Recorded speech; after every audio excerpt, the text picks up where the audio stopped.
single investment we can make in our education budget to help protect DC families in that scenario, my answer would be community schools.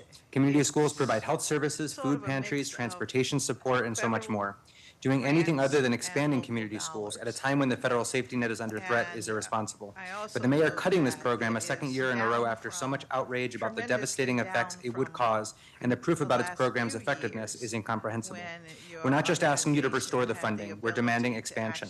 The cuts both locally and nationally demand the program be expanded to school communities facing enormous hardship.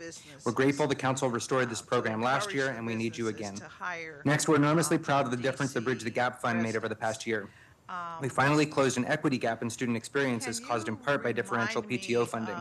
At the end of this year, we will have funded success over of 100 those unique student programs, experiences, not just field those trips, years, but the incredibly rich expenditure of experiential those learning from dollars, museums to theaters to STEM because labs. I worry Every when student in we every say ward that deserves access to these rich we're experiences. on a path We know they to improve grow attendance, DC, engagement, and open doors to and future I wonder careers. how Cutting we're this going program to balances the grow budget on the back of DC. student futures. We ask the council to I know ensure that this we is have an funded at alliance $500,000 with, in the you current have an coming school year. alliance with, On literacy, the cuts to the literacy DC training as is an damaging and example, and some irresponsible. of the Evidence shows the agencies, single key across how many we're states to really successfully going to implementing structured literacy training is to grow provide educators stipends. idea Anyone familiar of with the daily life of a apprentice teacher wouldn't make the in claim that taking a every training simply available on business demand is an across adequate the city. substitute. Yeah. It must be To incentivized. your first We're point, already moving too slow to ensure all educators have the the literacy training they need.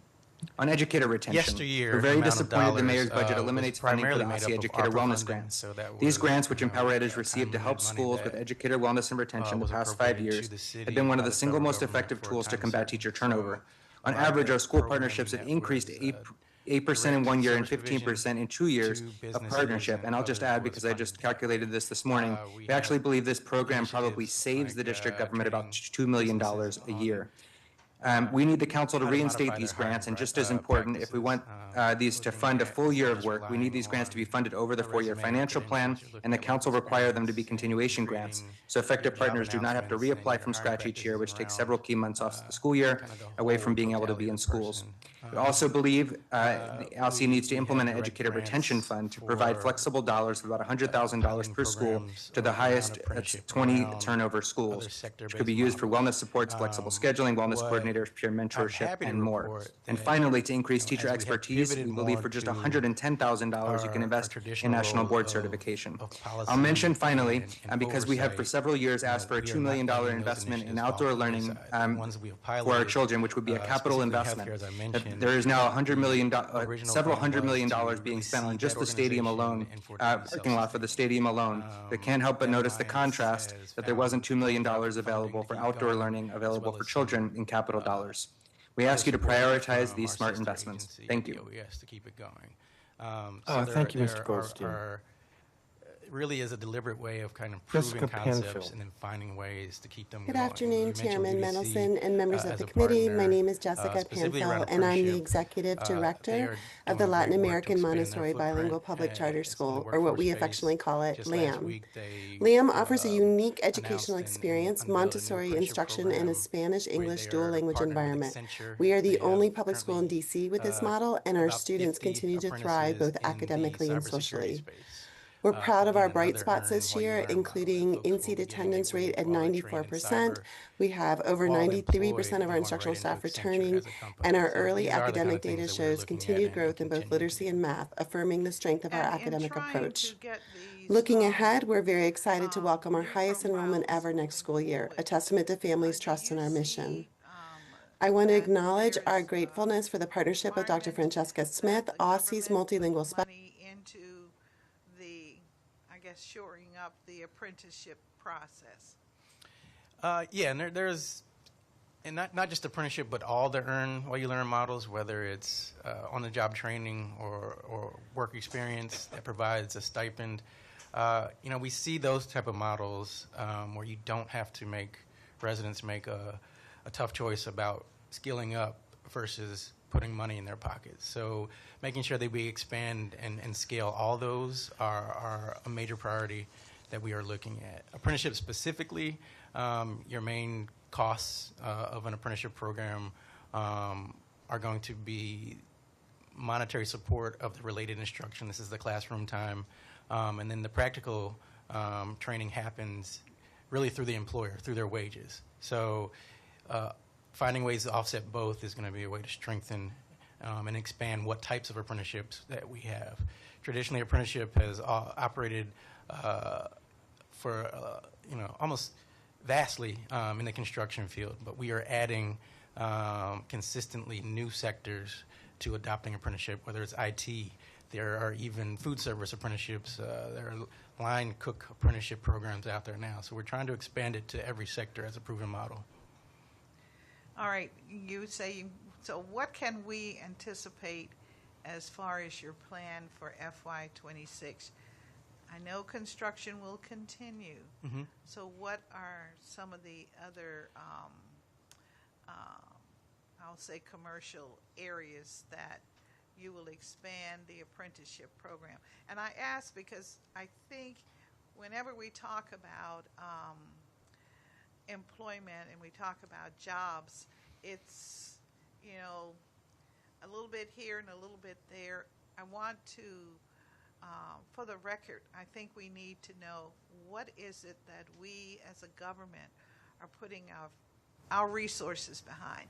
And I know that a lot of the resources that we include are those wraparound services that you need, transportation, even clothing in some instances for the new worker as they, as you call it, earn while they learn. And so I'm trying to understand clearly what we can anticipate as a community, as a city, to be the new normal as we're bringing more people into the workforce. Sure. And with a particular focus now and going forward, IT is probably the sector that is most ripe for that type of expansion. We already have an existing apprenticeship intermediary in the IT space, but what we want to actually get to, and I think it's something we have made great strides, again, looking at the healthcare engagement as an example. It's not just a large concept, but we're actually drilling down to what are the actual jobs that fall under that umbrella. And you can only get that, you can't get that by training and then pointing people generally in a direction. We have to do the business engagement, start with our employers, help them, help us really develop curriculum for the particular opportunities that really exist.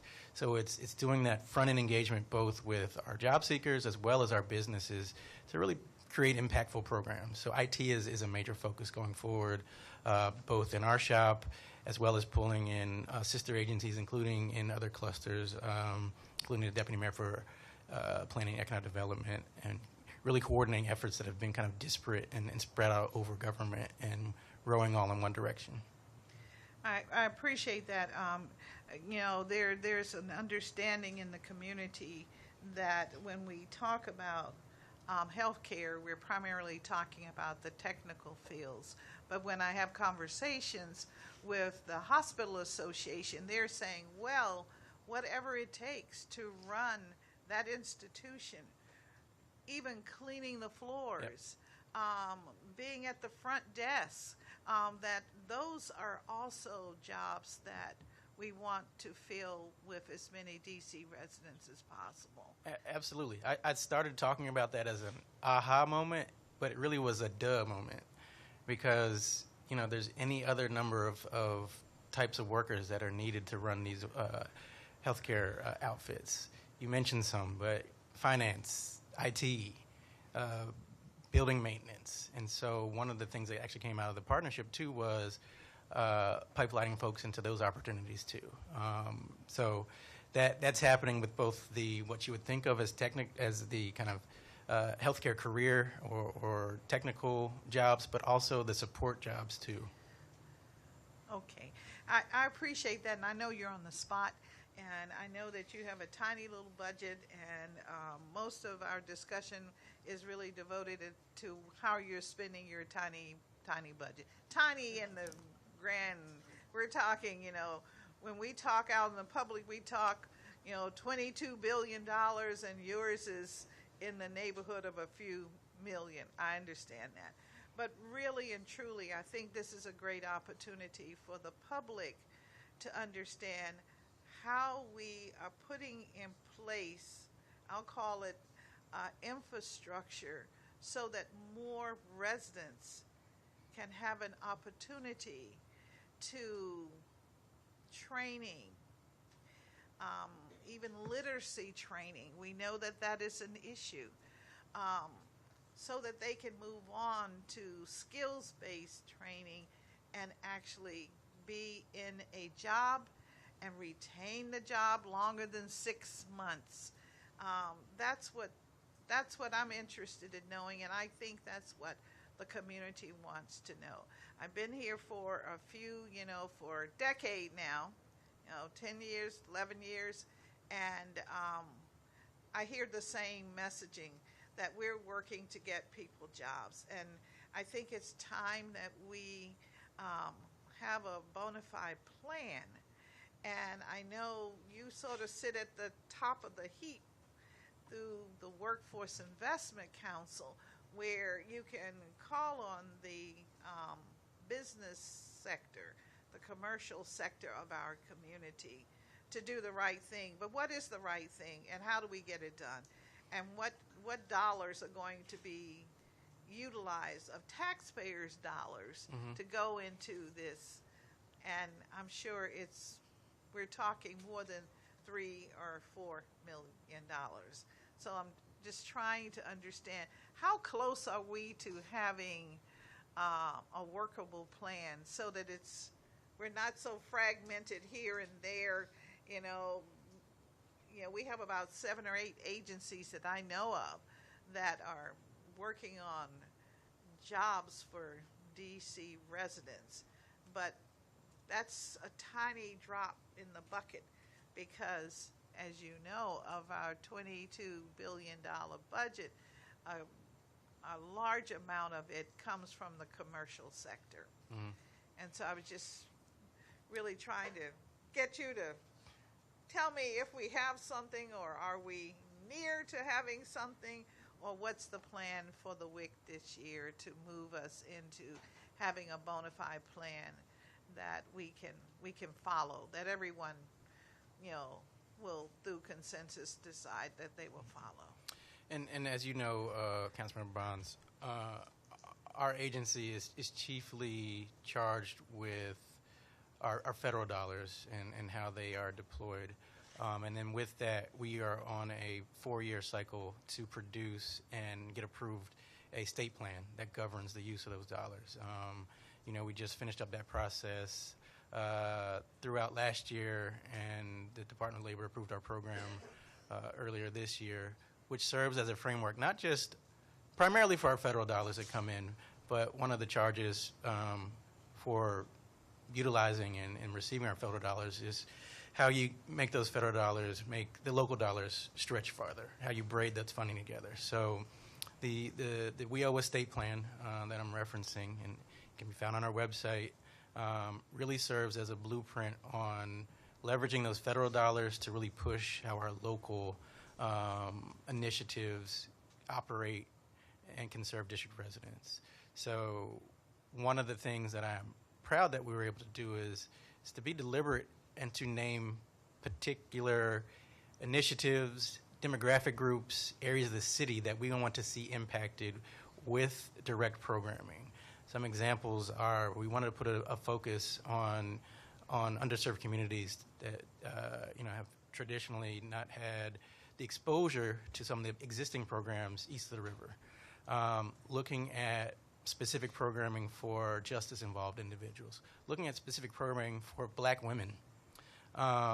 We are trying to be more deliberate instead of a big pot, one size fits all. Let's put a framework together that calls out specific communities and district residents and how we can impact them moving forward towards economic stability. All right, so you're going to deal with the socioeconomic demographics of different groups, and those groups are how you're going to prioritize identifying jobs and jobs that would come through the private sector. That's one way, primarily. yes. Okay, I just want to make sure. So that's one thing we're going to do. Anything else we're going to do? I mean, you told me you want to continue the construction and the healthcare involvement. I would assume also energy, and then I know that OSSI has a number of jobs processes that they use. But I really am concerned about the career pathways as a conglomerate as to how it's really going to get us there. Yeah.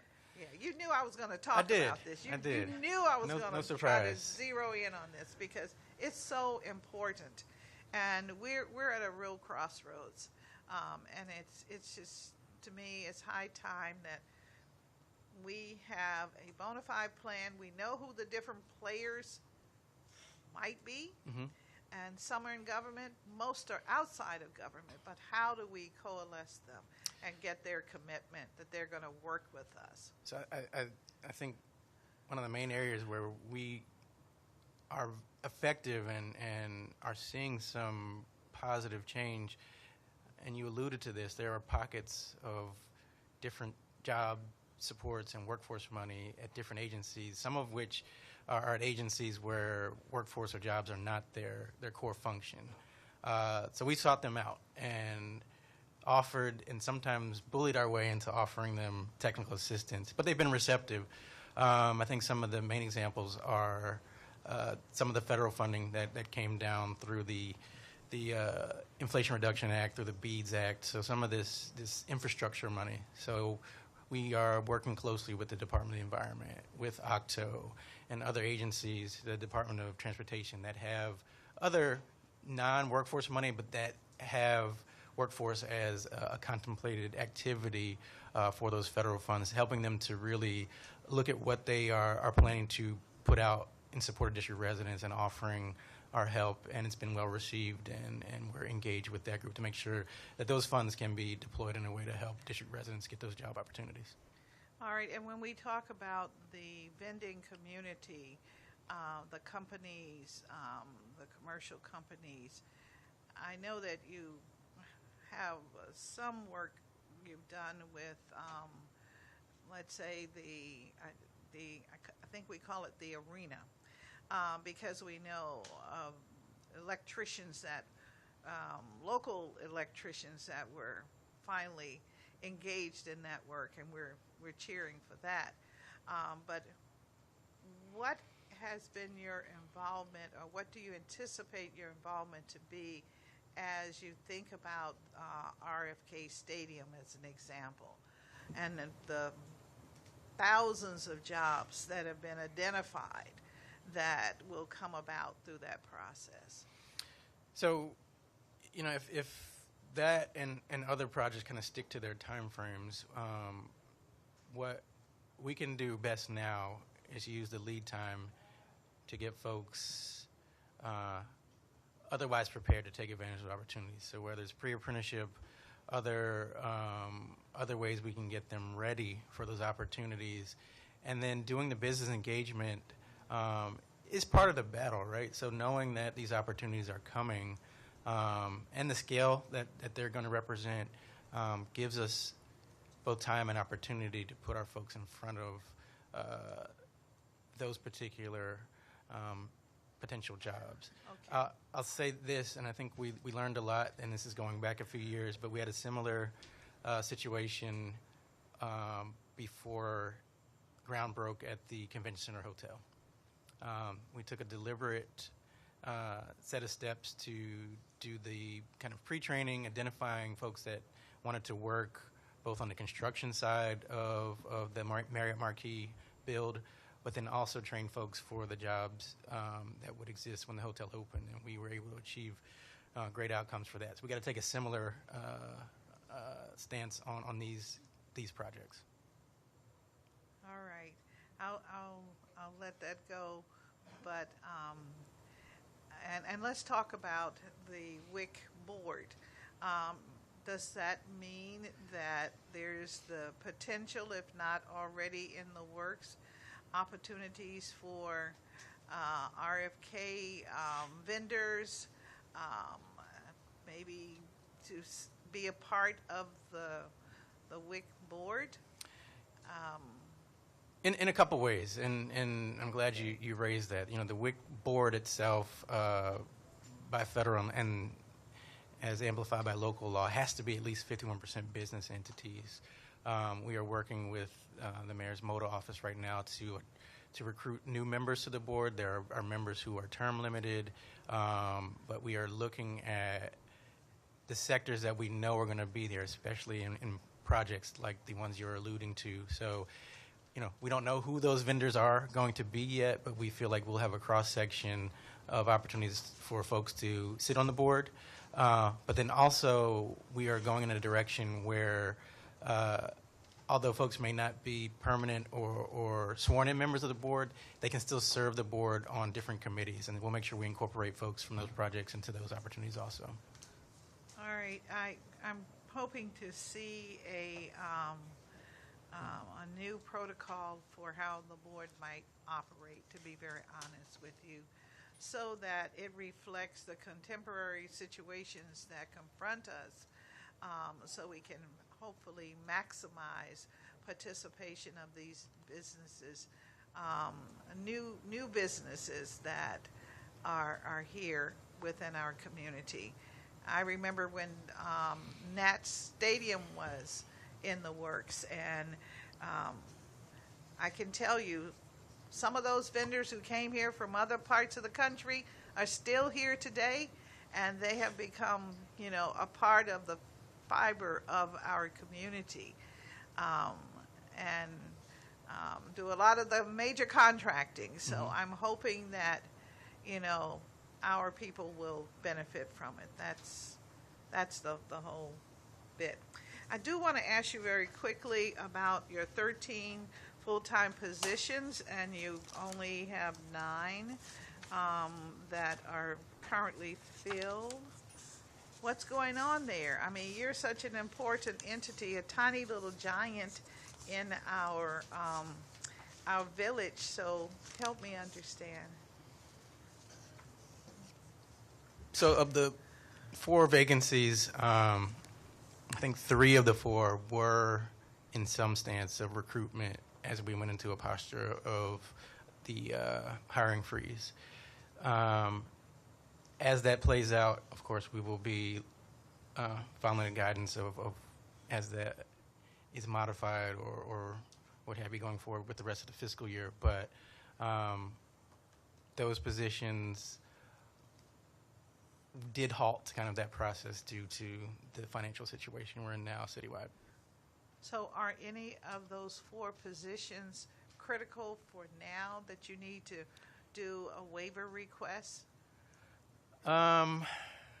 Possibly, but we are lucky that one of the actual vacancies was created by internal promotion. So we have internal capacity to execute our plans as they are now, and we'll continue to look at how we fill those positions at the proper time. All right, so if my colleagues want to take some of your money, you're okay with that? Well, they can't, because most of these positions are split funded between federal funds, so unless they're going to do work for us. All right. I appreciate doing that. Okay.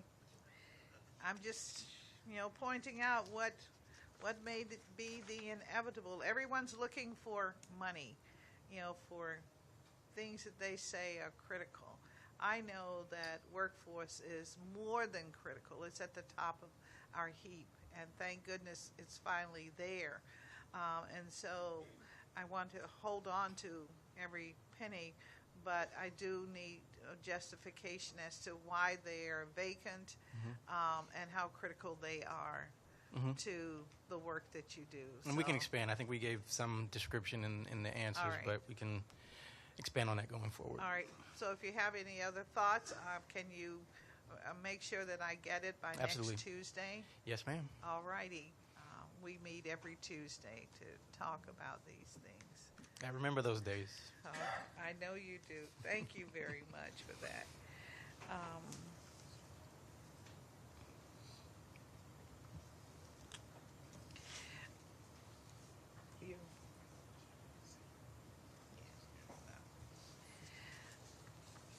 And my final concern is, you said that the WIC trained nearly 200 last year. What does that mean? Train? I did not realize that the WIC actually does training. You mean the programs? No, actual training. So we've developed training modules for frontline staffers. So think of someone that is a staffer, a professional workforce staffer at either one of our one-stop centers, or may work for a CBO or a nonprofit that works in concert with us. So again, as a convener, as a policy setting agency, we also try to bring best practices from across the country, and we've put together training opportunities to really impart that knowledge on the folks that are dealing directly with our residents, so they have the best and newest approaches to how to service our residents. All right, well, that's very interesting. So you're also working as a vendor in this arena. Okay. I would be interested in seeing, let's say by next Tuesday, a list of the different job types that the various models are using and the agencies are using. And if you could include in that the types of jobs that the private sector is interested in seeing strong training models for now, as they anticipate real jobs that we'll have over FY 26, 27, 28. That would be very helpful. We know that labor standards provides a review of real time, but I'm thinking about what we have that is moving forward now and what we anticipate the needs to be over the next couple of years. Absolutely, and you got to use both. We use our labor statistics. We have some supports to help us really parse those numbers down to as minute a detail as we can, but you got to couple that with talking to the folks actually employing folks in the district to see what they're seeing on the ground. So we try to couple that together, so I'll get that to you. All right. And also the question of how resources come to your committee, to your council from DOES. Have we worked that out so that it's very clear that the WIOLA monies come to you as you need them? Yes, so that happens through MOU that we renew annually. Yeah. And we have our FY25 MOU in place and are working on FY26 already. All right. Okay. All right, well, let me just check.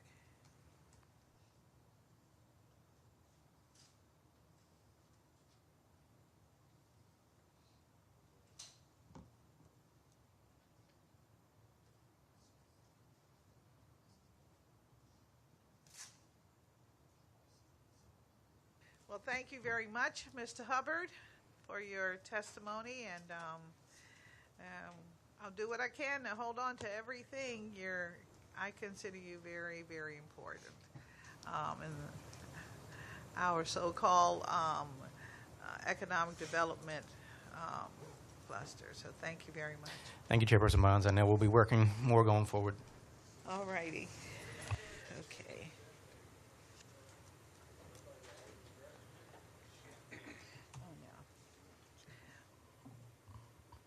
Oh,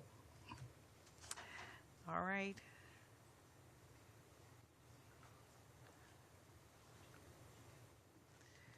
Is Jimmy here as the workforce? All right. We'll now call forth Mr. Jimmy Williams. He is the public witness for workforce and will receive your testimony. You missed an opportunity to have your issues examined by Mr. Hubbard, but we'll take your testimony. Thank you very much. Just let me know when to begin. I know. You can begin now, sir. Okay. Good morning, Chairperson Bonds and the committee. I'm Jimmy Williams, President and CEO of the Washington Literacy Center. For more than 60 years, the Washington Literacy Center has been helping residents build foundational literacy and job readiness skills that open doors to employment, civic participation, and economic mobility. I'm here today to respectively ask the Council to make Washington Literacy Center a priority when it comes to funding and strategic partnerships. as we are uniquely positioned to help advance the mayor's and the council's shared goals on equity, economic opportunity, and inclusive recovery.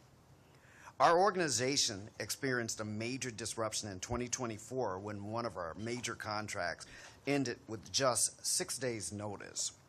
The result was not only program and staffing cuts, but a direct disruption in the services to hundreds of DC residents who depend and build their literacy and career skills. However, despite that setback, we moved forward. In March, as you may know, we released our report, Bridging the Literacy Divide, which highlights just how urgent this crisis is and how interconnected literacy is to the goals of the city. 1 in 4 DC adults reads below the level 1, the first grade level. 1 in 3 lacks basic math skills to complete a job program. And residents in wards 5, 7, and 8 are the most impacted, but residents in 4 and 5 and 6 are not far behind. Our report calls attention to the interconnected nature of literacy, housing, economic mobility, and public health. And we offer solutions that work. We detailed initiatives like our Jumpstart to Success program, Learning Skills for Life programs, which pair adult education with job readiness training, financial literacy, civic engagement.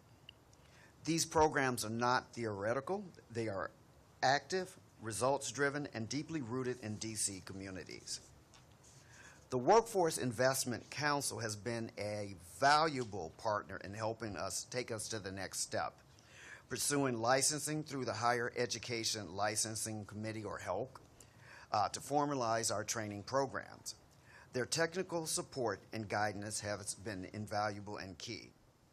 But the path to funding is complex. As it stands, WLC has to secure funding, secure certification through OSSI. Then we have to receive validation from the Workforce Investment Council, and then seek separate approval and funding through agencies like DHS, DOES, and other agencies. The process slows our ability to act. We urge the Council to explore ways to streamline these efforts and to ensure high-performing, community-based providers like us can move quickly to meet the growing need, especially in this environment. And the need is growing.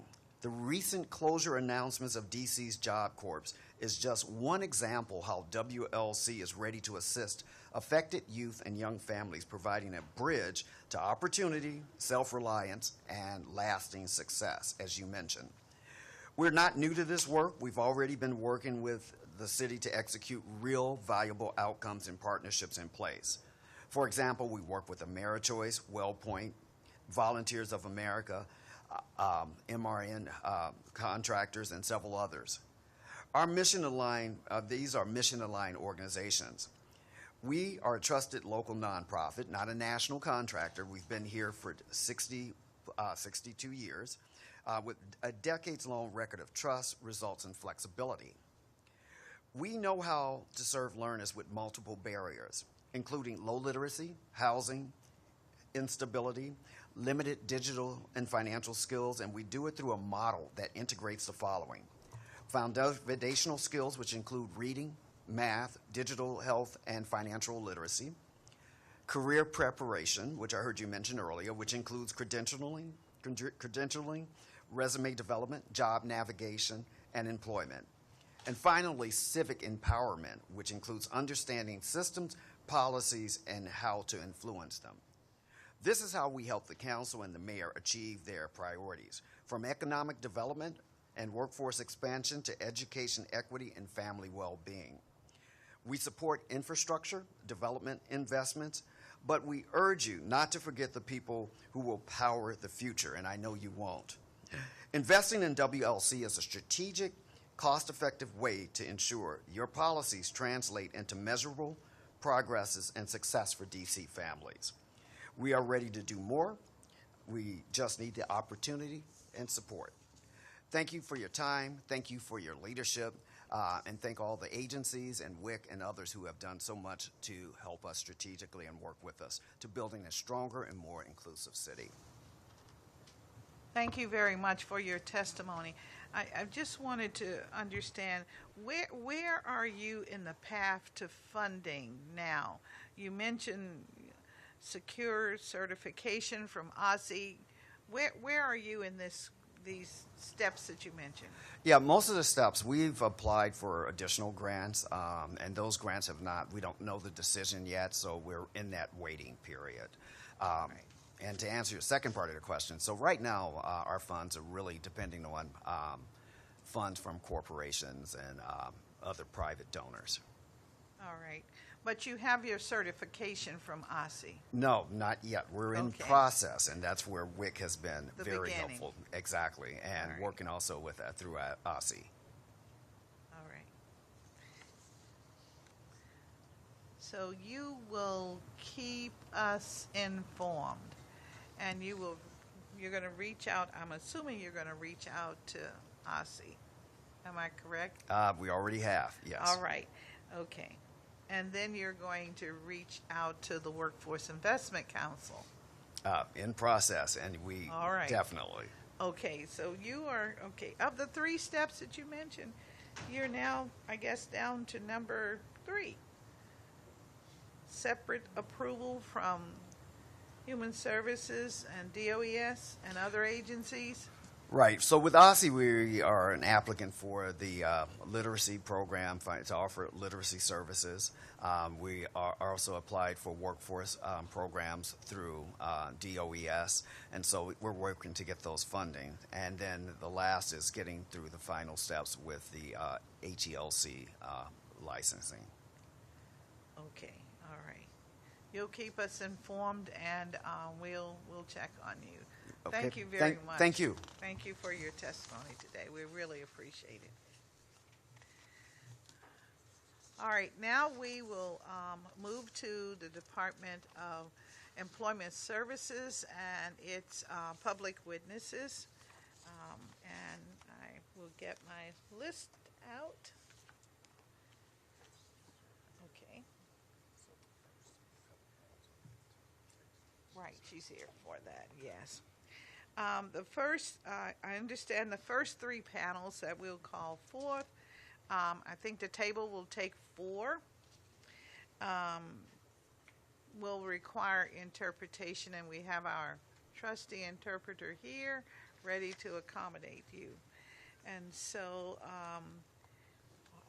we don't know if they're all here. Yeah, I don't know if they're all all right, okay.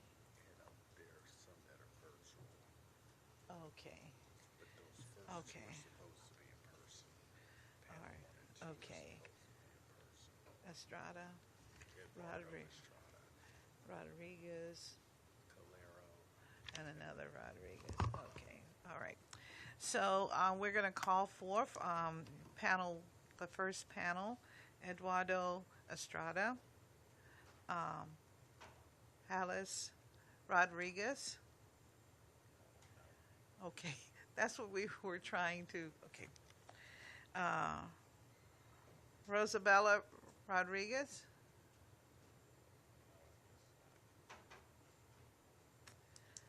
How about Evelyn Barrios?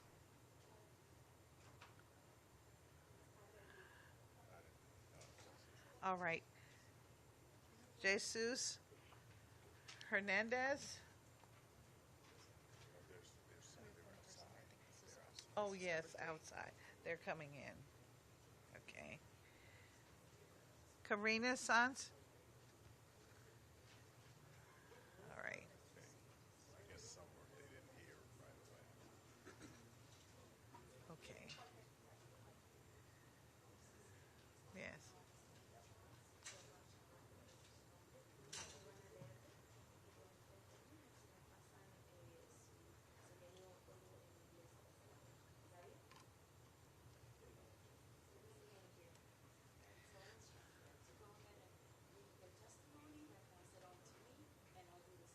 All right. Excellent, excellent. All right.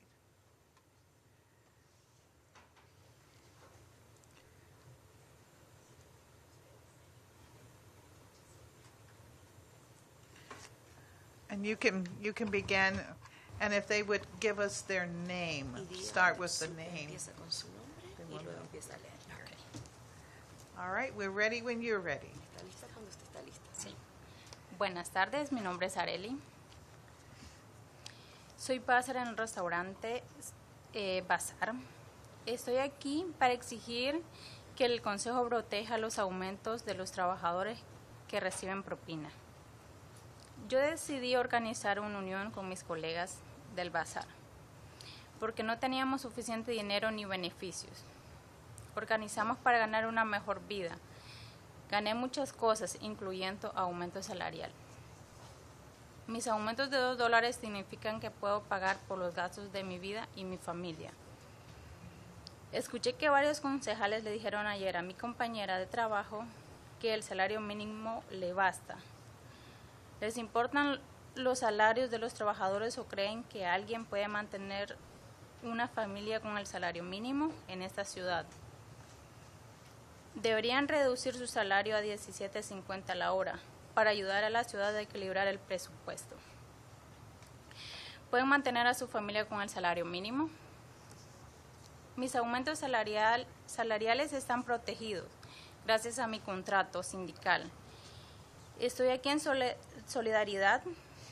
No reduzcan los salarios de los trabajadores con propina. Esa ciudad es cara. Los trabajadores no pueden sobrevivir con $5.35 la hora. Muchas gracias.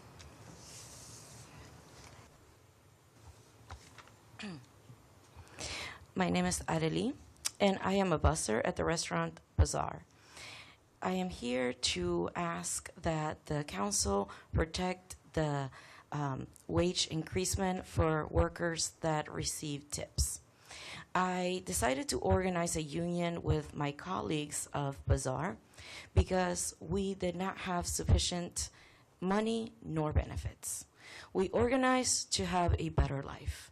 I won a lot of things, including an increase in my pay, in our salaries. My increase of $2 meant that I can pay for the family's expenses in my home, and I can support my children. I heard that many council people told my friend yesterday, a coworker yesterday, that the minimum wage is enough. Do you care that the salaries of workers, do you care about that? Or do you believe that someone can actually maintain a family with the minimum wage in this city? Should you reduce our salaries to from $17.50 an hour so that we can help balance this city's budget? Or could you maintain your family with that minimum wage? My increase in salaries are protected thanks to my contract with the union, and I am here in solidarity. Please do not take down the workers, the tipped workers' salaries. This city is very expensive. The workers, we cannot live with $5.35 an hour.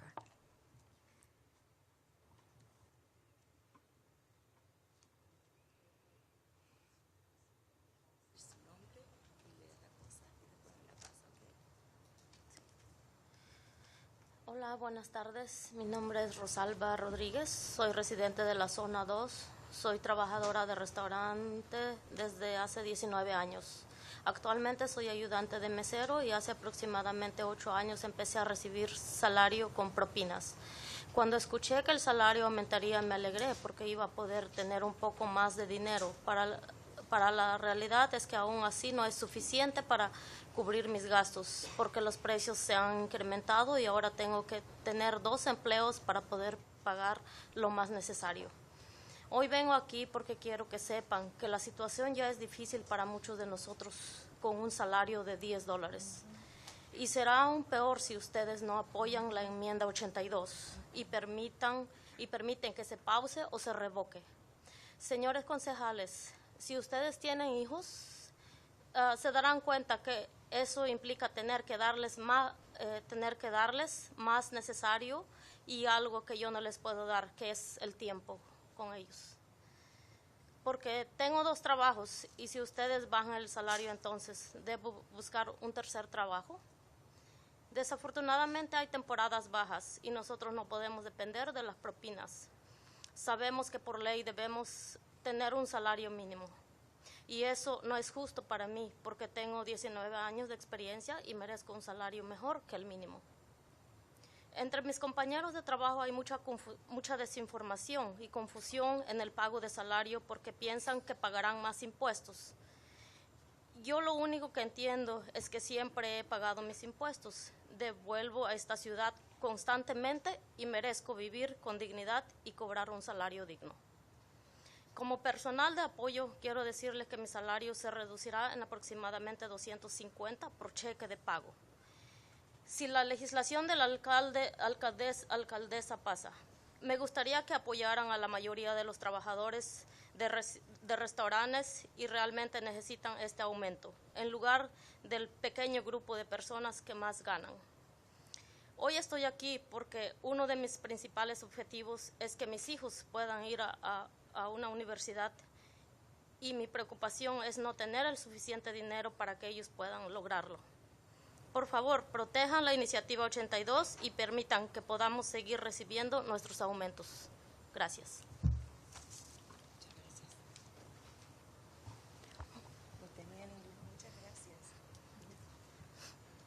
She had already prepared it for me in English. Thank you. My name is Rosalba Rodriguez. I am a resident of Ward 2. I have been a restaurant worker for 19 years. I currently work as a support staff and have been a tipped worker for about 8 years. When I heard that our salary would increase due to Initiative 82, I was happy because I would have a little more money. But the reality is that it's still not enough to cover my expenses because prices have increased. And now I have to work 2 jobs to pay for the basic necessities. I'm here today because I want you to know that the situation is already difficult for many of us on $10 an hour salary. And it will get worse if you don't support Initiative 82 and let it get it paused or repealed. Council member, if you have children, you'll realize that this means having to provide for the basic needs and something that I can't provide, which is time because I have 2 jobs. If you lower my salary, then are you telling me that I have to look for a 3rd job? Unfortunately, there are slow seasons and we can't always rely on tips. We know that by law, we must have a minimum wage, but that's still not fair to me because I have 19 years of experience and deserve much better than a minimum wage. Among my coworkers, there is a lot of misinformation and confusion about salary payments because they think they'll pay more in taxes. The only thing that I understand is that I've always paid my taxes. I give back to the city constantly, and I deserve to live with dignity and be paid a living wage. As a support staff, I want to tell you that my salary will drop by approximately $250 per paycheck if the mayor's legislation is passed. I would like to see you support the majority of restaurant workers who really need this raise, instead of the small group of highest earning individuals. I'm here today because one of my main goals is for my children to be able to go to college, and my concern is not having enough money for them to achieve that goal. Please protect Initiative 82 and let us continue to have our raises. Thank you.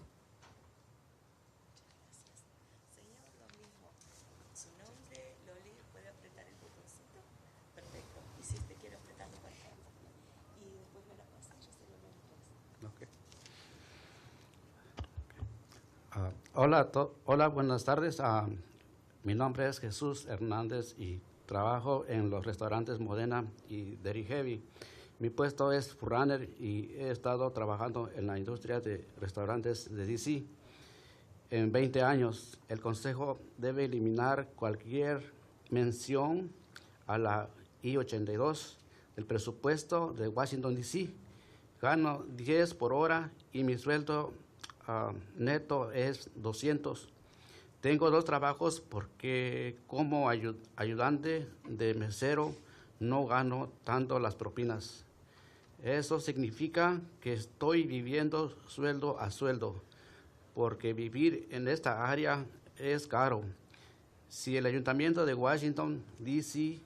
me reduce el sueldo a la mitad, significaría que no pudiera pagar por la renta o que voy a necesitar a conseguir un tercer trabajo. Mi empleador puede pagarme más. Ayud Bajad desmanteló agresivamente la unión y no hizo nada sobre el acoso sexual en nuestro lugar de trabajo. Intenté hablar para mis compañeros de trabajo y defenderlos, pero Ashok atacó a la gente que apoyaron la unión y los empujó afuera del trabajo. Los trabajadores de sus otros restaurantes tienen denuncias por robo del salario en su contra. ¿Por qué deberíamos recompensar así a los restauradores? Muchas gracias.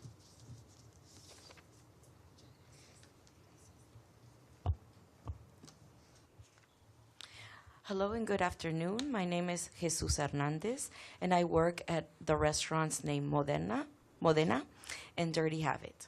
My role is to be a food runner, and I have been working in the restaurant industry here in DC for 20 years. The council must eliminate any mention of the I-82 of this budget proposal for Washington, D.C.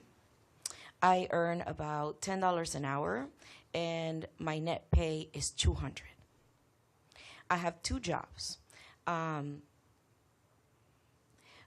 Which is a job that I support food running for servers, and that doesn't earn a lot of tips. That means that I am living paycheck to paycheck because living here in this area is very expensive.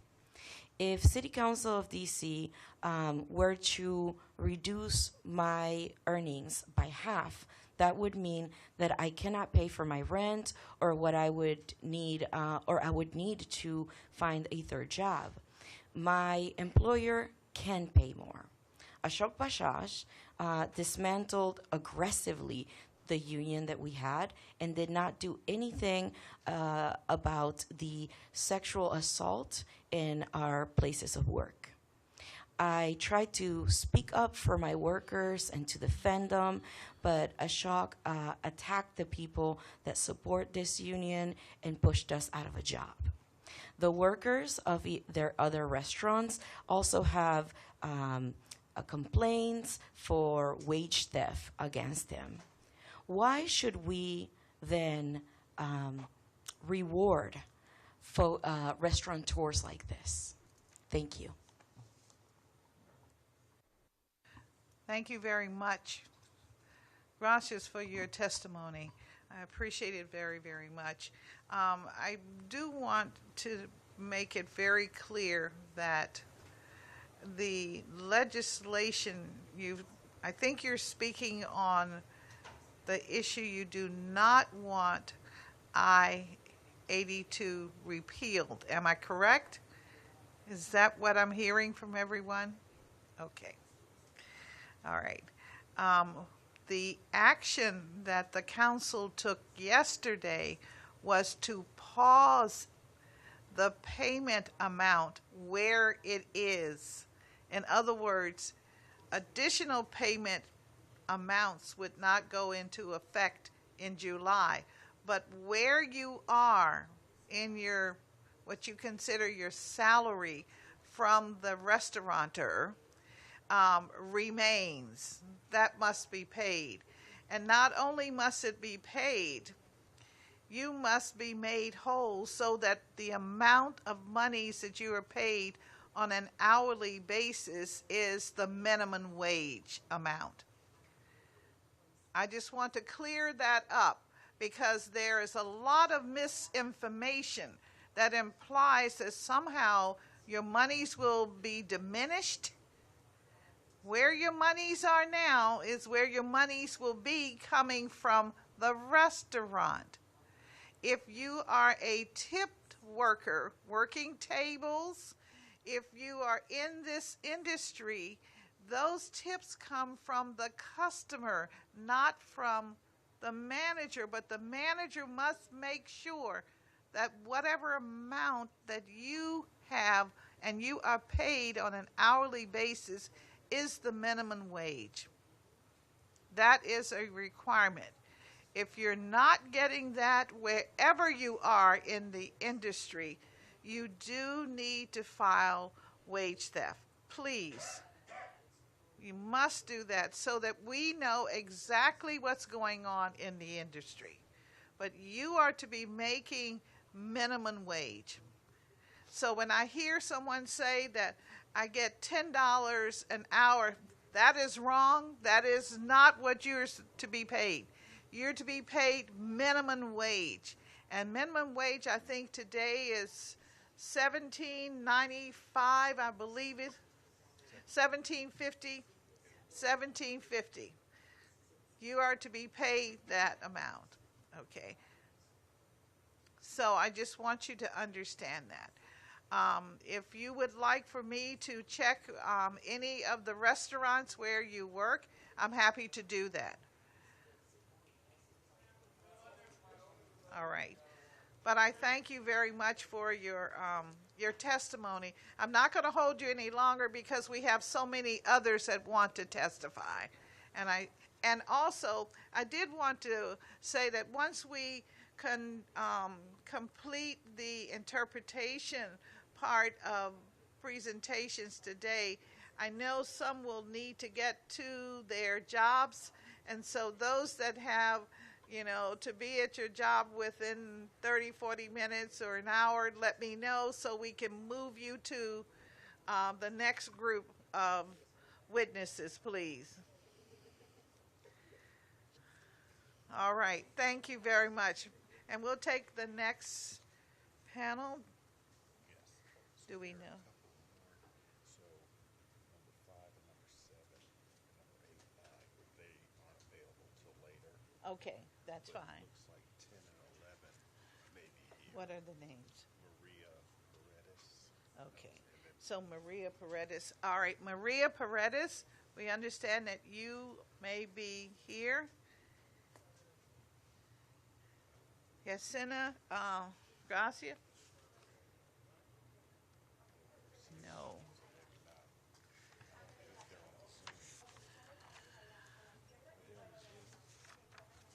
They are on the Zoom.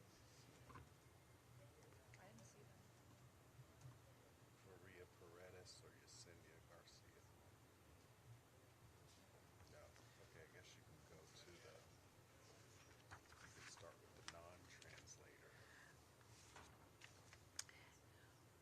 We have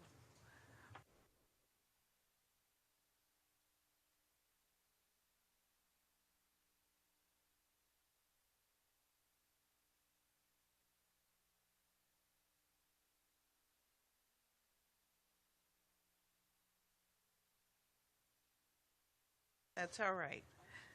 She is explaining to us her shift ends at 2 o'clock, so we will not have translation, official translation, after that time. We're sorry, but we have been notified that some of the witnesses in the first and second panel will not be here until later, so I apologize.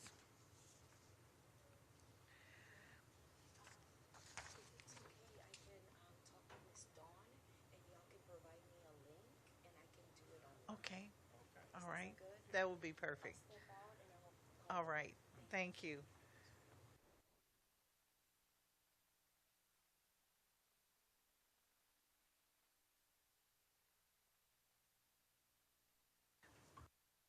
We're trying to move forward now. We're on the fourth panel. Robert Brennan, Edwana Seffron, Alex Samuels, Adam Ellinger,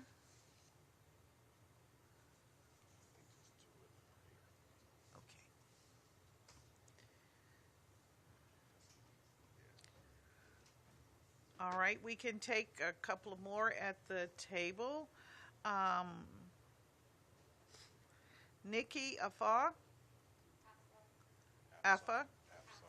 Absar, all right. Rachel Yang. All right.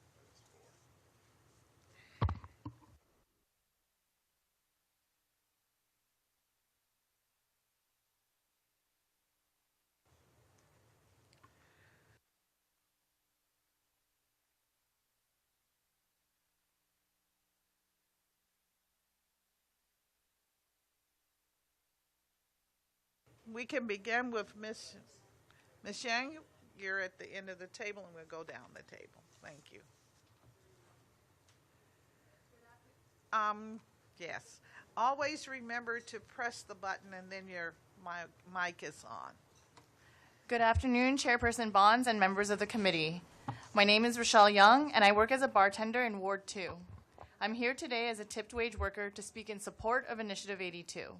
I've been working in the restaurant industry since I was in college in 2006 in a variety of positions from host to bartender. Initiative 82 was passed by an overwhelming majority of DC voters, and it is fundamentally undemocratic to ally with the restaurant lobby to overturn the will of the people.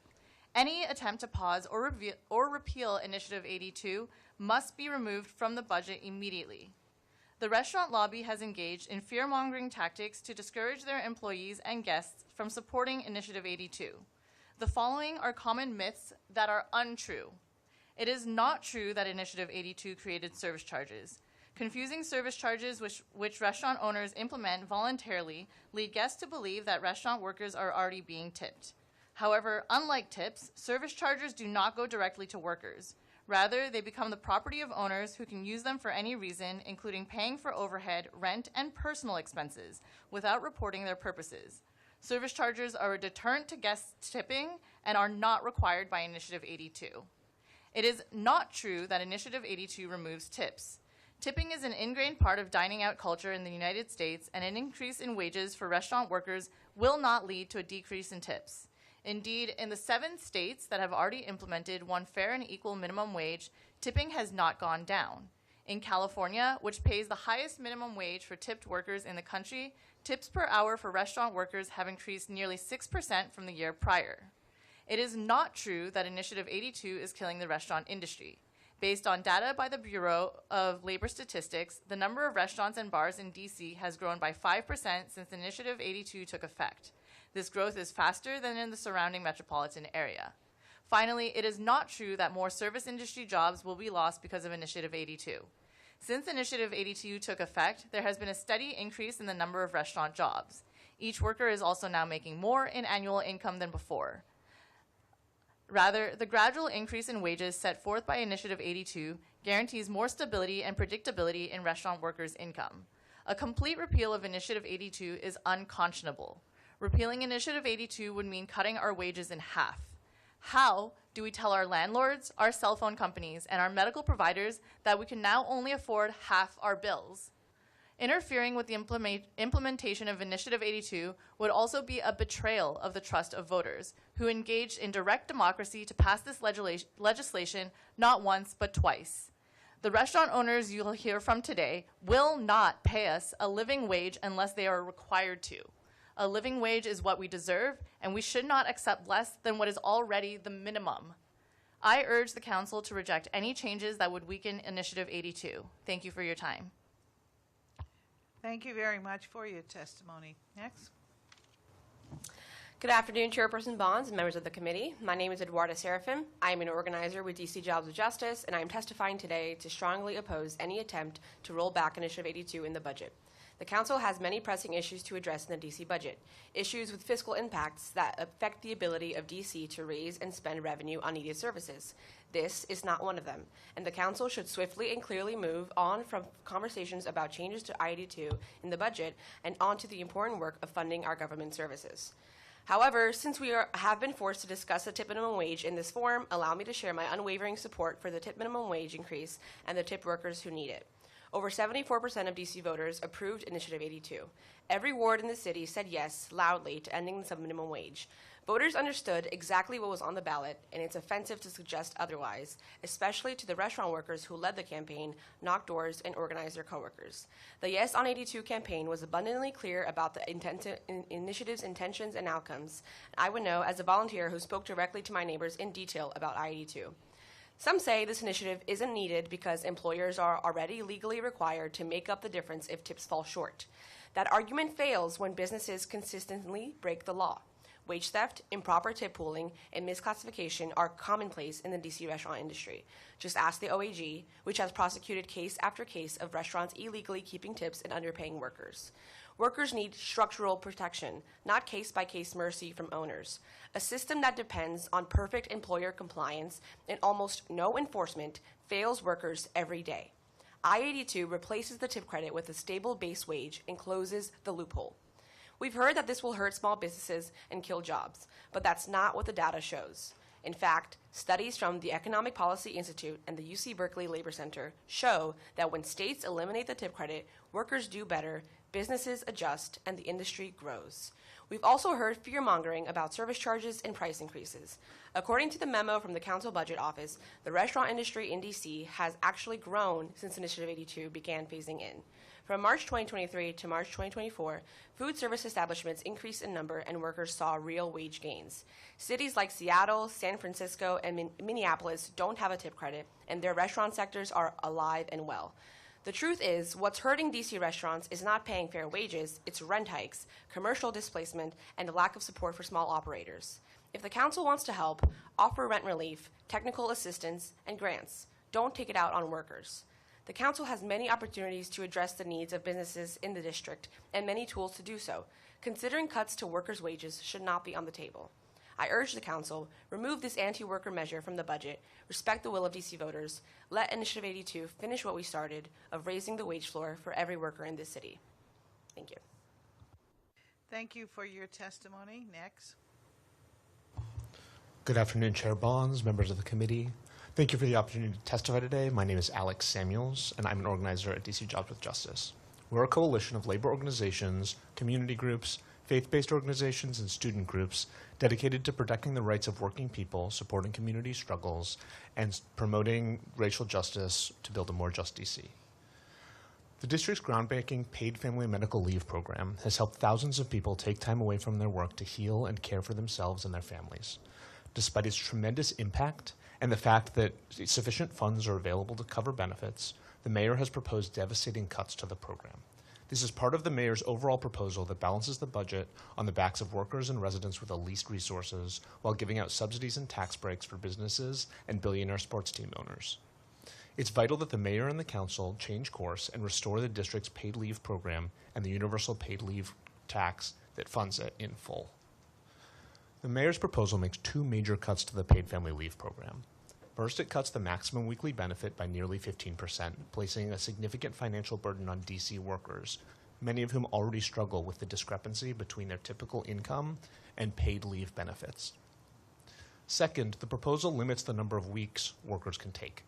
Currently, workers can take 12 weeks of leave, but the mayor reduced it to 8 weeks for a personal medical issue and 6 weeks for a family member. This is a slap in the face to DC workers who are trying to make ends meet in times of crisis. Doctor recommendations govern how many weeks of leave workers take for caregiving and medical, which is a natural limit on use. Workers don't take the full 12 weeks of leave unless they really need it. Ultimately, the small cost savings these cuts may yield are vastly outweighed by the value of benefits to the workers who need them. In addition, the perception that workers don't really need this much leave, based on DOES's estimates of average use, is also false. Many workers are prevented from using all 12 weeks of leave benefits even when they need them because they're not covered by the Family and Medical Leave Act, and therefore, instead of using benefits, they would get fired. But paid family leave doesn't just benefit DC's workers. The program plays an important role in stabilizing DC's economy. When people lack sufficient time to recover from serious medical issues and caregiving needs, they're less likely to re-enter the workforce altogether. If they do manage to return to their jobs, many will still struggle to be fully productive workers. This not only hurts workers, but business outcomes as well. Many of our union partners have negotiated benefits on the assumption that DC would cover 12 weeks of their leave. Our staff union, NPEU, represents 48 units with contracts nationwide. Of those, nearly every DC-based unit has a contract that relies on our paid family leave program. Some workplaces built on the program offering additional benefits because they knew that a large portion of that would be covered by DC. Others simply negotiated the standard 12 weeks in their contract. Removing the program or cutting it would leave employers on the hook for benefits that they negotiated with their employees on the assumption that they would be able to lean on DC's paid leave floor. Finally, DC's paid leave program attracts people to live and work in the district. Cutting paid leave will take away one of the greatest incentives for workers to stay in DC long term. The council must restore the paid leave tax and ensure an equitable, sustainably funded future for the paid leave program. The mayor and council don't have their hands tied. The paid leave program has a dedicated revenue stream with more than sufficient revenue to cover the existing level of benefits. The council should keep the universal paid leave tax at 0.75% for fiscal year 2026 to maintain the current level of benefits. Maintaining DC's paid leave program with current benefit level will not only do right by DC workers, but will help foster and sustain a healthy and productive workforce and a growing economy. Thank you so much. Thank you very much for your testimony. Yes. Good afternoon. My name is Nikki Afsar. I live in Ward 4 and I bartend in Adams Morgan, and I am a tipped worker whose take-home wages have gone up since I-82 passed. Mayor Bowser's attempt to sneak this legislative issue into the budget is not only insulting to DC voters who have shown overwhelming support for I-82, it is another example of her disdain for DC workers. Mayor Bowser's capitulation to powerful lobbies and business owners comes as no surprise, but what deeply concerns me today is the condescension this council has shown towards its working people and its voters. It is condescending to tell us over and over again that we don't know what we're talking about. It is condescending to imply that voters didn't understand what they were signing up for when they voted on this initiative twice. It is confusing to suggest that more data and clarity are needed when your own committee has shown that the restaurant industry in DC is in fact alive and well since I-82's implementation. Yesterday's bill was a shameless attempt to stall Initiative 82 in order to buy RAM-W time they can use between now and the budget vote to come up with more faulty research and skewed data claiming that we don't deserve a living wage. This repeal, if it were to go into full effect, would take away up to $4,000 from each worker's annual earnings. But from the perspective of an owner, that's $4,000 saved. Now, my question is, why are business owners more deserving of that money than the people who run their businesses? Why is the restaurant owner more deserving of that money than the single mom supporting her kids as a food runner who qualifies for the lower tipped minimum wage even if she only gets tipped out $50 a month? For workers, that money means we can count on making rent, putting food on the table, or even, God forbid, putting money away for savings. You cite inflation, Congress, federal job cuts, economic precarity as reasons you need to protect the owners and the operators. So are workers immune to these issues, or do owners just deserve the support more? Councilmembers White and Councilmember Pinto tell us not to vilify owners, which makes me ask, have any of you actually had to work under a restaurant owner? Because as someone who has for 10 years, I can confidently tell you they lie all the time. Almost every owner I've had to deal with has resorted to lies, wage theft, harassment, and retaliation against their employees to protect their own interests. Because when it's time to crunch the numbers, they will always prioritize the bottom line over paying their workers. If you really want to support owners, you'll do your jobs and find ways to offer them financial relief that don't defy the will of the people and cut our wages. But if I-82 is repealed, the only thing being protected will be profits. You won't be looking out for the business owners. You'll be protecting their money. And it's the most vulnerable people, the workers, who will have to pay the price. Thank you. Thank you very much to the entire panel. We're going to move on to the next panel. Thank you very much. Okay. I believe Dante O'Hara is here.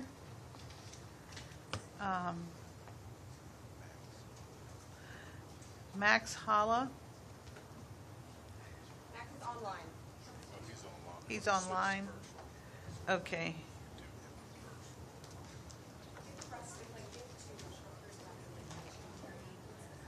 All right. Well, let me just see. Okay. All right. So Max is online, correct? Okay. Dante's here. You're here. Okay. All right. I think he's gone. Okay.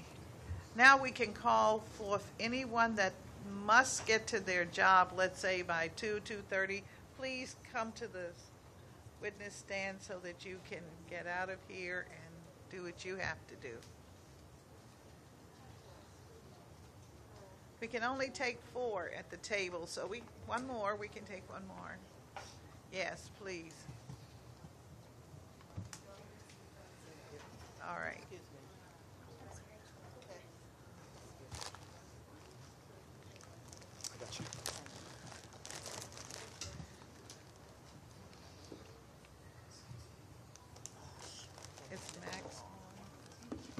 He's on. All right, we're going to take Max Holla first and then come back and go down. All right. Max, you're on. All right. Good morning, good afternoon, Chairperson Bonds and members of the committee. Thank you for the opportunity to testify. My name is Max Holla, and I'm a bartender and server in Ward 1. I voted yes on Initiative 82 back in 2022, and I still support its implementation now. Today, I am here to ask the DC Council to remove any changes to the tip minimum wage from the budget. Doing so will not only protect the stability in wages that I-82 has brought tip workers, but it will also uphold the will of the voters in the district. I voted in favor of 82 because I want to see a hospitality industry where people no longer have to clamor for scraps and put up with various forms of abuse. I personally have felt the benefits of this policy. As my wages have increased each year, I can afford groceries more consistently and my tax returns look more normal each season. I opposed Initiative 77 back in 2018 because I believed the Restaurant Association of Metropolitan Washington's lies about the tip credit. They spread disinformation like wildfire to the public in heavily funded comms campaigns, claiming that businesses will close. Lies. They instruct their membership's operators to trick staff into believing they'll lose tips. More lies. They've created a boogeyman out of service charges when Initiative 82 makes no mention of them in its language. Lies upon lies just so they won't have to raise some labor costs. There are 7 entire states in the U.S. who have eliminated the tip credit, and guess what? They still have booming restaurant and bar scenes. RAM-W has just gone into this change kicking and screaming and making stuff up. I want to mention again the point about upholding the will of voters. This is more important than ever amidst our federal political climate. As elected, I would imagine this would be specifically important for you to defend, as otherwise nullifying our votes might set a precedent that could invalidate your own electoral standing. Let me be clear. Councilmember McDuffie and Mayor Bowser, with their attempts to sabotage Initiative 82 undemocratically, are engaging in Trumpism. If the DC Council overturns something that we, the people, voted in favor of overwhelmingly twice, they are saying that our votes don't count, and they are equally complicit in this opposition to democracy. Now is not the time to be normalizing this type of behavior, no matter how much some restaurant operators kick and scream. So to reiterate, I am asking the DC Council to remove any language in Bowser's budget that affects tip workers' wages and to protect our votes. We need our wages secure. I yield my time.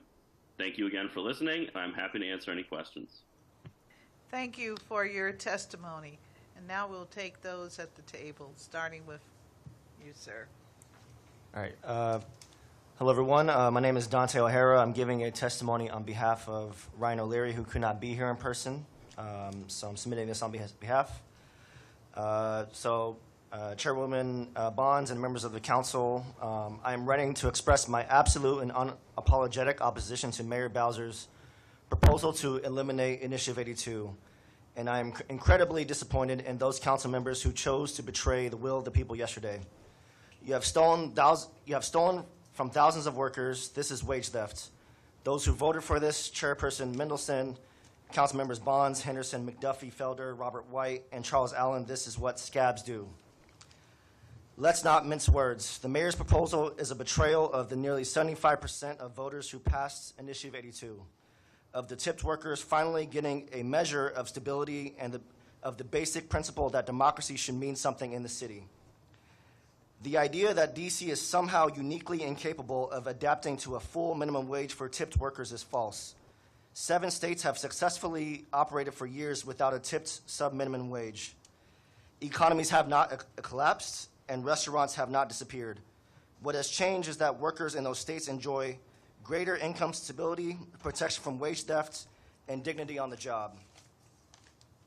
What the mayor is proposing isn't about economics. It's about bidding to a well-funded lobby that has spent years trying to convince you that poverty wages are normal, that a wage boost is a wage cut. The National Restaurant Association is lobbying to kill this law, just like they've lobbied against child labor protections. The same group that some of you seemed so keen on listening to yesterday. They want you to believe DC is uniquely incapable of functioning like California, Washington, or or Oregon, states that have already proven that a full minimum wage with tips on tops works. But it's not DC's wages that are out of control. It's commercial landlords and their triple net leases. It's liquor liability insurance premiums that are 100 times what restaurants pay just across the border. And it's the raw political influence of these real estate developers and business lobbies who think they run this town. This repeal would solve nothing. You don't fix inequality by caving to those who profit from it. You fix it by governing. You fix it by taxing commercial landlords who've been bleeding our neighborhoods dry. You fix it by capping the obscene insurance premiums driving up costs. You fix it by funding stabilization programs for small businesses without sacrificing workers' rights. Initiative 82 was not a fluke. It was a resounding citywide mandate for justice. Reject this rollback, do your jobs, and show the people of the city that their votes, their wages, and their dignity still matter in Washington, D.C. Thank you for your time and your service. Thank you very much for your testimony. Unfortunately, I have to remind you, we cannot have demonstrations in this tight space or in the building, so I hope you'll adhere to that. Thank you. You're next.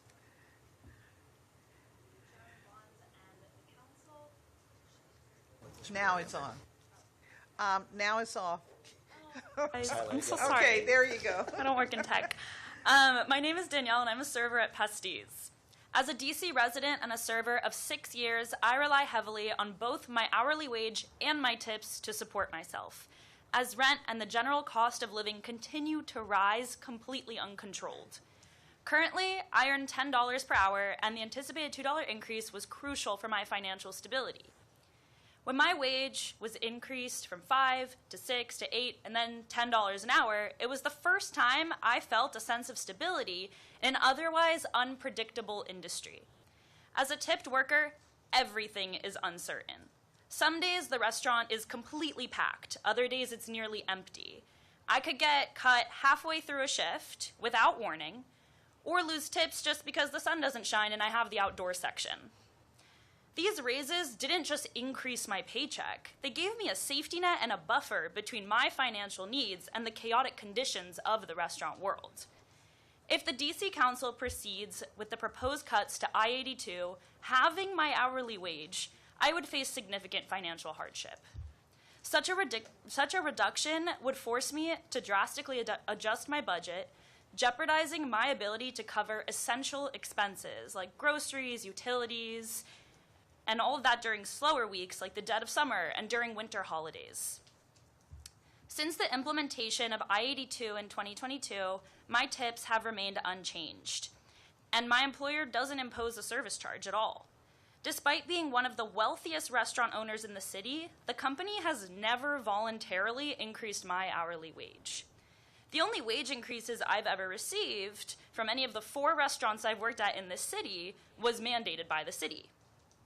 My employer, also the owner of the famous restaurant Le Diplomat, is one of the wealthiest restaurateurs in this city. This company can absolutely afford to pay me more, considering the restaurant has spent thousands of dollars on union-busting efforts when me and my colleagues organized earlier this year. And they've recently invested much more than that in opening 2 new restaurants in the city. The upcoming $2 per hour increase is the sole raise that tipped workers can rely on, and I've been counting on it for years.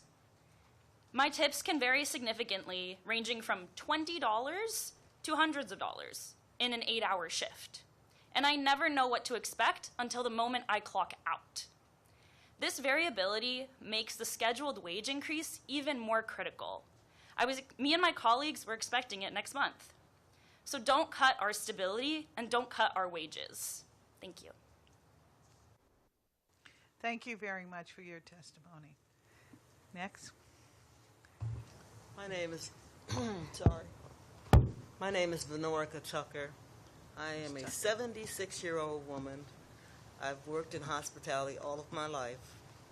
I learned how to do this work well and therefore to make decent wages. So, I feel like when people are struggling, and since the pandemic, many people in this industry struggled.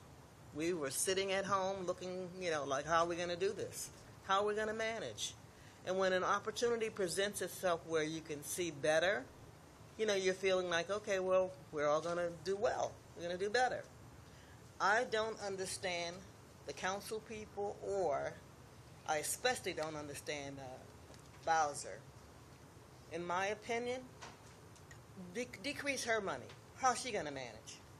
She's not going to be happy with that. If you decrease the money that this woman makes, she's not going to be happy. So we all simply want the same advantages that everybody else should be wanting. They want to make enough money to take care of their families, pay their bills, do the things that they need to do. And if they can do a little extra, hey, that's fantastic too. But right now, a bill has been passed. A change has been made. And you're saying we don't deserve it. And I especially, when this young lady was mentioning what the head of the council said, because I worked with Initiative 77, 82. I went to doors, knocked on doors, spoke to people, stood at the metro stations and waited for people to come in and sign, saying that they agreed with what was going on with 77 and then 82. And just to have the council say differently, you don't have that right. You do not have that right. We voted for you. We voted for the people that are there. So we're smart enough to do that, but not smart enough to make wise decisions? No. Well, we're smart enough to make wise decisions. I was saying in D.C., when you say things like we want to have the right for a voting representative in Congress. We want to have all of these things that other states have. And we're not a state, but we want these things, and we deserve these things. And to have someone on the council say, oh, no, these guys are not smart, so lucky for them, we're here to make decisions for them. It's not right. I think you all know it's not right, and so I'm hoping that, you'll do the right thing and correct this. Thank you very much for your testimony. Ms. Tucker? Yes. All right. I didn't see you on the list. Could you give me your first name? First name is Venorica. It's V as in Victor, E-N-O-R-I-C-A. Thank you very, very much. You're very welcome. I work right next door. All right. Ronald Reagan International Trade Center. All right. Okay. Thank you. Sure. I think I heard a story about you Yeah, I'm working sure with you have. someone the other day. Yes. Okay. Thank you very much for your engagement. Thank you. Thank you. Next. Good afternoon, Madam Chairperson, members of the council. My name is Will Westbrook. I am a server at the Bazaar restaurant. I'm also a member of the union and a union leader, and I'm very proud of that position. I'm also a voter, a voter in Washington, D.C., and a believer in democracy, both indirect and direct.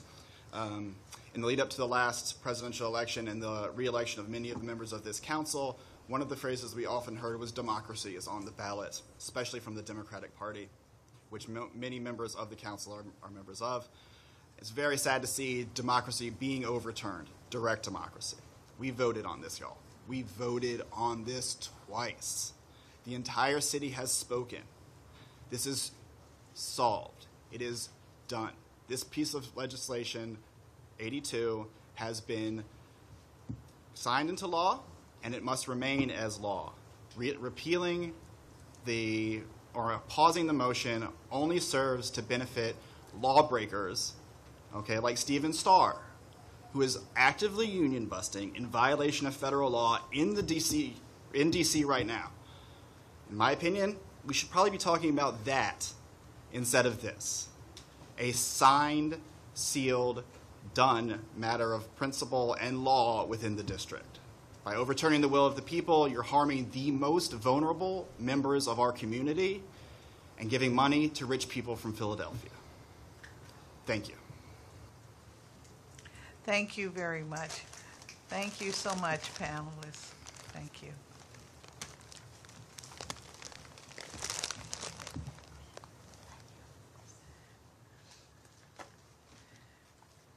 We are 5 before 2. If there are individuals that need to be gone, please come to the podium so we can take your testimony. Now, remember we only have 4 seats, so we have to go in And we'll have enough time, I believe, for everyone to get to the table. And if you would. And Miss, we'll start with you. My name is Yemi. I've been in the restaurant business for most of my life. All right. Since everything else has been said. You signed up, so we. Indeed, yes, ma'am. All right. With Rock. Because I have to go to work. That's right. why I'm speaking now. All right. We'll just. I added Miss Tucker's. I'll add. Tell them you're number 139. You're 139. 139, madam. Oh, you were number 139. Yes, indeed. I have Mr. Sparks as number 139, but. Okay. Yemi, do you have Yemi? Otherwise, I wouldn't be here. You know that.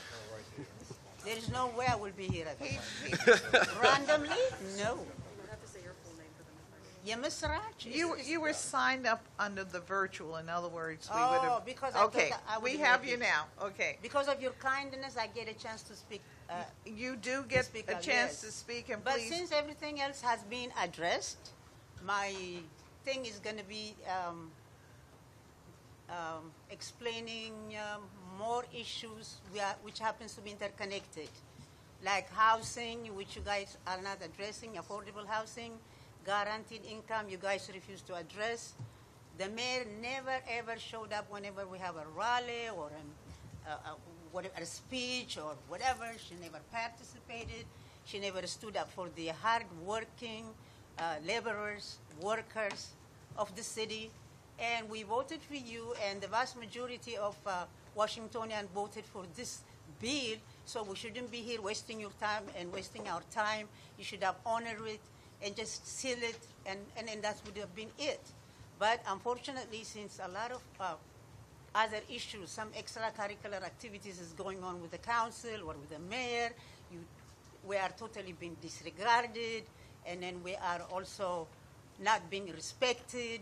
And we are the one who produce kids to be the next leaders, the next everything. And with this kind of wage, we cannot raise a decent family.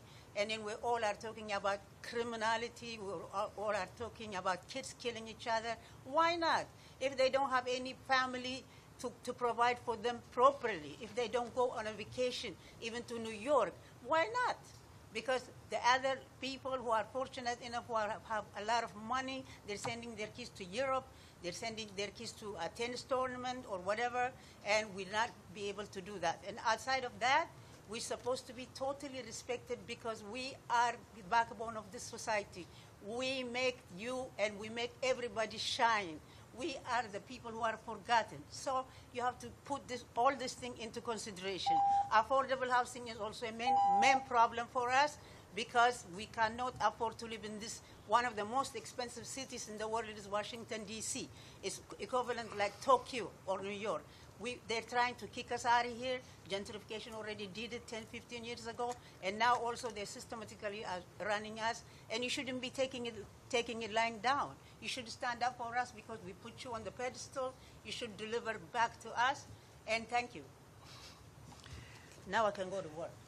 Thank you very much for your testimony. All right, and have a good day at work. Thank you. Next, yes, sir. Good afternoon, council member and associates. My name is Damon Dixon. I'm 51 years old, born and raised in D.C. I'm a Ward 1 resident and have been a bartender in the D.C. service industry since 1998. I could use this opportunity to talk about how One Fair Wage and Rock have been disingenuous, status-seeking, clout-chasing, fake activists and bad actors from the start. I could talk about how the out-of-towners came to our city under false pretenses to try to save people who didn't ask or need to be saved. I could talk about the paid actors that the RFC have brought in to testify on their behalf and their attempts to dox good, hardworking people who want their quality of life not to be affected by outsiders, and in the same breath accuse these same good people of being paid actors. I could talk about how sad it is that the DC voters allowed themselves to be duped into this situation and that has come to pass, which has left them with a deficit in quality small business dining and drinking establishments as well as quality staff and experience. What I want to talk about is autonomy. Prior to Initiative 82, as a bartender and server, I knew every day going to work that after leaving work, the tips and the money that I made were exactly what they were supposed to be. Tips might be up, might be down depending on the night or occasion of the year, but I knew that because it's the nature of the beast. It's the nature of the business when I walked in the door, and I knew that the tips that I was making, I was taking home, were mine, and no one else was going to touch them.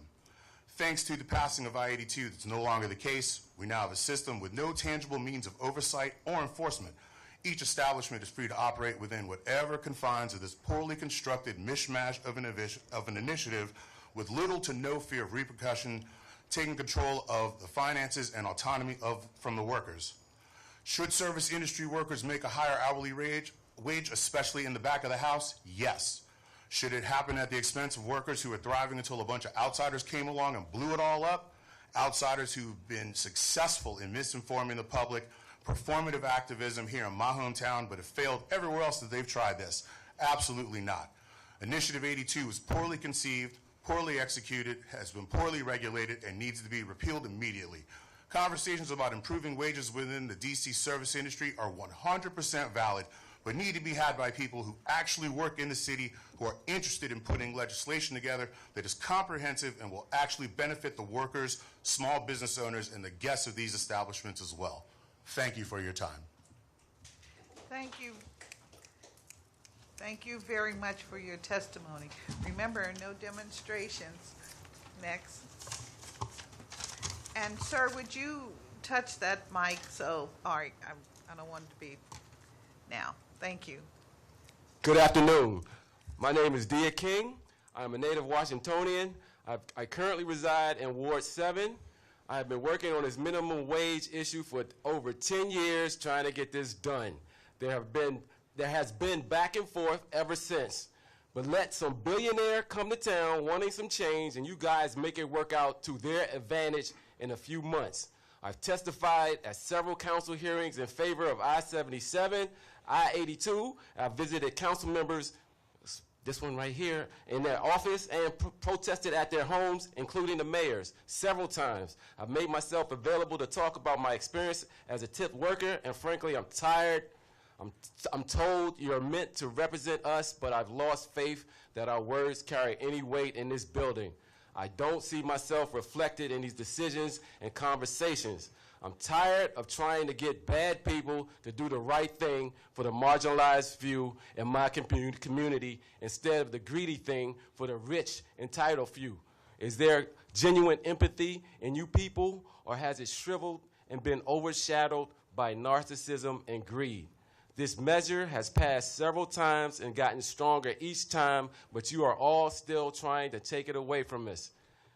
It is okay to take from those at the bottom as long as you enrich those at the top. Rent does not go down, bills don't go down, food doesn't go down, your pay doesn't go down, but tip workers' pay does?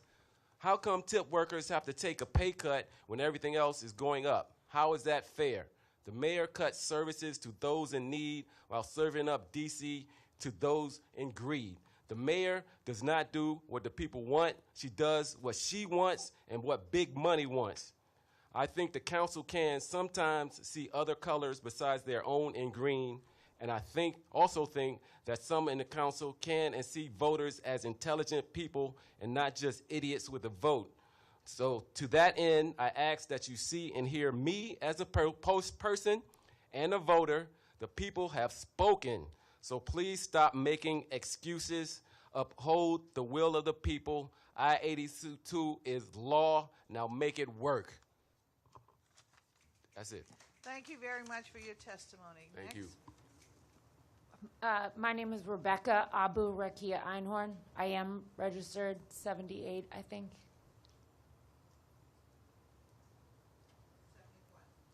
Man, well, I was in the right, decade or whatever. In the right zone, yes. Yeah. Okay, please, we'll take your testimony. Members of the council, my name is Rebecca Abu Rakia Einhorn, and I am a resident of Ward 5. I am here to urge you to fully restore and protect the DC Family Paid Leave Program, which is facing devastating cuts in the FY26 budget. I am the director of a national scholarship program, and I direct a team of 17 people, and I have about 500 students traveling abroad to 19 countries starting on Monday. But I am here because I have personally benefited from DC paid leave as a parent, a public servant, and someone with serious medical needs. My story highlights the life-changing impact of this program and the danger of taking it away. When my first child was born in 2019, paid leave didn't exist. I had only 3 weeks of paid leave from my employer and no sick leave left after 2 prior ankle surgeries. I returned to work 6 weeks postpartum, exhausted, overwhelmed, leaking breast milk, and without affordable childcare. I wish I could have taken more time, but it simply wasn't possible. By contrast, just 2 years later, when my second child was born in 2021, the DC paid leave program allowed me to take 4 full months at home. My husband was also able to take 2 months off, and this support made an extraordinary difference for our family, my recovery, and my return to work. I wasn't forced back by circumstance. I was ready to go back to work. DC paid family leave isn't just for parents. In 2024, I had 2 hip surgeries and finished off my year with a 3-level spinal fusion. This wasn't a routine procedure. I spent a week in the hospital with incisions on my front, side, and all over my back. I have 2 titanium rods and 6 titanium screws. I couldn't walk downstairs for 17 days. When I got home, it was the most painful experience of my life. I couldn't bend, lift, or twist, put on my shoes, or take care of my children. But for the first time, I had enough leave to recover fully. I could taper off my medications, rebuild strength, and prepare to return to work sustainably. Without this program, I would have been forced to return to work far too soon, risking setbacks and further complications. This program gave me time, security, and dignity, and it must be protected. The proposed cuts, including a 15% reduction in benefits and fewer weeks of leave, will force workers to choose between their health and their livelihood. It's unjust to balance the budget on the backs of DC's workers while billionaires and businesses receive tax breaks. Life-changing events, whether babies or injuries, I'm almost done, don't come at predictable times. I urge you to restore full funding to DC paid family leave, maintain the universal paid leave tax, and explore fairer revenue options. Paid family leave is not a luxury. It's a lifeline for public health, family stability, and economic resilience. I am living proof of its impact. Please protect it. Thank you. Thank you very much to this panel. And we can now take the next panel. Again, if you need to get to your job, I'd like to get you up front now so that, thank you. Thank you so much. And we'll start with you and we'll go down the list again.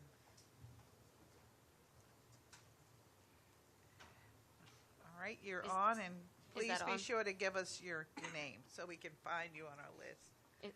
Yes. Is this on? Okay. It is on. When the red light is on, your mic is on. Dear Council Member Bonds and committee members, thank you for the opportunity to be here and speak. My name is Yana Tarakanova. I'm a restaurant worker with a 13-year experience. I'm currently employed as a server, part-time manager at Heng Sui's Chabar Dupont Circle location. Can actually name the place where I work. Initiative 82 was not justice. It was not reform. It was a hostile takeover of my income, my autonomy, and my industry by people who have never carried a tray or worked a double shift.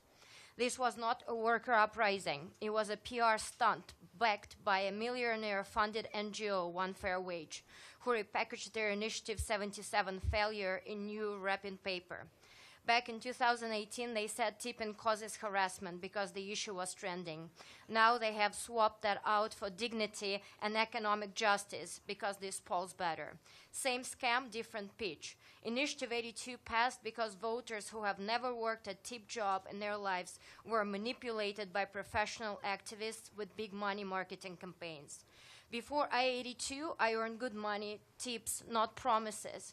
My pay was tied to performance, rhythm, hustle. I owned my tables. Now I'm watching a chunk of every bill get vacuumed into mandatory service fees. The addition of those charges often leads to customer confusion, with many believing that tips are no longer necessary. This misunderstanding results in reduced tipping, directly impacting my take-home income. Before the initiative, for every $1,000 sales, I used to get $220, $250, which equals 22-25% in tips. Now, since my average tip percentage went down, I make around $180, $200 in tips, which equals 18-20%. Based on these, I lose approximately $400 a week, $1,600 a month. As a server, I was not only impacted by this change. The kitchen staff and support team lost hours, shifts, sometimes even their jobs. More than 70 restaurants closed in Washington, D.C. last year. Very few small businesses are capable of adjusting and surviving under the new system.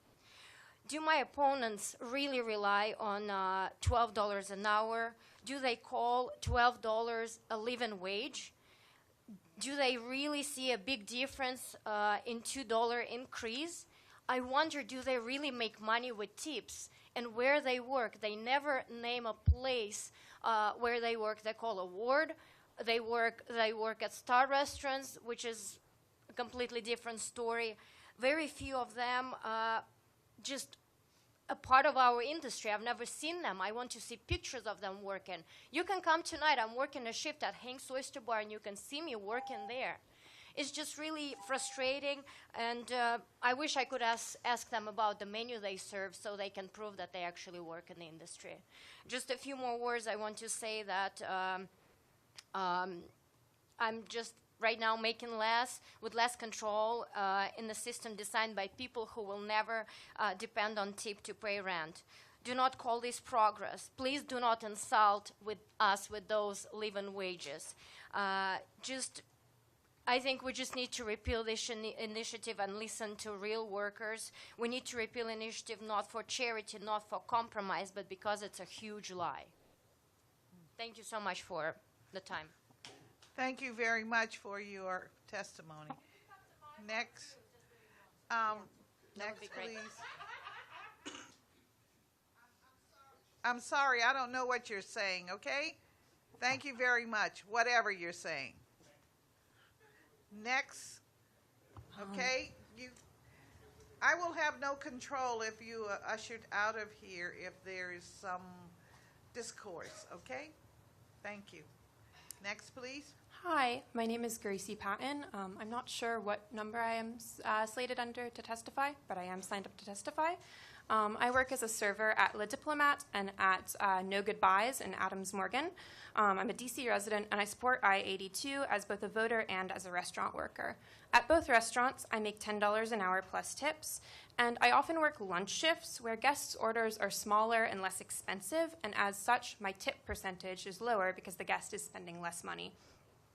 I rely on a higher tipped minimum wage during these lunch shifts to ensure that I can pay my rent. If the DC Council cuts the tipped minimum wage and overturns the will of voters who supported I-82, my take-home pay will decrease. I would also like to point out that my restaurant, Le Diplomat, spent thousands of dollars on union busting when my coworkers and I organized a union. If they can afford to spend money union busting, they can afford the raises prescribed in I-82. The $2 an hour raise I am expecting on July 1st would allow me to have more security in my finances so I can focus on planning for the future. I urge the Council not to slash the raises promised in I-82 and to implement it as ratified by the voters. Thank you. Thank you very much. Next. Good afternoon, Chairperson Bonds and members of the committee. My name is Joseph Florence. It might say under Wes. I am speaking in his place. My name is Joe Florence, and I work at a barista at No Goodbyes at the Line Hotel in Adams Morgan, and I'm a DC resident in Ward 4. I'm asking that the Council removes any mention of I-82 from the budget. As a barista, I currently make $15 an hour plus tips. Repealing I-82 would allow my employer to pay me less, which would impact my own ability to pay rent and continue to afford to live while I work through my own graduate studies. I'm also concerned about the precedent that this action from the mayor and the council sets. I-82 was passed by voters with an overwhelming majority and represents a critical function within our democracy as DC residents. What is the point of a ballot initiative if the mayor and council can undo our democracy with a stroke of a pen? I encourage the council to continue to listen to the voices of workers from the city who have been relying on this wage increase from I-82 to live comfortably here in Washington, D.C. Thank you. Thank you very much. Next. Hi, can you hear me? Yes. Excellent. My name is Yannick Omicton. I think I'm 130-something on the list, but I got to get to my shift.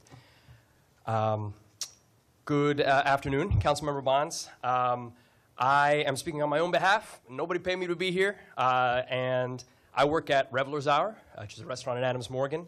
I'm support staff, so I do back waiting, food running, hosting. And at Reveler's Hour, I make $20 an hour, and I get tips on top of that. It's a nice restaurant. We do have a service charge, but we also get health care, and we also get other benefits.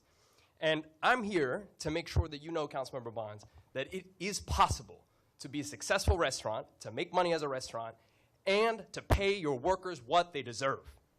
So, you know, all this talk from restaurant industry folks, from the no on I-82 folks, about how this will kill the restaurant industry, we're living proof that this model can work. And, you know, it's true that restaurants still need help, right? It's true. One of the biggest things they need help on is rent. You know, I see all these restaurants that are closing, you know, a couple that I've seen in the news. If you look at how long they've been open for, it says 10 years. How long is their commercial lease typically for? 10 years, right? And when that lease comes up for renewal, the landlord, commercial landlord, comes back and says, we want to charge you 50, 80% markup, 100% you know, markup on what the rent was back in 2015 or 2014 when they first signed that lease, right? It's a complete Wild West for commercial rents and for commercial rental agreements. There's no rent control. There's no you know, oversight by the DC government. Developers and landlords can do whatever they want with these restaurants. And I heard directly from a retail broker once that does a lot of restaurant leases that said that a lot of landlords would rather just leave their spaces vacant. They would rather just leave it vacant until someone can come around and pay the huge kind of fees that they have, so that the market rate, the going rate for those rents remains high, so the property values don't go back down. You know, that's a bunch of restaurants, a bunch of developers working in cahoots with each other. That's a cartel. That's, you know, a distortion of the market. And at the end of the day, who suffers? Restaurants do, and then underneath those restaurants, the workers do. And what's always the case is that when there's a downturn, when things are happening, right, who gets the short end of the stick? It's back of house workers. It's support staff. It's the dish pit, right? It's the lowest worker that gets hit first. Commercial landlords, they don't have to do anything, right? Even restaurants, they're asked, you know, they're the ones getting off the hook, right? So if you're going to repeal the will of the voters once again by getting rid of Initiative 82, you are going to be responsible. You, Councilmember Bonds, and the rest of this council will be responsible for screwing over the littlest worker once again. Thank you very much. Thank you to this panel. And now we'll ask again, are there others that must get out of here to their job? If so, join us at the witness table. All right. Has to work today? Come on. Okay. Yeah, don't be shy. I mean, we're trying to accommodate you. All right. Excellent. Okay, thank you very much.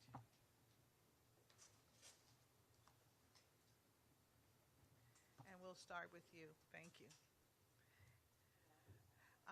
Remember, press the button and the red light comes on. You're then on the mic. All right. All right, thank you. Give us your name so we can hopefully find you on the list. My name is Samantha Hawley. I'm number 78 to sign up today. Not 77, that's an unlucky number. So again, everyone calls me Sam. I'm a 22-year DC resident, and I've been a tipped worker for 20 of those years. I would like to thank you for your time, Councilmember Bonds. This issue is recurring, and we've been through this process. You've been with us since 77.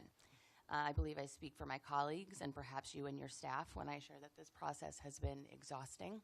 It will never go away, and I really, really appreciate that you are not leaving us behind and you're hearing what we as actual tip workers have to say. Now, as you sit, as 77, I testified, obviously, in support of repeal, and I testified again in January for repeal of 82 as well. As we sit in these hearings over the years, you start to notice trends. Certain verbiage or buzzwords start to become apparent, and the theme or word of the day by the opposition appears to be stability. I keep hearing that word utilized. However, because of Initiative 82, I would say this is the time when my income has been the least stable it's ever been in my 22 years in the service industry. And that's because there was no guidance into how it would be implemented. This was also implemented at a time when the service industry as a whole was recovering from a pandemic and increased costs. Now, as restaurant owners, there are decisions that have to be made, and that usually involves, unfortunately, a service charge or cutting labor costs. As one of a restaurant worker, I forget the gentleman's name that was just up here speaking to you, it does tend to be support staff and our lowest, most vulnerable workers that will pay the brunt of increased cost. I can speak to you of my experience in that we have cut busboys, we have cut barbacks, we have cut shifts, and our hourly shifts have been shortened as a result of trying to save these labor costs. Now, because of that, I don't necessarily know that I can go and pick up a double, make that extra money. To be honest, when you go into a restaurant these days, everyone has to do a math game. What is the service charge here? Is that going to go to my server? Is it going to the house? Should I tip the full 20%? That game has left to what used to be an acceptable social standard of a 20% tip. Now, well, I'll take 5% off because there's a service charge. I think it also invites, when Initiative 82 was first passed, a guest sat at my bar, and the first thing he said was, I don't have to tip you anymore, right? And that has been the culture of it. And we're only halfway through implementation. I'm very scared, and I feel very insecure about the stability of where I'm going to be in 2 years when we reach full implementation, when it's $17 an hour. I cannot afford, as a 22-year resident of DC, to live on $17.95 an hour or wherever the minimum wage will be at the time. I make well over that. That being said, help me maintain my income stability in the future and my choice to stay in this industry, and please repeal or at the very least maintain the pause of 82. Thank you. Thank you very much. Next. Hello. Hi. My name is Dan Sertse. I am a DC native, and I was a restaurant worker for 6 years of my life. To be very clear, I worked at 2 restaurants. I was a host at Pearl Dive on 14th Street for 2 years. My favorite drink that I used to love to run was our Fleur 75, which is like a take on the French 75 with lavender and thyme. And then I was a server at North Italia for 4 years, where my favorite dish to sell was our cacio e pepe pizza and our La Dolce Vita, which was like our mango margarita. I miss our menu a lot. So I'm here today because during my time at North Italia, unfortunately, I did experience wage theft and retaliation due to having a boss that was racist and corrupt. And because of that, I lost a lot of wages, and I was unable to pay my rent for a very long time. And in fact, I still have back rent that I owe to my landlord because of this. If I were able to get a sustainable base wage, that could have prevented me from being behind on my rent and for going hungry, especially because I also experienced discrimination from consumers sometimes based off of my race and gender, which I'm sure a lot of folks can attest to who have worked in the restaurant industry. As well as being a tipped worker for a long time, I'm also a DC voter. When I voted for Initiative 82, I knew exactly what I was doing and what I was getting into because I am a literate adult, able to read and comprehend initiatives on DC's ballots. And my coworkers and I were very, very excited to hear this is passed because we were so tired of being paid $5 an hour, but not seeing anything on our paychecks. I'm talking about fathers, mothers, college students, immigrants, and everyone in between. With this current pay raise feeling, we felt like modern day slaves. And we find it insulting that you want to override our optimism and our hope that we have for our futures and our family for a third time, so that restaurant owners with failing and unsustainable business practices like service charges can stay afloat. I'm here because I want to stay afloat too, as well as my colleagues do. I believe that I should have enough money to pay for my rent, my food, my housing, and whatever else I need.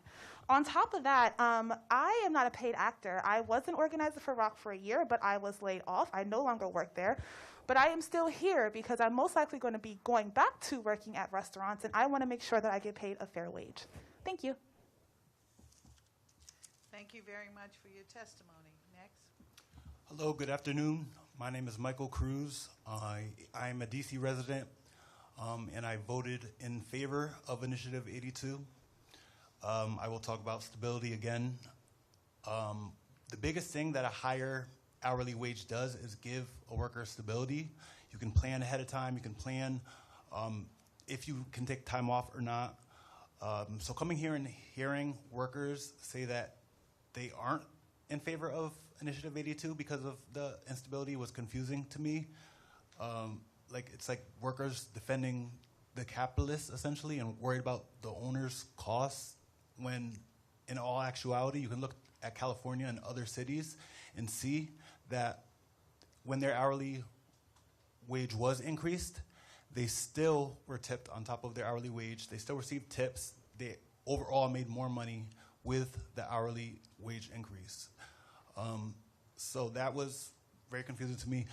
Also, importantly, we are all restaurant workers here, and I think we forgot about all the nail techs, the car wash employees, and all the other tipped employees that this will be impacted by. We've only been talking about restaurant workers, though I am a part of Local 25. There are other segments of the working population that will be impacted, and it's important for them as well to have a stable wage for their families and for their lives. So I think that's a forgotten part of this. And I was a part of a union fight when I worked at Moon Rabbit. It was public, it was known, and I know that my coworkers are still being tipped 20% despite the general public and people who frequent the restaurant knowing that they now are getting a higher hourly because they won the union at the Intercontinental Hotel. So, and we're also a big tourist city. We're going to get people here who come and don't know the intricacies of tipping, and they're still going to tip. So as a worker, you should not be scared of your employer having to pay you more money. That's just, you shouldn't be scared of that. But again, I agree with everyone else. You should support the people who voted, who elected you all, and supported the initiative, and keep the Initiative 82. Thank you very much for your testimony. Next. You're Hi, on. my name. And if the others would turn your light out. Okay, now we'll hear you exclusively. Hi, Thank you. my name is Lisa Benton. I'm not on the list. I am the general manager of Headquarter Prime in Ward 6 in DC, and I've come to speak from a labor management perspective. Today is my day off. Wednesdays are my day off, and on Wednesdays I work shifts in hourly roles to keep labor low because we struggle to keep our labor costs under control. Last year when we opened with a 27% labor budget. This year we moved it down 1.45%, and next year it will move down another 1.45%. Our budget will decrease until we get to 22% because we're a new restaurant. We have a window of time to get our controllables in line. But with the increase in wages coming every year or every biannually, I believe they are, we have to find a way to also grow sales because that percentage is firm and that percentage relates to a number. So we predict, we schedule, and then we either call in last-minute team members. I work 7 days a week to ensure that I can manage labor. or we cut. And of course, we can't cut with less than 4 hours of a shift worked or less than 4 hours notice of an upcoming shift worked. Otherwise, we still have to pay that labor out. This increase in FOH labor, which does account for normally 2/3, if not 3/4 of the staff on schedule every day, which is front of house, takes away from the balance of front of house, back of house labor, which does account for the whole percentage that we are allotted in our budget. So normally we're running 12 to 14% of front of house labor with the rest of it allocated for back of house. You're talking about making their hourly wages identical. We're going to have to almost triple our budget for front of house, for whole house labor. Yes, I agree. Rent is wild. Somebody do something about that. But right now, this is what I can speak about, is my controllable lines in my P&L. I want nothing more than for my team to make great money. I watch them work. We are in the trenches together. These are the shoes that I wear on shift because I am down there with them, bussing tables, cleaning the bathroom, working the hose stand. But I can't get my team members 30 minimum hours a week to get the benefits, the stellar benefits that my company offers, because I can't schedule them that many hours. We have our peak shifts 2 to 3 days a week, but we're open 5 days a week. They get 2 to 3 awesome shifts a week. I come from a state, I am a DC implant. I come from a state where there's a 213 wage, and I worked as a server and a bartender in that, and I made $1,000 to $1,500 a week in tips. I did not care one single little bit about my hourly wage. Maybe it touched my taxes, maybe it didn't. And that is not what I see happening here for my team. I see them leaning on this hourly wage because tips are getting noticeably smaller.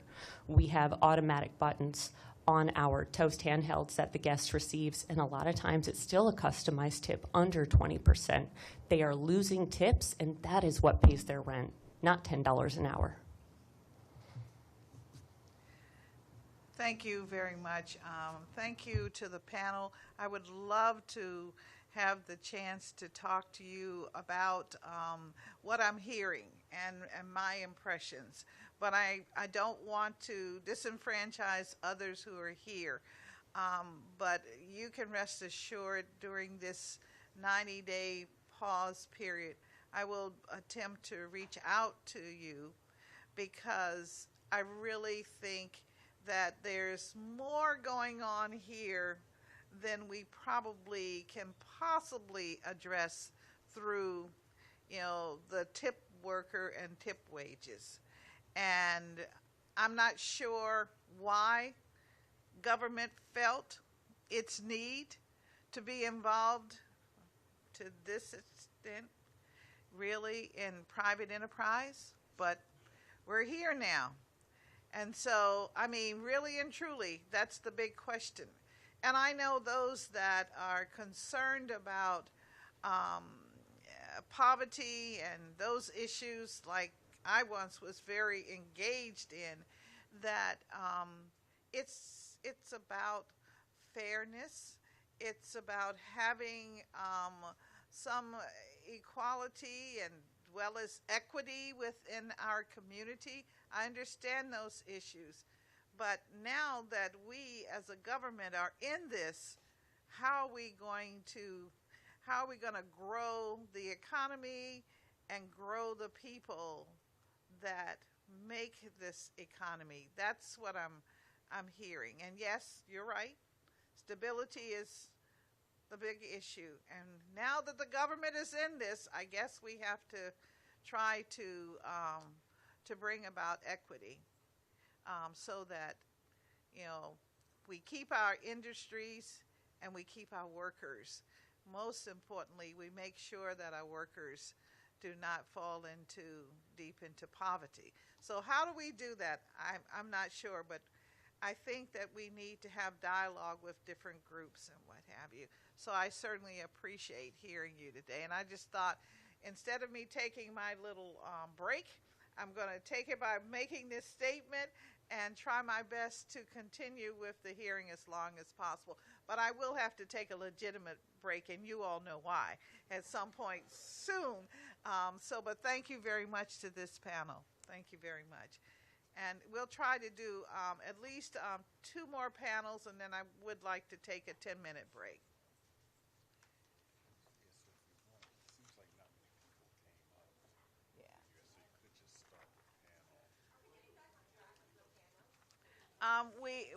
We are, as soon as the next, I think we had a few people who tried to get up.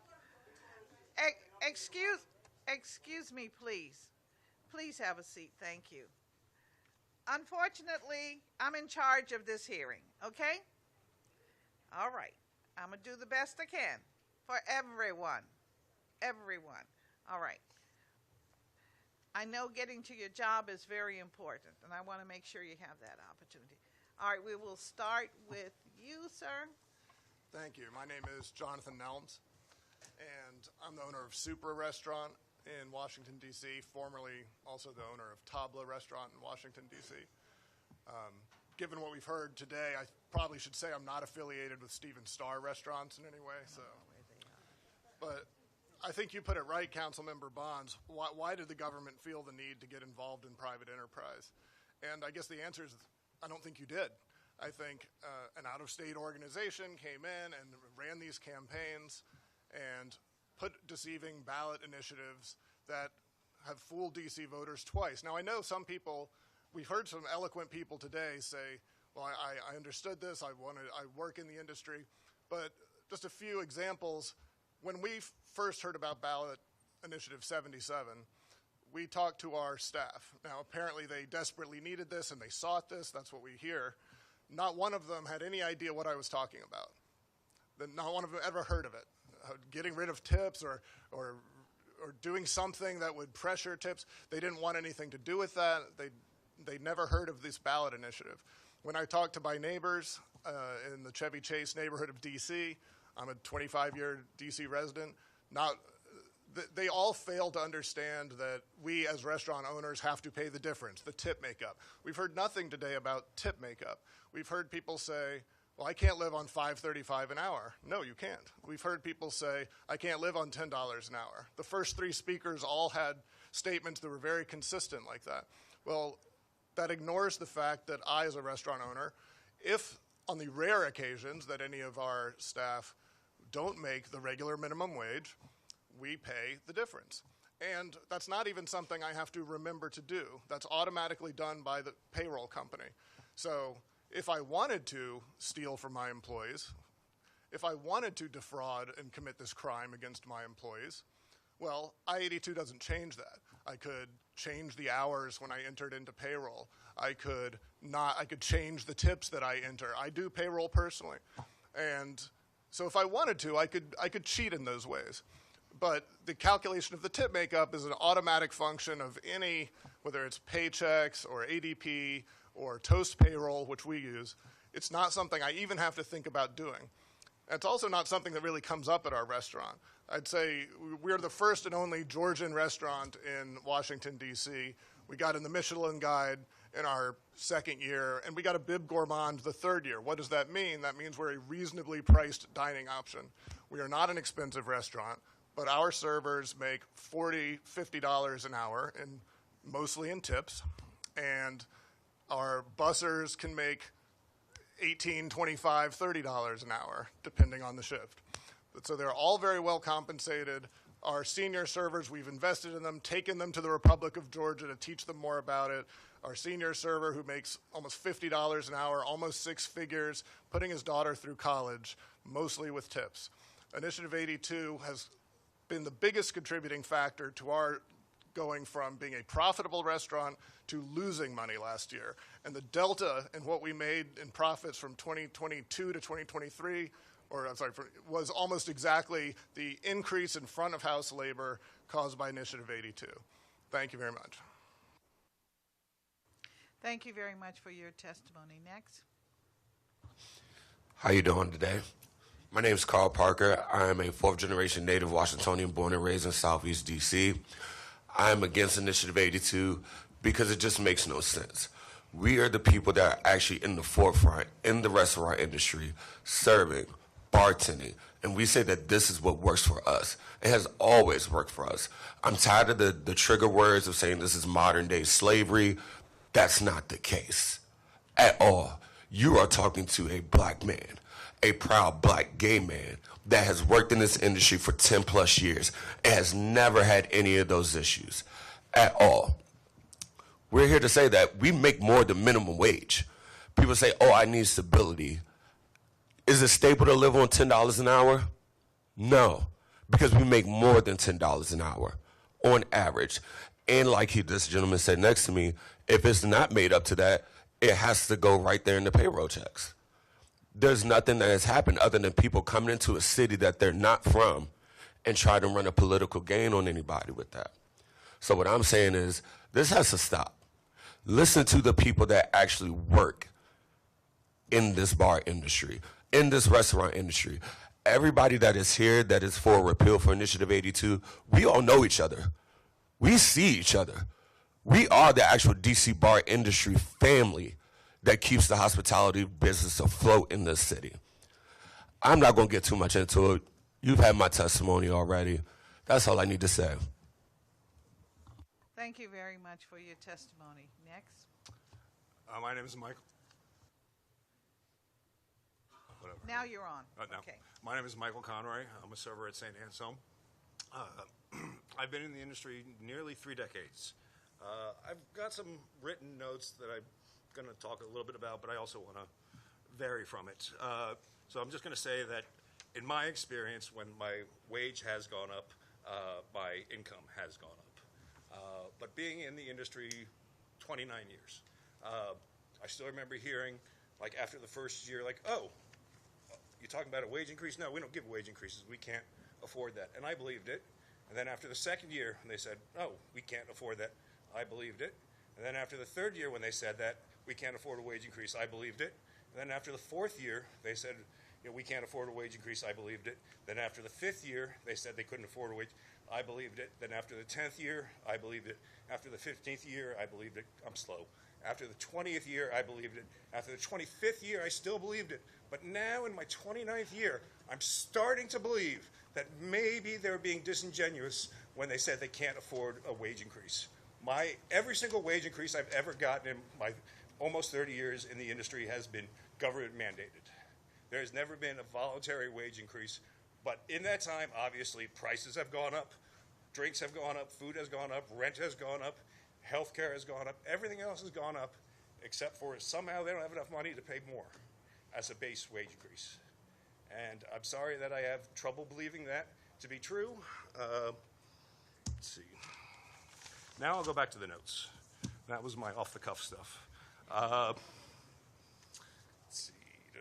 I do work at a star restaurant. I have been there when they spent thousands of dollars having people trying to bust the union, intimidate people, and retribution, honestly. So like I said, that just goes back to the fact that when they say they can't afford a wage increase, no, I don't believe it.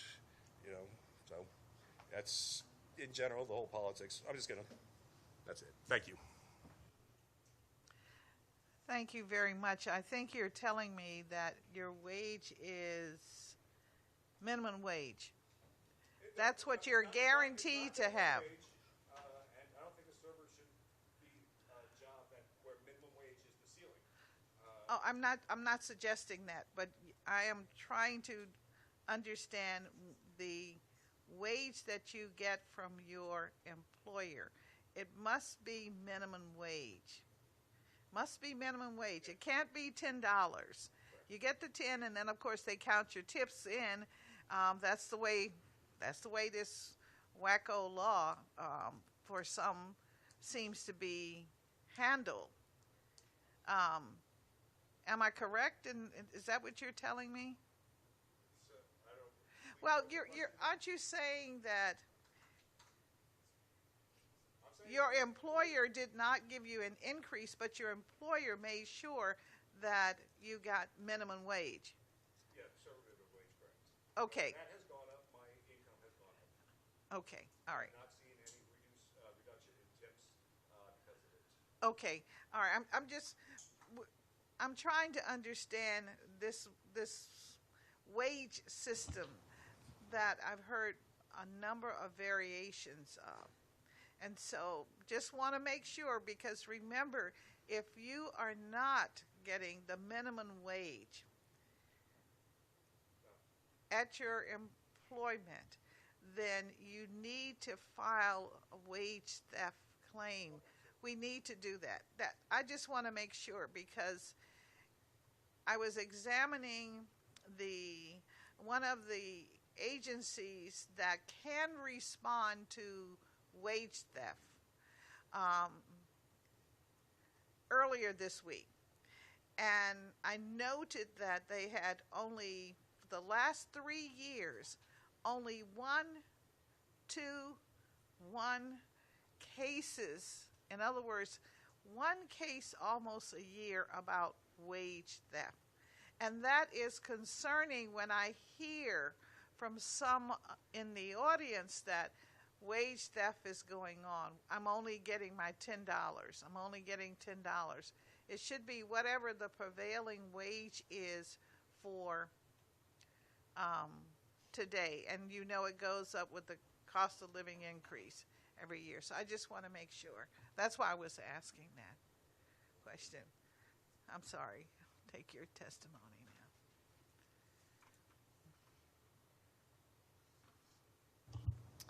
Test.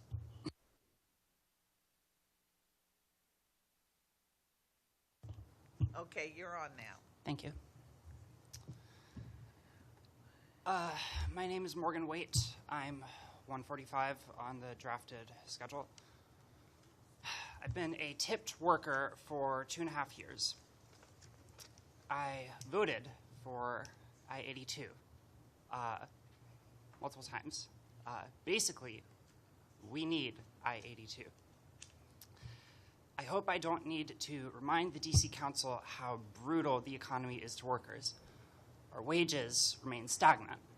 Our groceries, healthcare, and housing grow more expensive by the day. For sure, most millennials and Gen Z may never own their own housing units. I emphasize these non-mysterious facts because I know my community is struggling. And yet, despite the vast majority of voters wanting I-82 to become law, it seems many in our local government don't care about respecting the will of the people. Pausing I-82 after 3 business days of notice reflects disrespect for the voters, and if y'all cared about a democracy, we wouldn't be here right now. I'll repeat myself. Ignoring the will of voters is disrespectful. We as voters are capable of deciding. If a business can't afford to pay living wages, maybe it shouldn't exist. We told y'all with our ballots what we wanted from our government, and yet here I am on a Wednesday talking about nonsense I don't have time for, earning less money while I beg for attention from people who are paid to be here.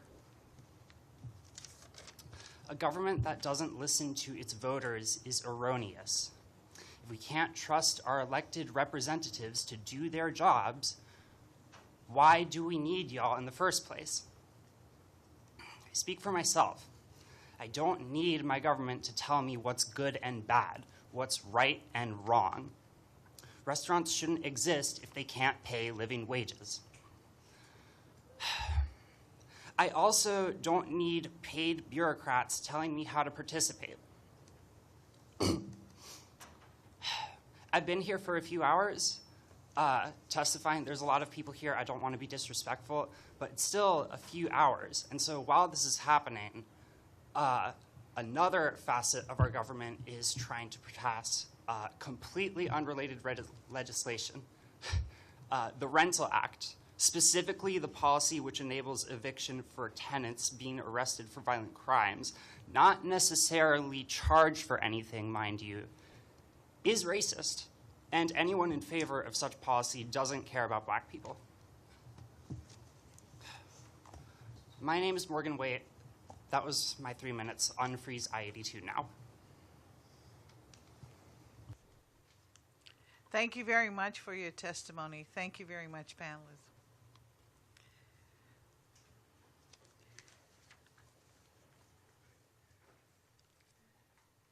I don't think there's anyone else. There's one lady. Maybe here's two. Okay. This is gonna, okay. All right, great, okay.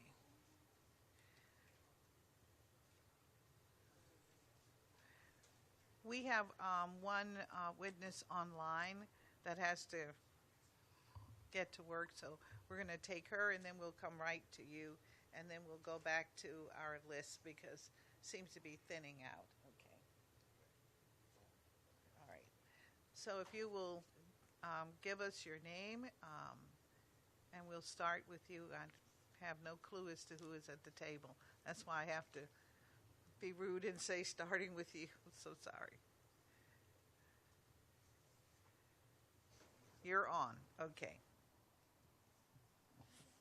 Are we starting online or with me? We're going to start. We'll start with, is the person? She's on now. Okay. Ms. Thompson, you're on. Okay. Hello. Hi, good afternoon. My name is Annie Thompson, and I'm a bartender at a restaurant in Ward 2. I am here today to request that the DC Council and Committee on Labor and Executive Administration remove any changes to the tipped minimum wage from the DC budget. I speak with you now with about 11 years of experience as a tip worker in the restaurant industry. I entered the restaurant industry in Minnesota, a state where a tip credit has not existed since the 1980s. Having worked there in the restaurant industry for 6 years, I know firsthand that the restaurant industry is perfectly capable to pay employees a living wage and thrive. While in Minnesota, I worked at 2 separate family-owned and independent restaurants, both of which are still operating to this day. Neither of these restaurants required service charges either, so there was no bewilderment or frustration from customers, and all additional money left by customers, tips, went straight to the working staff. Making minimum wage plus tips allowed me to support myself substantially in college and beyond. Since moving to the Mid-Atlantic last year, I first started bartending in Maryland, where I was shocked at the results of the tip credit. I had never made so little money in the restaurant industry as when working within a tip credit system. I could barely make ends meet, even with an additional job. It was for this reason that I started working in DC, where, in the wake of I-82, I knew I could better and more consistently support myself. It has been a relief to once again be able to make enough money to afford rent, groceries, and student loan repayments. It has been maddening to hear RAMW's lie that I-82 reduces tips. Not only does my time working in a non-tip credit state directly disprove this, but my experience is also supported by recent research by Unite Here, which plainly shows that between May 2023 and May 2024, DC tipped workers saw a 13.7% increase in their median annual income, which is 10% more than what workers in the broader DMV received. Paying employees a minimum wage doesn't reduce tips. I also have heard a lot about wage theft and wage transparency, so I wanted to address this. From my experience in Minnesota, I have witnessed the role of the tip credit in obscuring wage transparency and elevating the risk of wage theft. Without a tip credit, in Minnesota, I had complete understanding of what I was making each day.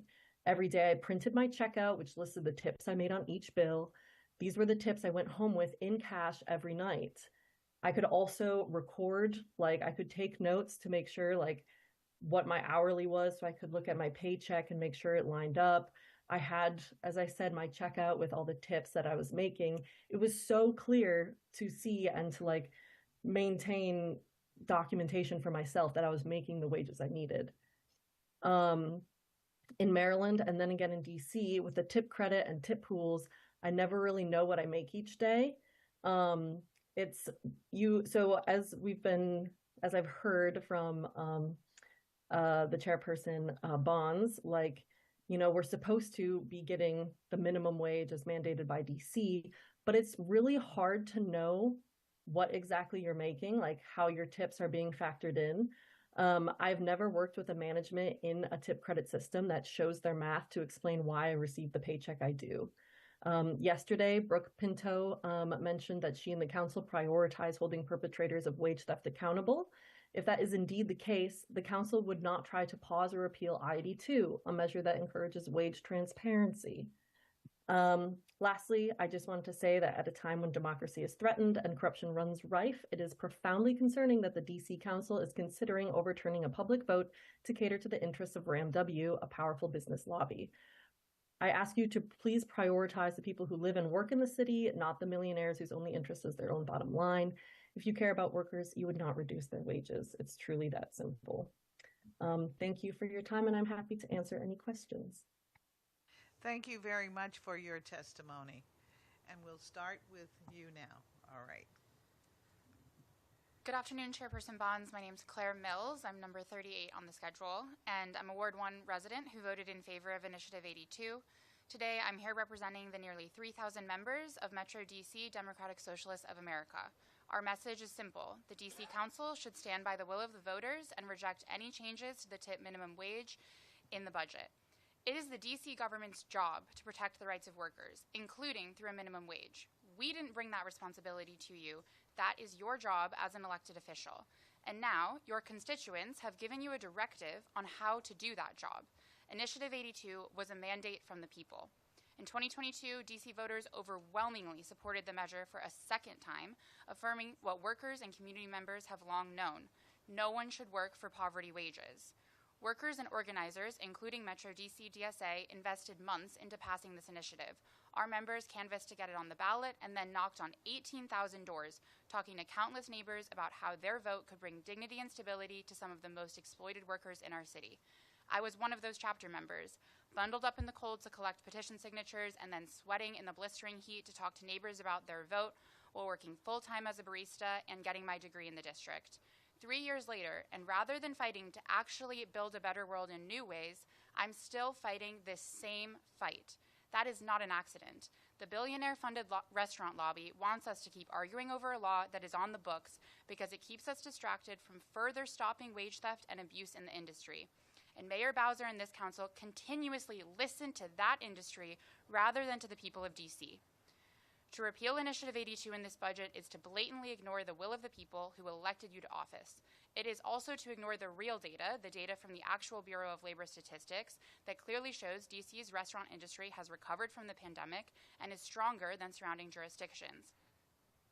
The implementation of Initiative 82 cannot be tracked to anything except workers making higher wages and working jobs with more dignity. To repeal Initiative 82 is to ignore the facts, and worse, to repeal Initiative 82 is to abandon workers. DSA will remember what you do next, and so will the workers. So do the right thing. Remove any changes to the tips minimum wage from the DC budget. Our chapter will continue organizing to hold council members accountable, to defend Initiative 82, and to build a DC where all workers, not just the wealthy and well-connected, can thrive. Thank you for your time. Thank you very much for your testimony. Next. Hi, my name's Corey Bryant, and I've lived in the district for 20 years. I live in Ward 7, and I've been a manager about 50% of my career, where I do people's payroll at the end. And I think everything that's being said about keeping tipped minimum wage with workers, everyone should be making what the council says is minimum wage, but that's a separate issue than what's happening right now. No one truly knows what's going to happen when this goes through, and to do something so radical in the middle of such an economic hardship that we're all having seems harsh and risky. I urge the council to pause and reevaluate. I'm all for raising the tip to minimum wage gradually, but removing it entirely. My other question is, what's going to happen to the $50,000 that people make in tips versus hourly wage when you take that credit away? I think most people here have worked in the industry in some form, maybe going through college. Most bartenders would not do it for minimum wage. Even $20 an hour, $27 an hour is not as much as they're making currently. And that economic downturn and the transparency that we're all experiencing can be addressed more by DC. I think we have an obligation to have people look into to wage theft, to transparency, to having a committed structure way where we report it. If you think that you're not getting what you need and you need to see the math, I think all of that's reasonable. But to take away a structure that has been in place for ever is intense, and I hope you all reevaluate.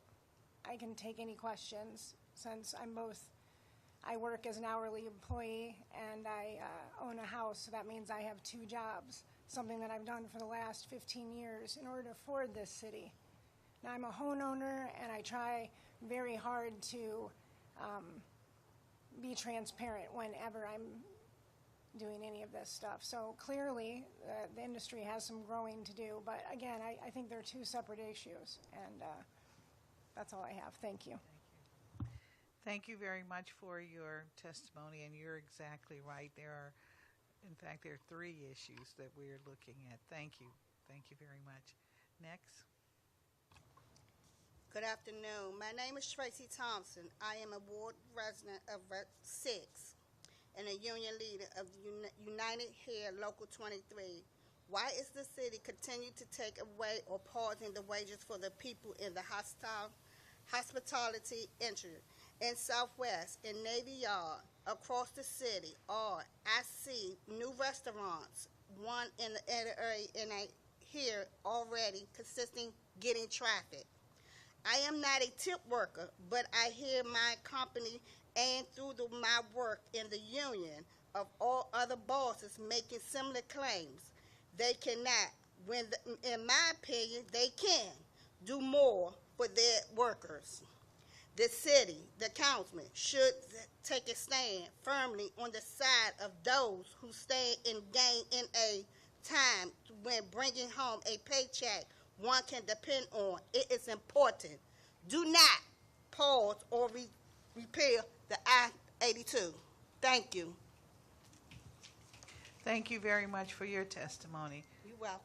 Next, sir. Good afternoon, Chairwoman Bonds. My name is Joshua Armstead. I am a lifelong D.C. resident in Ward 6. I'm also the Vice President of Unite Here Local 23, a union which represents food service workers, bartenders, servers, catering attendants, tip workers in general across the DMV. I find it inconceivable that, once again, food service workers and hospitality workers in this city are under attack. In the guise of, as other people have stated earlier, that the bosses can't pay or this will wreck the industry. Across the city, we see restaurants opening. We see concepts all across the city becoming alive and people being hired in this industry. And my own members, bartenders, who make well over the minimum wage of $17, they make around like $20, $25, close to $30 an hour, they also still get tips.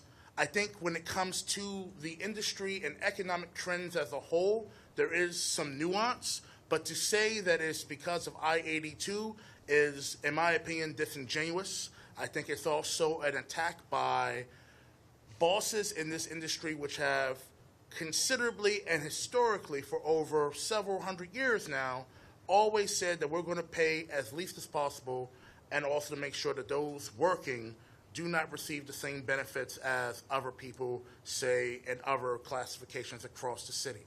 It is systemic. We need to actually change that. Tipping, gratuities in general, are voluntary. And if there are bartenders and servers and people, my members and people in here that get them, that's great. Hallelujah. I'm not telling anybody to take it away. However, the reality is also true that sometimes you do not get tipped, even when you provide good service, even when you do everything right. Maybe someone just has enough for the meal.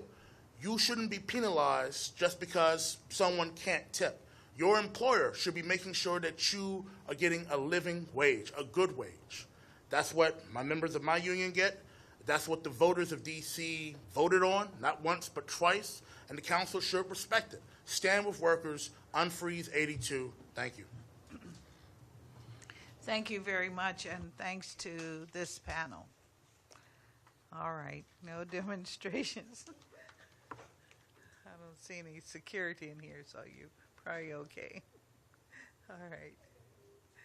All right. I'm going to take 5 minutes, and then I'll come back and we'll start with the rest of our list, if you don't mind. Okay.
We're back in session, and we are starting with, I believe it's panel 6, and we'll make the changes as we have maybe come across the names. For panel 6, Sean Townsend, Amy Dudas, Shiria Markov, Valerie Torres. Those are the 4 that we have.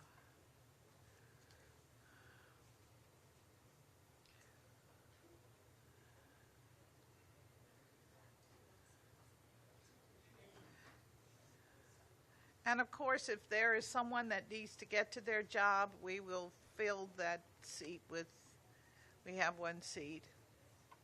All right, okay. Mr. Townsend, we'll begin with your testimony, sir. Thank you and good afternoon, Madam Chair. Thank you for the opportunity to speak today at this critical juncture for our city's future. I'm Sean Townsend. I have the pleasure of serving as the President and CEO of the Restaurant Association of Metropolitan Washington, representing the group of diverse restaurants that give our neighborhoods their unique character and our city so much of its soul. I'm proud to say that I'm also a district resident.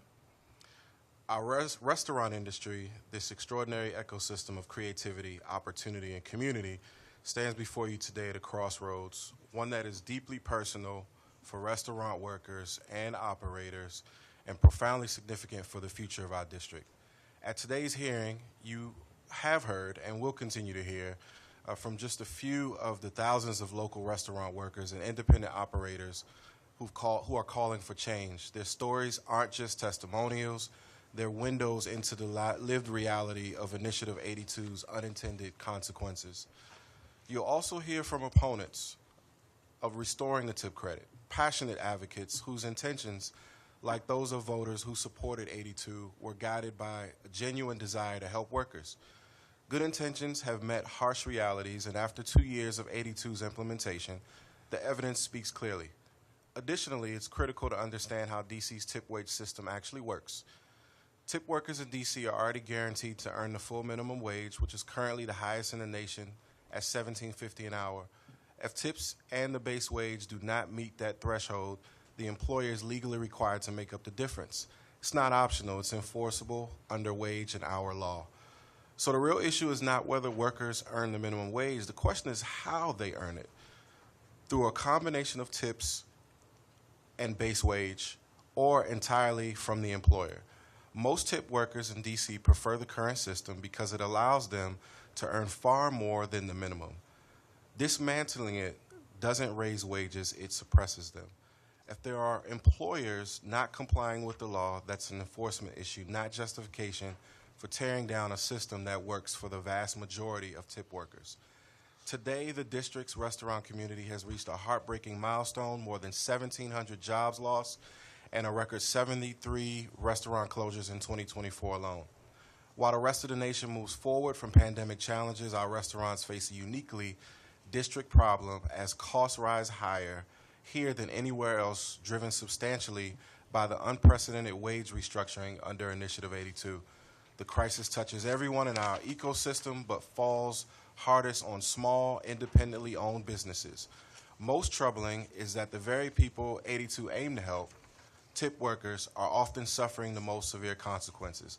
Federal data shows that 82 has widened income inequality among restaurant workers. Lower income workers suffer the most severe impacts, experiencing a 14% drop in weekly earnings, while top earners' income has increased by 37%. Our polling of DC voters from just last month shows this understanding is spreading throughout our community. 51% say they didn't fully understand the impact of Initiative 82 on restaurant workers and menu prices. Only 9% believe 82 has actually helped local restaurants. In 2018, Council showed wisdom by repealing 77 after hearing directly from workers who were impacted and businesses. Good governance requires measuring policies by their outcomes and re-evaluating when necessary. 82 deserves the same evidence-based assessment. Mayor Bowser supports repeal Workers you have heard from are calling for repeal. Operators are pleading for repeal, and increasingly, voters who now understand the real-world consequences support repeal.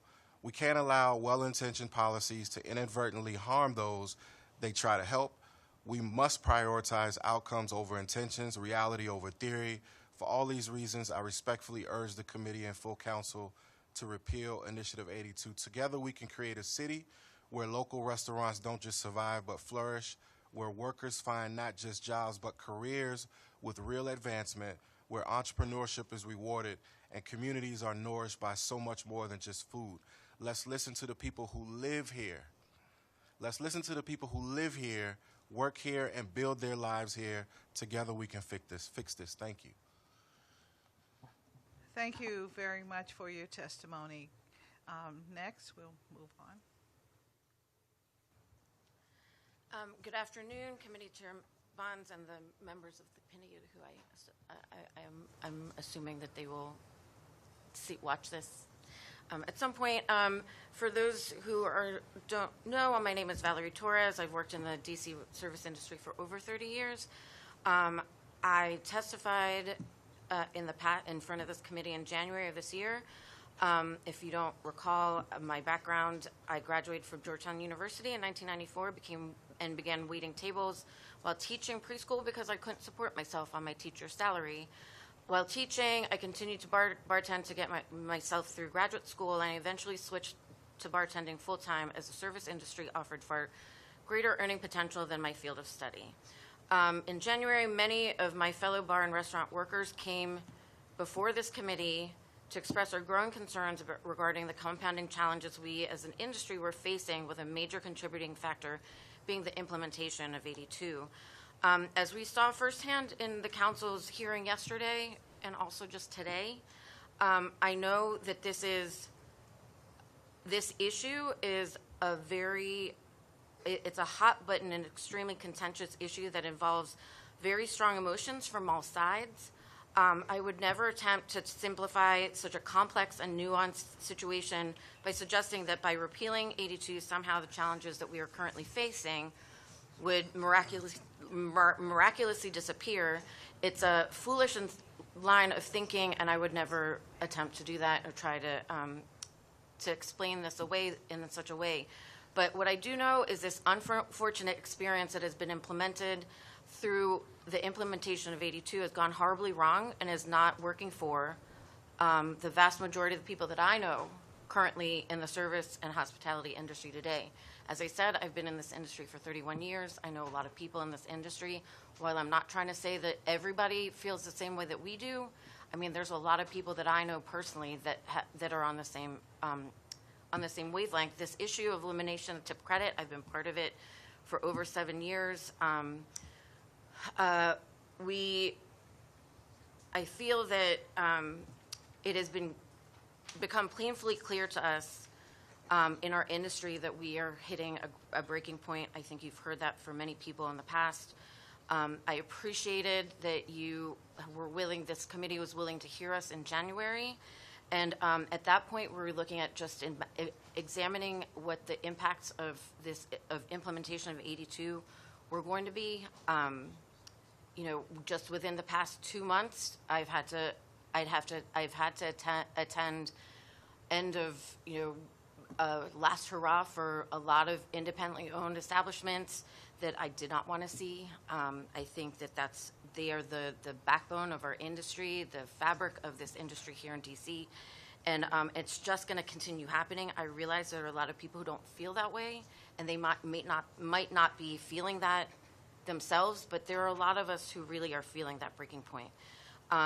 We see it in the empty storefronts scattered throughout every neighborhood in DC. We feel it in our bodies when we have to do the job three different positions on any given shift because the establishment has to make difficult decisions to eliminate positions due to skyrocketing labor costs that are a direct result of 82, while also having to contend with rising costs of other things like cost of goods, increased taxes, increased rent. We see it in our paychecks and are faced with an overall decrease in take-home pay because we are working less hours, revenue is down because people aren't going out as much, and people are just not tipping as well.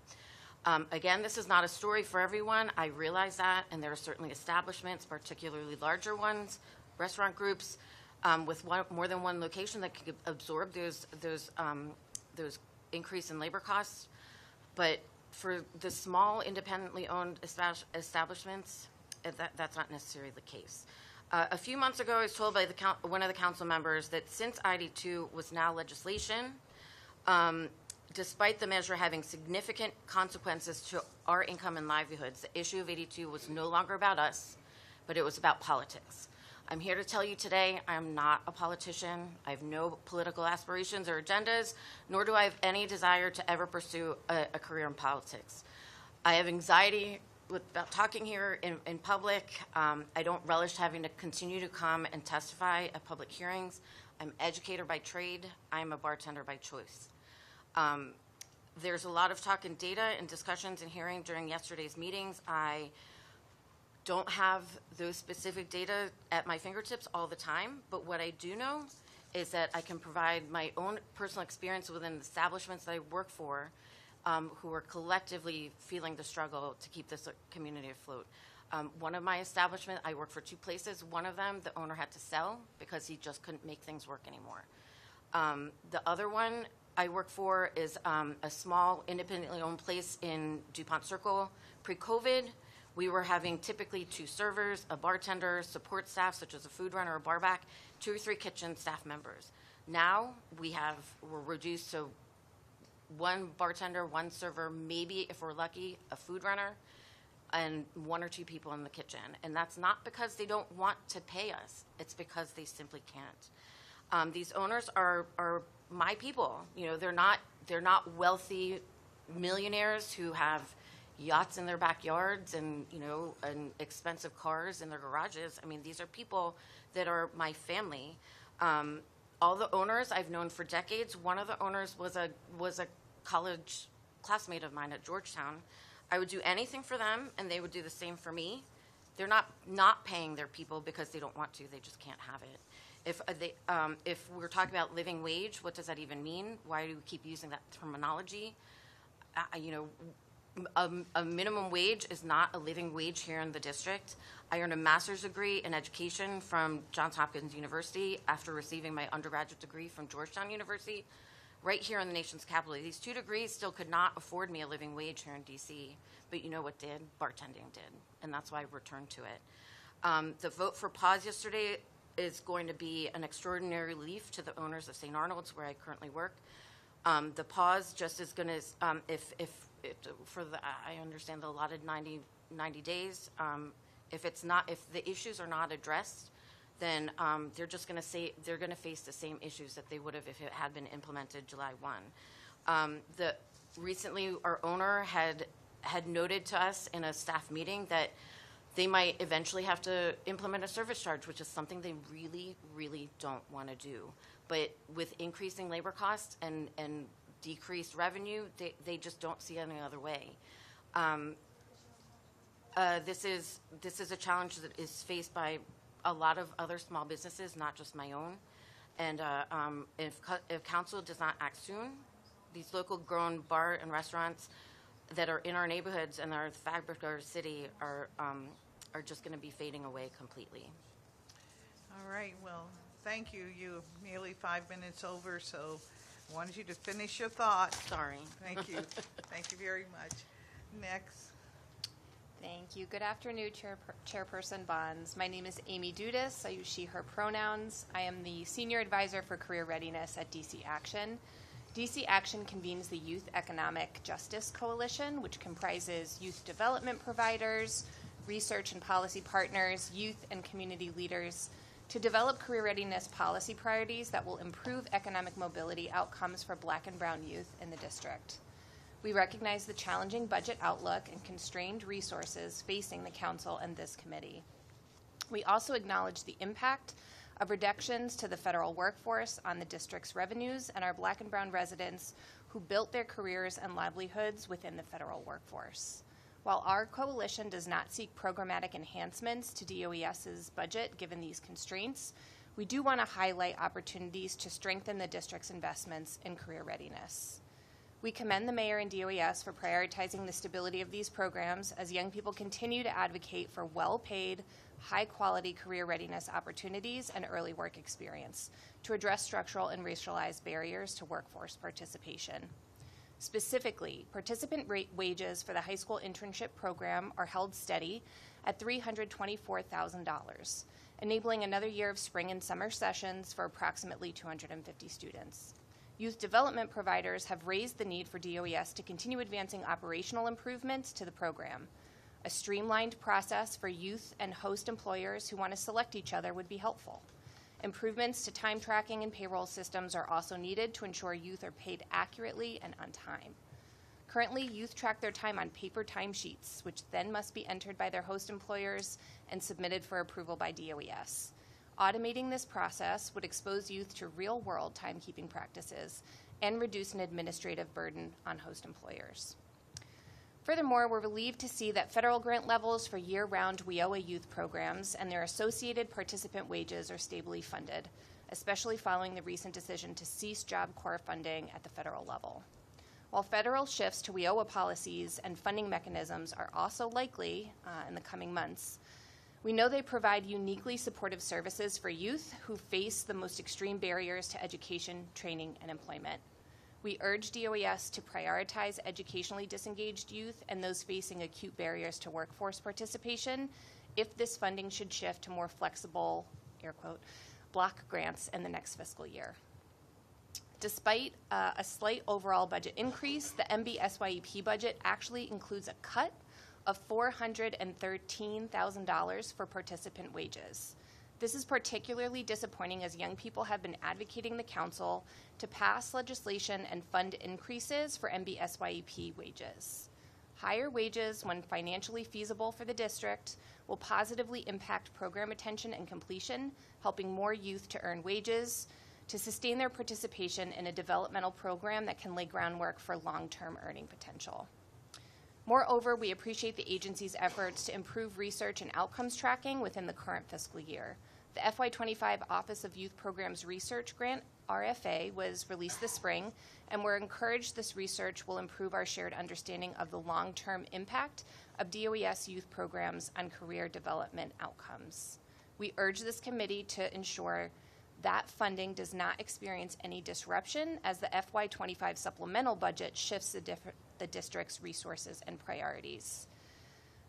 Given the condensed timeline of this year's budget, my written testimony also includes some more specific questions that I hope this committee will ask the agency next week.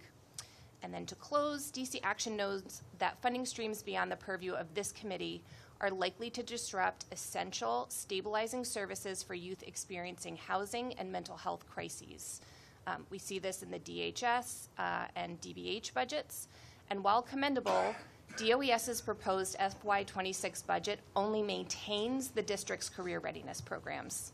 With looming shifts in federal career readiness priorities and further reductions to the district's revenue sources, we urge this committee and DOES to maximize every dollar of the district's career readiness investments. These are critical services with the unique ability to help young people generate income, insulating them and their families from service, program, and coverage cuts across the budget. Thanks for the opportunity to testify, and I welcome any questions. All right. Thank you very much for your testimony as well. And we would like to follow up with you as we're looking at the budget chapter. We literally just got the book a few minutes ago, so we can't even respond to what you have shared with us. But I understand. We're in the same boat. Thank you. Thank you to the witnesses. And I think we had a woman on, didn't we? No, not for this. Okay, all right. We are now moving forward. Do we have any of these? Yeah, panel 7, I think. Are these? I think they're in person. Okay. All right. Rebecca Paxton, Gary Zatoli, Joshua Chesson, Apana Raj. All right.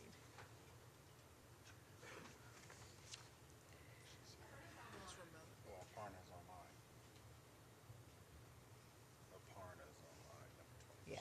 Okay. All right.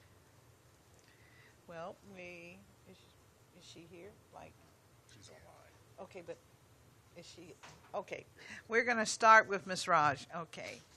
Ms. Raj, you are on. Thank you. Hi, everyone. I'm here to testify against the mayor's attempts to repeal Initiative 82 in the budget and now express my extreme disappointment in the 8 council members who voted to pause the pay raise, betraying the will of the voters and tipped workers across D.C.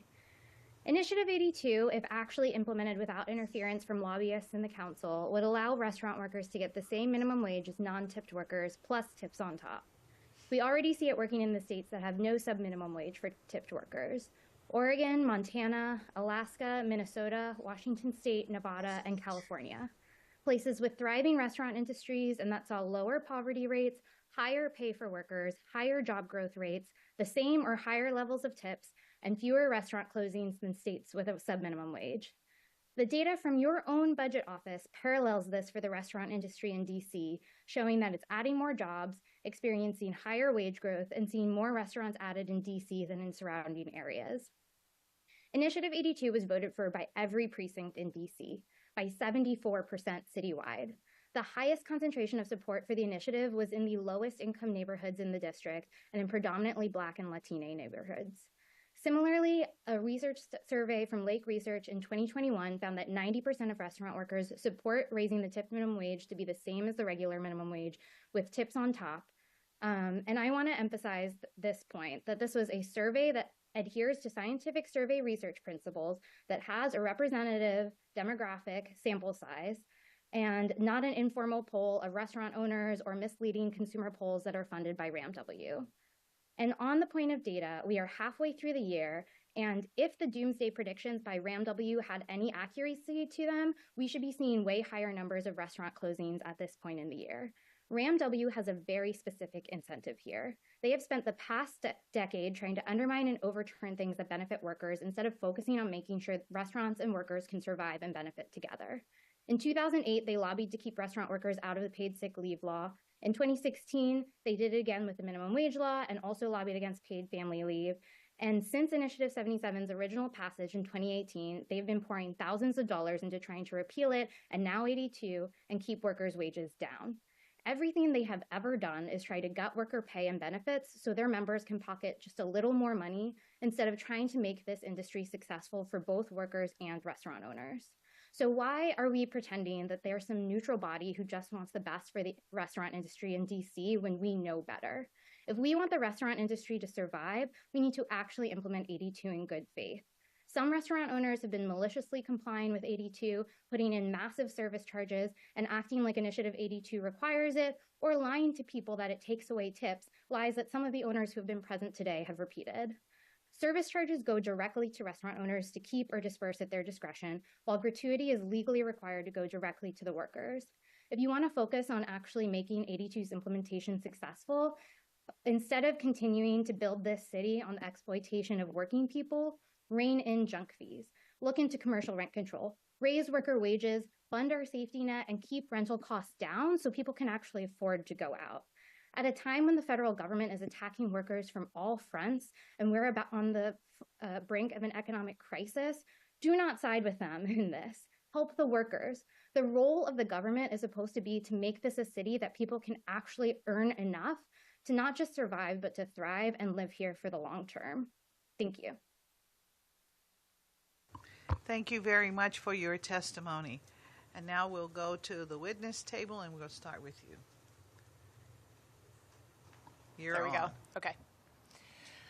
Councilmember Bonds, thank you so much for having this hearing today. I'm here, my name's Rebecca Paxton. I'm here as an economist who has been studying this issue tirelessly for years across the country with a unique focus on the impacts of Initiative 82 here in DC. I'm also a resident of the DC metro area. There have been many mentions of data today. I want to be clear up front. The best available data that was just updated this morning on the restaurants affected by Initiative 82 shows that the DC restaurant industry can no longer be described as thriving, steady, or even healthy. When I-82 went into effect in May 2023, DC's restaurant industry took an undeniable downturn. The best available data on this comes from the Bureau of Labor Statistics quarterly data, which is collected from 95% of all employers. It was called the Near Universe of Employment by the UC Berkeley Labor Center that was quoted earlier. This is the most comprehensive, objective source because it reflects real-time payrolls, not BLS's other survey-based estimates that have been cited today by others. The data I'm quoting features just full-service restaurants and bars, not the larger industry sectors that include fast food workers, cafeteria workers, and other non-tipped workers that are not affected by this law. This latest data shows DC has lost roughly 1,700 jobs in full-service restaurant and bars, equating to a 5% drop since IAD2 went into effect. That does not include workers who've lost scheduled hours or opportunities to pick up shifts, but technically still have their jobs. That loss in restaurants and bars is 4 times larger than counterparts in Maryland and Virginia counties. It is also 4 times larger than fast food restaurants not subject to Initiative 82 in DC. To put that in historical context, this is the largest employment decline for the DC restaurant industry in the last decade, only behind COVID. I recognize there was also a budget director report that claimed DC has not experienced any negative impacts from Initiative 82, but that report misleadingly mixes its data sources and is primarily based on those survey estimates from BLS. They do not include many of the economists' preferred sources for analyzing these topics. Yet, even if we want to focus on the budget director's data, the picture is not positive. When the monthly jobs estimates are compared to previous years, it shows that at best, DC's restaurant employment growth has ground to a halt starting in May 2023. That is hardly a sign of a healthy restaurant industry. The best available quarterly data also shows that workers who have kept their jobs have lost up to $11.8 million since May 2023. Once again, the period under Initiative 82 represents the only period where workers lost earnings in the last decade, except for the year that COVID hit. On an individual level, more data collected by the U.S. Census Bureau shows that the median DC tipped worker lost $1,800 annually under Initiative 82. That loss nearly doubled to $3,400 lost annually for the lowest earning 25% of tipped workers in DC. In fact, those people who were originally pushing for Initiative 82 said it was necessary to make the industry fairer and uplift low-income workers. This data proves the opposite has happened. Under Initiative 82, the earnings gap between the lowest earning and highest earning segments of DC tipped workers grew by 20 percentage points. That means those on the lower end of the income distribution in DC are earning even less than they were before in Initiative 82. The stories we're seeing and hearing today speak to these data findings. They echo what we heard from workers back in January and testify to how widespread the damage of Initiative 82 has already been. The voters wanted to boost pay, but it's clear Initiative 82 has done anything but that. It's time to address how harmful this law has been for DC and fix it. Thank you so much. Thank you very much, and I'll take this opportunity to remind everyone, please make sure we have your written testimony. That is important. And we'll move to the next presenter. Chair Bonds, members of the committee, my name is Joshua Chasen. I'm the president of the Restaurant Workers of America, a national nonprofit organization that works to preserve the tip credit and tip wage system. I do want to take a quick moment to address some things that have been mentioned here today. Specifically, there are 7 states in our country that do not have a tip credit or tip wage system. And in those states actually have the worst tipping percentages in the country. California actually comes in dead last for tipping percentage. That's because guests realize that workers are being paid the full prevailing minimum wage, and as a result, they simply tip less. I've spoken several times before this body about how disastrous tip credit elimination is for workers. It leads to fewer jobs, lower tips, and fewer opportunities to enter into the workforce, with support staff jobs being the first ones to be eliminated.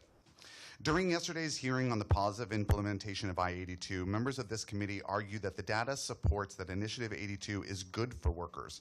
Respectfully, the Budget Office bungled that report that was put forward, and it was completely debunked, and it was showing, in fact, that they were indexing employment numbers from the 2010s.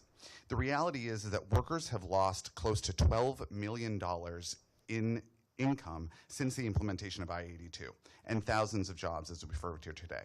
Not only does the data reflect that this is bad for workers, but it's also important to recognize that the real life stories of many workers that will testify here today. Tipped workers are spending their day off here today because they've watched their beloved barback, busser, or food runner have their jobs eliminated entirely, overworking staff on every shift and negatively impacting the service that we aim to provide. Workers and counselors alike have watched closures of longstanding neighborhood restaurants at a record clip of more than one a week in the district. It's imperative to recognize that the majority of these closures are small businesses clearing the way for more national chains in a city that once boasted over 95% independently owned restaurants. Places like Brooklyn's Finest, Sticky Rice, and Buchert's were just a few who just announced yesterday that they are closing up because they can't make the numbers work. Were it not for the pause that was voted on yesterday, and may I give a quick thanks to the council members who did vote for pause yesterday, but were it for not for that temporary freeze, many folks would be forced to close after the next impending increase. One Flat Wage is a deplorable organization that used the ballot initiative to move their disastrous policy because they can't move it legislatively. That's because legislators like yourselves are smart enough to understand the real-world implications of what tip credit elimination means. How workers choose to provide for their families was left to a simple up or down vote by an electorate who didn't understand the unintended consequences of complicated wage and hour policy. Could you imagine if there was a ballot initiative that changed how realtors got paid? Of course not.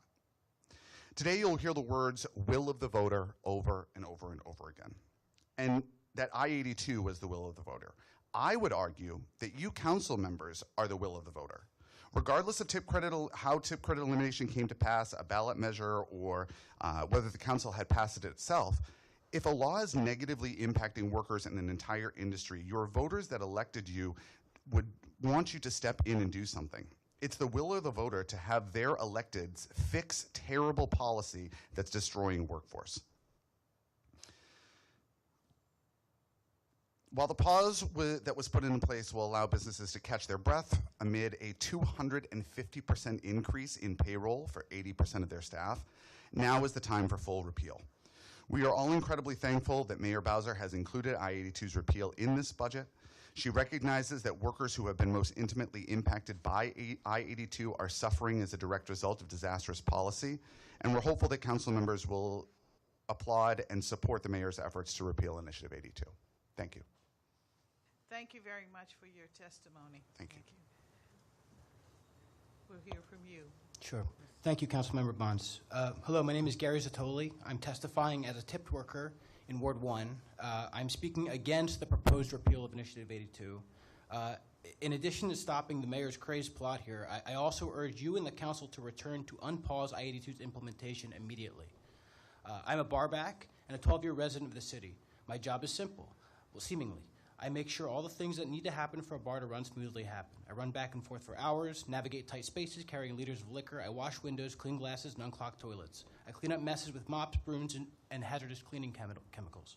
It is hard physical work. I need to keep my body in shape. I cannot be sick or tired. I must remain alert and capable of navigating a wide array of social situations for hours at a time. But I enjoy it. The work gives me a view into the shadow life and culture of our city that makes the hard work worth it. That's why I re-entered this position. Because I've not always been a barback. I've worked in and out of restaurants and bars since I was 12 years old.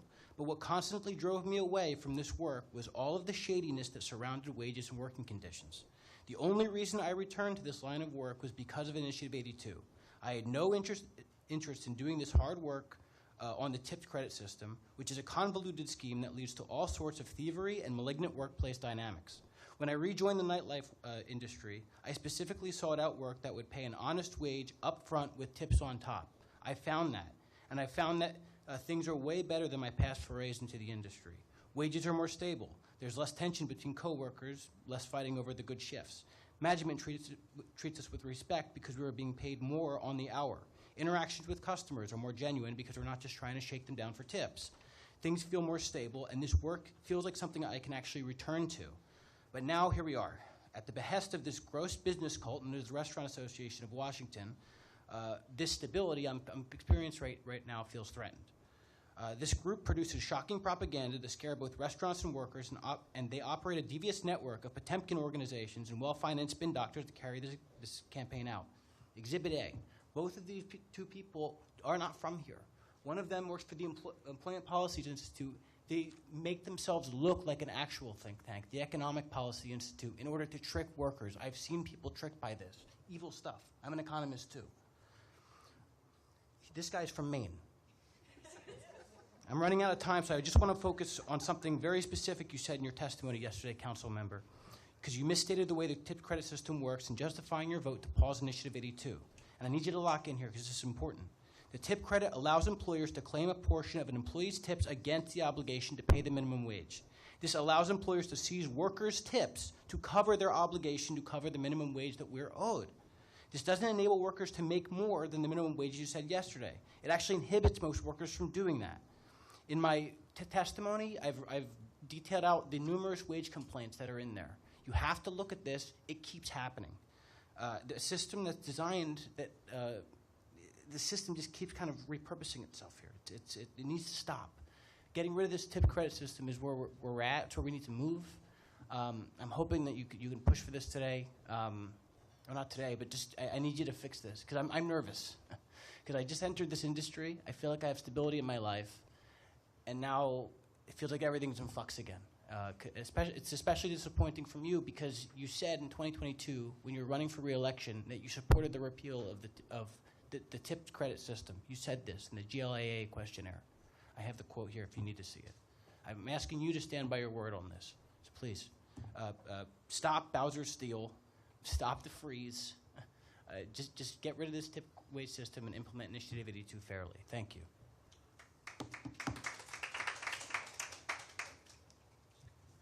Thank you very much, panelists. Thank you for your testimony. And thank you, Mr. Zatoli, for your comments. Appreciate it. Okay? Thank you, Chair. Thank you. Our next panel, Nora Weiss, Laura Brown, Elizabeth Falcon, I see Elizabeth here, and Kunta Benet.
Councilmember Bonds, I see that Ed Lazier on the next panel is here if you want to fill this one out. Yeah, we're just Trying checking to figure it who out. was on. Yeah, I just saw he's next. So. All right, Mr. Lazier, you want to come up? They want you with them. That's okay. We all love you.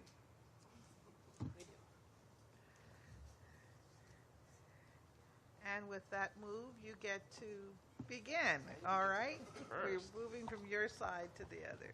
Okay, and All the right. timer, oh, the timer's right there. Well, let me just say, 3 minutes is what is definitely required, but I do not like to interfere when people are giving testimony.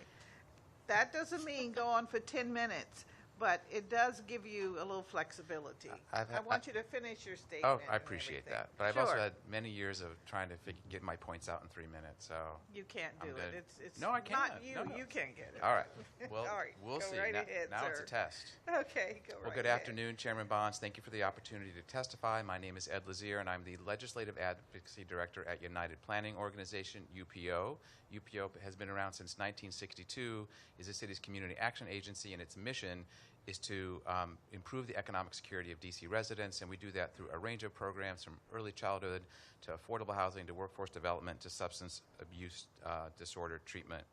And I'm here today because we are part of the Fair Price, Fair Wage Coalition that supports Initiative 82 because we know that it improves the economic security of DC residents, it supports our mission, and all available evidence is that Initiative 82 is working to increase the earnings of tipped workers without a harmful impact on the restaurant industry, and we're here to encourage the council to not eliminate Initiative 82. Our main goal actually is to make sure that this is not debated in the budget. You have a very complicated budget in front of you in a very tough year with deep cuts to core services that affect many DC residents, including in this committee, shifts of funds across different programs, thousands of people moving from Medicaid to some new health insurance program that we just learned about a week ago. There's a lot to deal with in just a short amount of time, and that's what I would hope the council would focus on. Initiative 82 is not germane to the budget. It doesn't need to be debated in the budget. It should be removed from the budget so that we can actually have a full conversation, and so the council can get the data that it said yesterday that it needed. I'm not sure what that data is, but let's have actual time to debate Initiative 82 with full information. But I also believe that Initiative 82 is not justified. I do understand the concern that restaurants have in this climate about their survival. I even understand their concern about Initiative 82 and what it will do for their labor costs. It's understandable. And we know that every time that a minimum wage increase is proposed, here or anywhere in the country, when you ask businesses what will happen, they say, I might have to close, I'm definitely going to have to reduce my employment. And when you look at the research, the dozens and dozens of studies of what's happened when minimum wages have actually been increased, they find that employment doesn't drop because businesses figure out that I need my workers and I'm going to figure out some other way to absorb those labor costs. And that's exactly what we've seen in the District of Columbia with restaurant employment growing, the highest number of restaurant employment in just this year, and more restaurants opening last year than closing. There is no credible evidence that restaurants are cratering because of Initiative 82 or for any other matter. The final thing that I want to say is that we should be looking for solutions that do not cut people's wages. If our economy is suffering and people are losing jobs because of the federal government, the worst thing to happen is to take more money out of other people's pockets, particularly tipped workers, because every penny they make is reinvested primarily in the community through grocery stores, rent, et cetera. We should be looking for other solutions that support particularly small businesses, really all small businesses, since everybody is suffering as the economy declines. That includes things like expanding the property tax credit for small businesses that the council created a few years ago. Let's solve the problem that way rather than further cutting the wages of a vulnerable population. Thank you so much. Thank you very much for your testimony. 3 minutes, too. Yeah, you were very quick. Next. Good afternoon, Chair Bonds and members of the committee. My name is Laura Brown, Executive Director of First Shift Justice Project.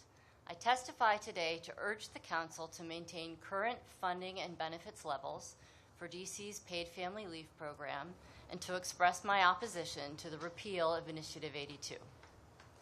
In March, DC's Chief Financial Officer recertified the Paid Family Leave Fund at an employer tax rate of 0.75%. Less than a third of those funds actually pay for paid leave benefits. Over 2/3 goes to the general fund. And now, the mayor's FY26 budget proposes to decrease the tax, with even less money going to pay for paid leave benefits. It also cuts the program, reducing weekly benefits by nearly 15% to $1,000 per week, reducing medical benefits from 12 to 8 weeks, and reducing family caregiving benefits from 12 to only 6 weeks. These cuts won't save money for the city, but the damage to vulnerable workers will be severe. Most workers don't take the full amount of medical or caregiving leave. Doctor recommendations dictate the weeks of leave a worker may take.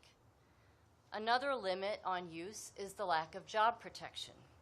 Workers who don't have job protection cannot use the full 12 weeks of benefits. Some don't even apply because they're fired instead of being approved to take leave. The proposed cuts will yield little or no cost savings. However, workers with serious health conditions requiring extended treatment, like cancer, will be denied the paid leave benefits they need at a time they need it the most. Workers with cancer can't just decide to scale back their leave because they have less weeks of benefits available to them. Instead, they will go without income. This will exacerbate their medical conditions, strain other forms of public support, and undermine the purpose of the paid leave program. Finally, it is gaslighting to charge businesses something called a paid leave tax, where the money doesn't actually fund the benefits. and then act like you're doing a favor by reducing the tax. As an employer, I top off paid leave benefits for my employees when they go on leave so they receive their full salary. And I'm going to end up paying more for workers who go on leave now because the program that I pay a tax for covers less. Everybody loses on this one: the city, the workers, and the employers. Reject the mayor's proposal and restore the benefits. Second, I urge you to reject the mayor's proposal to repeal Initiative 82. My first job out of law school was as a staff attorney at Local 25 Restaurant Workers Union, and 28% of First Shift's clients are restaurant workers and are almost all women of color with kids. We have voted decisively in favor of this measure twice. We have enough leaders in this town who abuse their power and undermine democracy, and we don't need our DC leaders to do it too. There is no justification for a business model that is built on paying workers a sub-minimum wage.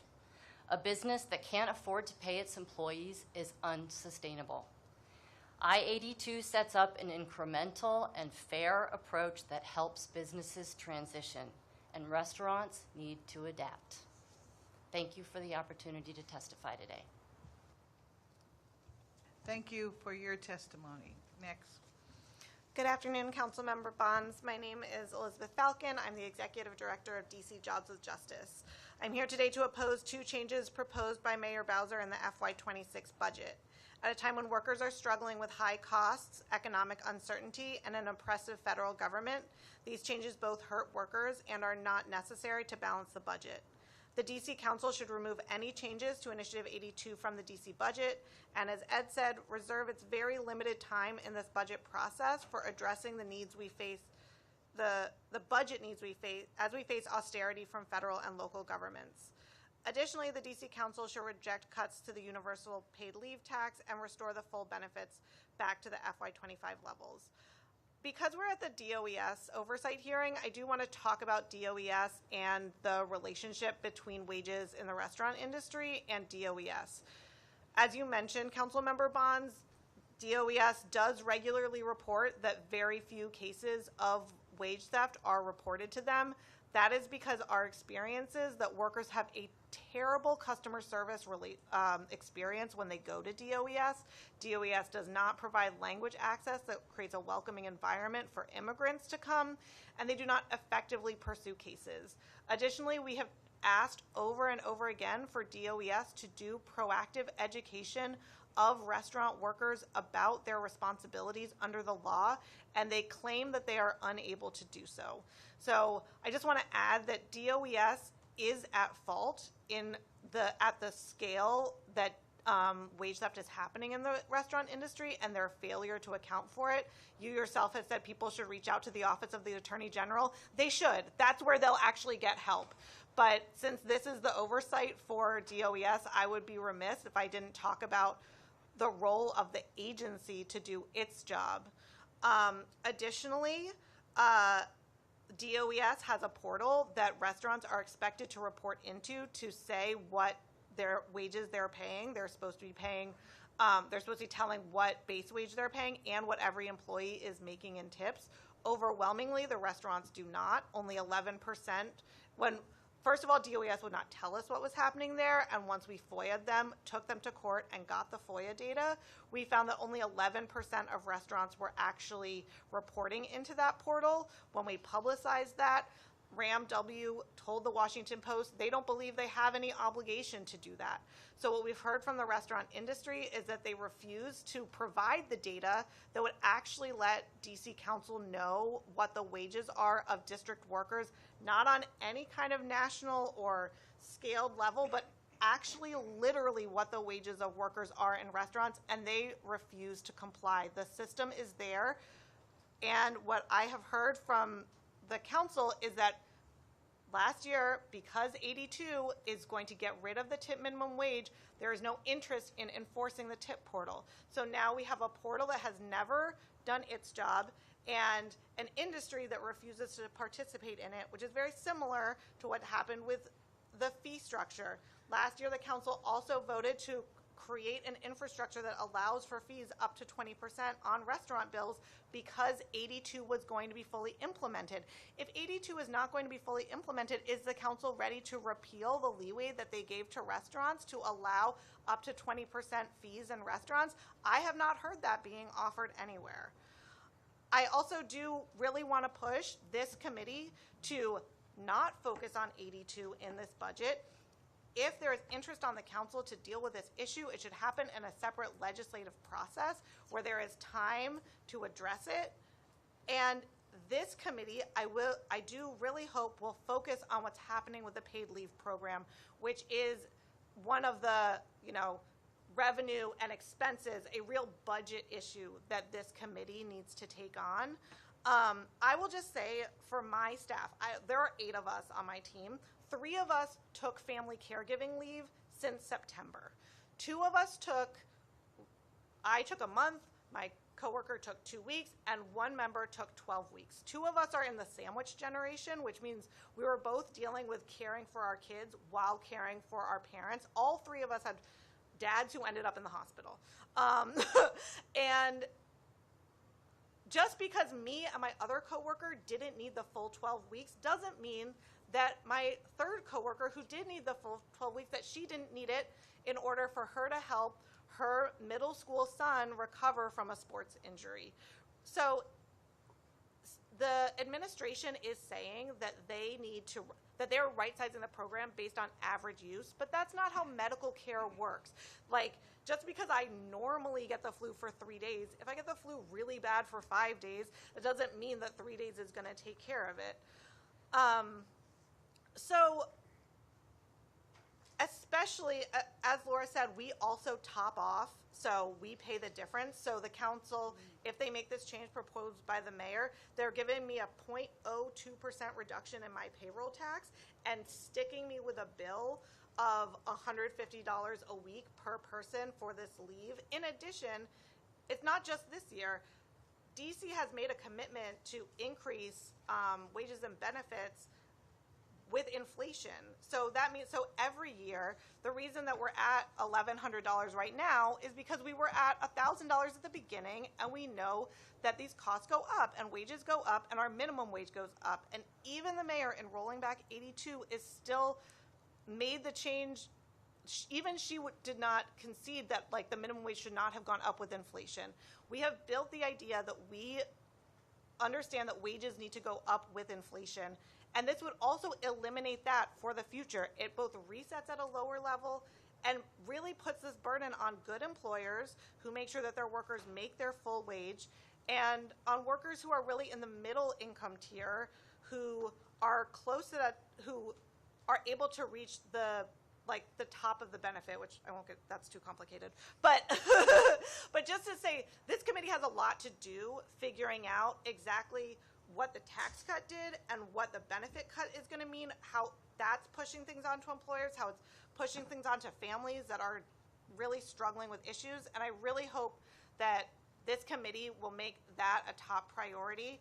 And if the council thinks that it is important to make any changes to Initiative 82, that it do it through a separate legislative process and get things that are not budget issues out of this budget.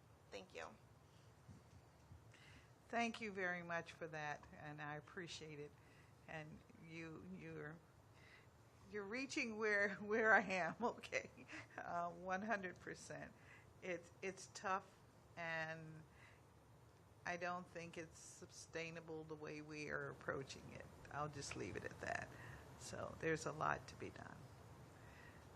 Not to say that I have the solutions. Not to say that I can strongly impact where we are today, but I'm going to work on it. And, Thank you. Okay, for sure. Yes, sir. Good afternoon.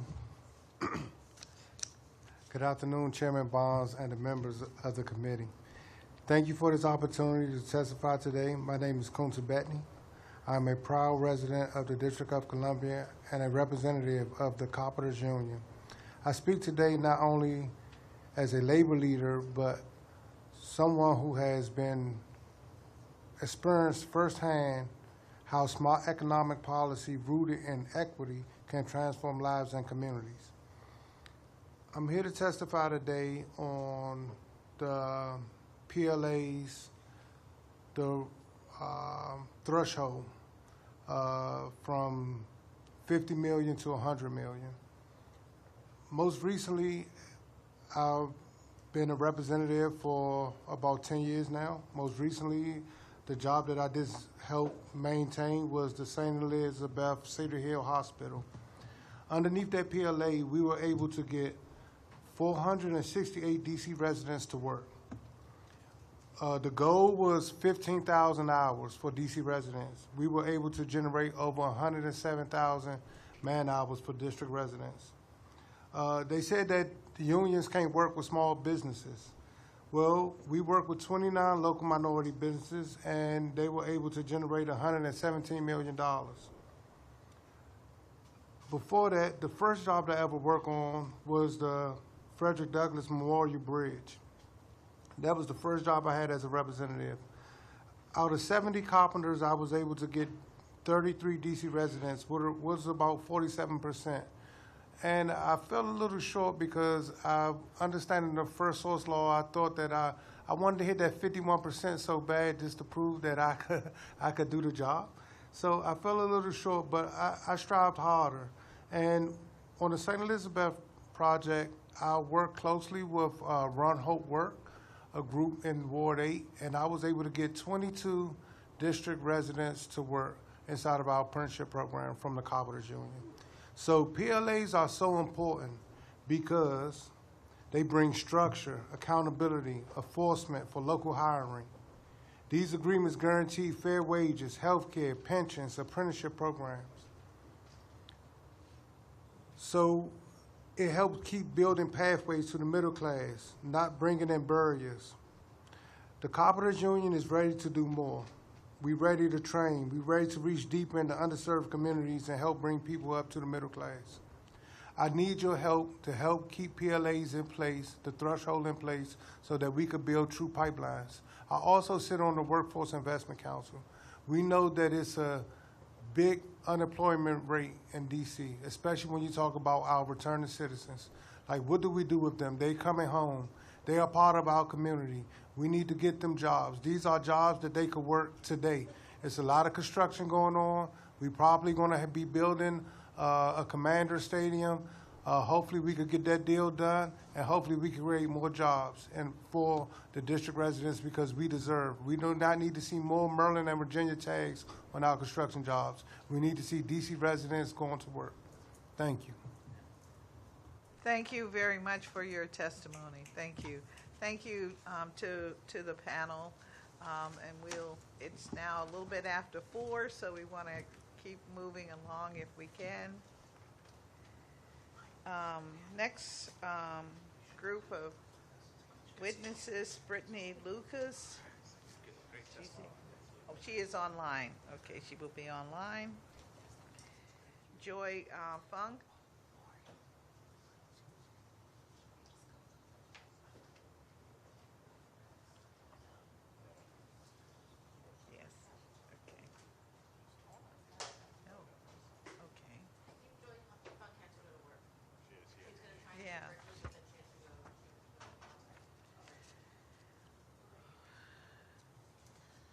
Joy Bentley Phillips.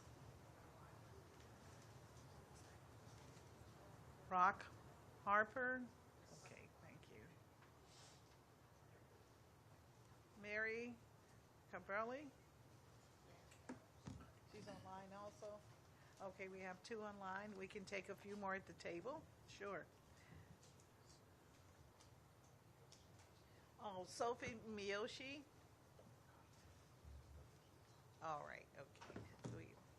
And we can take 1 more. Okay. We have Rock Harper. Okay.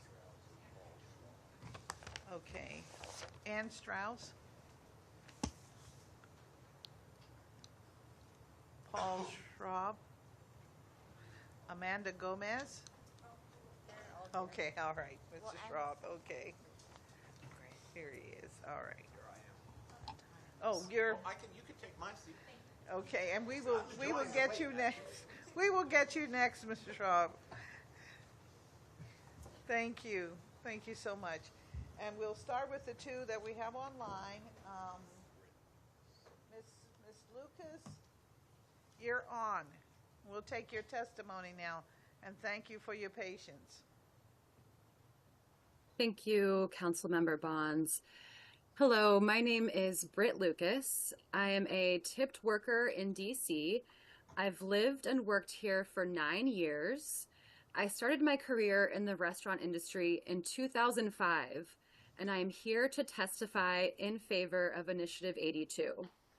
I know the opposition likes to say that we're not from here and we don't work here, but I trust that the council will see this slander for what it is and will look at the facts instead. Perhaps they're relying on discrediting us because the facts are not in their favor. In all industries in this country, there is a huge wealth disparity between the owning class and the working class. The people working to produce goods and services, the ones who create all the wealth for the owning class, are finding it more and more difficult to afford to live. The cost of goods is rising, but wages are not. We all see this, we all recognize this, we all know this is happening. The restaurant industry is no different. While it's true that some servers and bartenders are lucky or privileged enough to be able to make really good money just on tips, the majority are not so lucky. Most of us live paycheck to paycheck, often going without health insurance or basic needs in order to afford rent. Living in DC is expensive. The restaurant industry is the second largest industry in this city. We represent a big portion of DC residents. While we work hard to make sure that those who can afford to go out have a wonderful time when they do, often we cannot afford the same luxury. Without us, restaurants cannot operate, yet the owners argue that they can't afford to pay us a minimum wage on top of our tips. There are several states that pay their tipped workers a full minimum wage on top of their tips, and they still have thriving restaurant scenes. Like Councilmember Fruman said yesterday, we have the data that says Initiative 82 does not put as large of a burden on the restaurant industry as the wealthy owners like to say it does through misinformation, hypotheticals, and propaganda. It does not cause a disproportionate amount of restaurant closures.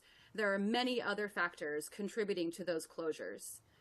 This industry is employing more people right now than it has since before 82 was passed. It does not reduce workers' take-home pay. Some tipped workers are even seeing up to a 20% increase in their pay, according to the Bureau of Labor Statistics. If DC Council wants to look out for the restaurant industry, screwing over workers is not the way to do it. Consider a commercial rent cap, which would allow smaller, locally owned businesses to thrive. Do not take money away from the very people who make this industry possible in the first place. We are professional workers and we deserve professional wages. We deserve respect. Don't treat us like second-class citizens. Defend DC home rule. Keep on the path of 82. Now is not the time to act like the fascist Trump administration by repealing laws that voters want. Thank you so much for your time. Thank you for your testimony. Next. Ms. Cabrelli, I believe it is. Good afternoon, Councilmember Bonds and members of the committee. My name is Mary Cabriel, and I serve as the Director of Career and Workforce Services at Academy of Hope Adult Public Charter School. Thank you for the opportunity to testify on the importance of increased investment in workforce development through the Department of Employment Services and the Workforce Investment Council. At Academy of Hope, we help DC adults earn high school credentials, build foundational skills, and train for careers in health, care, and IT fields. This year, we reached our enrollment cap of 1,000 learners, with 30% of that total in workforce programs. Proud of a 92% CNA exam pass rate and an 82.6% high school credentialing rate. But demand is rising, applications are up by over 33%, while the social safety net is shrinking. Learners come to us needing not only training, but access to food, employment, transportation, housing, and long-term stability. We're doing all we can, but we cannot do it alone. We're thankful for our strong partnership with DOES. All of our learners register with DC Networks and are connected to the American Job Centers for orientation, advising, and services like SNAP, housing referrals, and on-the-job training. We also coordinate closely with the DOES's Work Experience Team, also known as WEX, to support placement opportunities. There have been promising outcomes. One Academy of Hope learner is completing Build Within's Help Desk Fundamentals training funded by DOES and is preparing for on-the-job training. Last summer, 4 of our IT program graduates were selected for interviews through PRISM and weren't hired due to a funding shortfall despite obtaining their high-level IT industry credentials. We also want to highlight a missed opportunity. The Office of the Chief Technology Officer, OCTO, wanted to hire multiple AOH IT students for paid apprenticeships. They saw the value in our students but didn't have stipend funding. They asked if Academy of Hope could pay the wages. As a public charter school, that simply isn't sustainable. This type of partnership should be a win for the city, but without funding, it stalls. We also urgently need bridge programs. Many learners enter underprepared in reading, math, and workplace skills. While our CNA program only requires a 5th grade reading level, students still struggle. Higher level programs demand even more. Bridge programs that combine academic, soft skills, and coaching help close those gaps. Too often, funders overlook them, but for our learners, they're the difference between dropping out and completing. We're also very proud to be part of the DC Cybersecurity Tech Hub, a partnership with DC government, including WIC, UDC, Accenture, and PeopleShores. 21 of the 50 learners in the inaugural cohort are from Academy of Hope. This proves what's possible when training is aligned with opportunity and supported by strong funding. Academy of Hope is ready to meet the moment, but we need the resources to do it. We respectfully ask the Council and DOES to increase funding for free and subsidized training in IT and healthcare, fund bridge programs to build academic and professional readiness, fund paid apprenticeships and transitional work experiences through stipends or employer support, sustain and expand WEX and OGT pathways, invest in wraparound services, including behavioral coaching and conflict resolution. Thank you for your time and your commitment to DC's adult learners. Thank you. Thank you, Ms. Cabri, for your testimony. I just want to make sure that I understand the training that you offer, IT, cybersecurity, and you mentioned a couple of other things like maybe customer service. Are there others that you offer?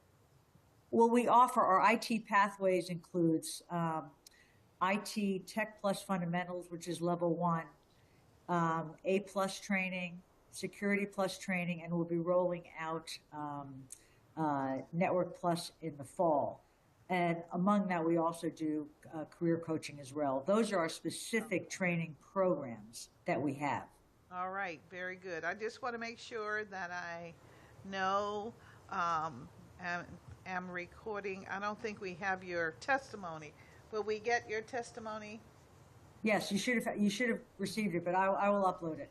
All right. Again. Yes, that's important because we're focused on making sure that we do the connection of the student to a job, and we want to make sure that what you're doing is accounted for in dollars and cents. Great. Okay. Thank you so much. All right. Thank you so much for that information.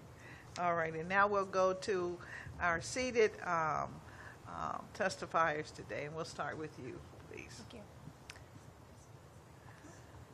You're on. Okay. Good afternoon, Chairperson Bonds and members of the committee. Thank you for the opportunity to provide testimony in support of upholding the will of the DC voters and maintaining one minimum wage for all. My name is Ann Strauss, and I'm a resident of Ward 4. I am here representing National Nurses United, the nation's largest union of registered nurses. We represent 225,000 nurses across the country, including about 5,000 registered nurses working at hospitals here in the district. I am here on behalf of National Nurses United to make it clear that we support one fair living wage for all. Registered nurses oppose any changes to the tip minimum wage. DC residents voted overwhelmingly to eliminate the two-tiered sub-minimum wage for tip workers, and we believe strongly that I-82 should be upheld. We must eliminate the unfair two-tiered minimum wage system for those who work for tips in the restaurant industry. Everyone should get at least their regular minimum wage. Restaurant workers should receive a fair base wage and their tips on top so they can increase their overall income and can afford to and contribute to live in our expensive city. Registered nurses know that families who cannot afford health care, nutritious food, and adequate housing struggle to live healthy lives. No one should have to experience the financial insecurity, discrimination, and sexual harassment that comes with being forced to live off tips. The loud voices urging you to return DC to the outdated and exploitative tipping system by overturning the will of the voters in previous referendums do not represent the vast majority of those who work in restaurants and bars in the city. I worked with a nurse at Washington Hospital Center who also worked a job as a bartender to make ends meet. She and her coworkers at her restaurant strongly supported getting rid of the tip minimum wage. But some of her coworkers are afraid to show support out of fear for their jobs and of their immigration status. When she moved a few years back to California, she was pleasantly surprised that as a bartender, she could earn the regular minimum wage and tips. She said the cost of living was the same as DC, but she was able to afford a better life for her and her family. She didn't understand why it was so controversial in DC after all. And in California, one minimum wage is the norm and works well. All workers receiving at least the minimum wage for hours worked should be the norm in DC too. We, the district residents, also oppose any undemocratic effort to overturn the will of the people. A strong majority of us voted to support phasing out the sub-minimum wage and moving to one fair wage for all, and we expect our vote to be honored. I was proud when it passed because it demonstrated that my community supports its workers. For the DC Council to ignore the democratic will of the DC voters would suggest that our own elected officials question the will of our people. On behalf of National Nurses United and our members, I urge you not to overturn the will of the DC voters. The Committee on Labor and Executive Administration should remove any changes to the tipped minimum wage from the budget. Do not backpedal the enormous step toward economic justice we made together in the district. Respect the will of the people and respect our workers by voting to maintain one fair wage. Thank you for allowing me to testify and for your continued support of nurses in DC. Thank you very much, and the nurses know I'm there for them. Yes, we do. Okay, all right. Next. Yes, ma'am. Good afternoon, Chairperson Bonds and the members of the committee. Thank you for the opportunity to testify today. My name is Sophie Miyoshi. I am a resident of Ward 5, and I am representing my organization, the Restaurant Opportunity Center of DC, or ROC DC. We are a worker center that has been organizing with restaurant workers to improve wages and working conditions since 2009. We educate workers on their rights, support in fighting back on wage theft. We provide job trainings. We do a number of things, and we also support workers in fighting for better labor laws that will benefit all restaurant workers. I am here today to demand that the DC Council remove the Initiative 82 repeal legislation from the DC budget and support tipped workers in getting their well-deserved raise. Personally, I have been a restaurant and tipped worker most of my life, and I have been part of this fight to raise the wage for tipped workers for many years. I started working as a tipped worker when I was 15, but it wasn't until I moved to DC and worked as a server that I was introduced to the tipped minimum wage, and at the time, I was making $2.77 per hour. I remember not being aware of any of my rights and slowly learning about them as I got involved as a member of ROC. I also remember becoming very well aware of the deep inequities that plague our industry. My friends who were bussers and food runners, most of whom were immigrants, worked twice as many hours as I did as a server and bartender, and yet their wages remain disturbingly low due to receiving the tip minimum wage with only a fraction of the tips. We know servers and bartenders need a raise too, but our support staff, who is underrepresented in these types of hearings, needs it even more. Every time I fight for a full wage for tipped workers, I do it because I believe that we as restaurant staff all deserve dignified and professional wages, and we cannot let our immigrant siblings who really run this industry behind in this fight. I was here in DC during the first tipped wage fight for Initiative 77 in 2018. It was brutal and heartbreaking, and we were all able to see just how powerful the Restaurant Association was and how hard they would fight to keep wages so low. But we should not have been surprised because we know the Restaurant Association has also fought against restaurant workers being included in paid sick leave laws. They fought against the indoor smoking ban that impacted workers' health. They fought to combat and weaken our DC paid family leave laws, which they are still doing right now and in this hearing and in this budget. They are also currently even fighting against child labor laws in other states. Their track record is crystal clear. Unlike what they want many to believe, they do not have the workers' best interests in mind. We have been fighting this fight for a decade, since the mayor carved out tip workers from the full minimum wage increase back in 2014 or 2015. How is it that we are still stuck on the issue of whether or not a whole group of workers deserves to be paid a full minimum wage? How are we still stuck fighting for literal crumbs? I want to be focusing our energy on finding more ways to improve this industry in robust ways. I want us to be able to move on and fight for actual living wages, better health care for workers, expanded benefits, and more things that I think so many people in this room can tell you about. There's so much room for improvement in our deeply beloved and problematic industry. How is the council still letting this conversation happen?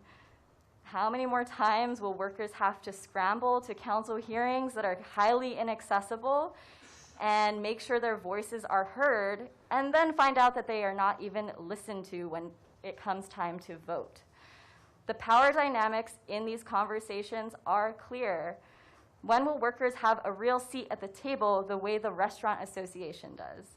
The DC Council has normalized low wages the same way the restaurant industry has, when they should be taking the extra step to find solutions that boost workers' rights, not continue to diminish them. Now is the time for bold and radical action, not conceding to corporate and business class interests. Workers run the city. They work so hard for so little. It is time to listen to those most impacted by these decisions and give back.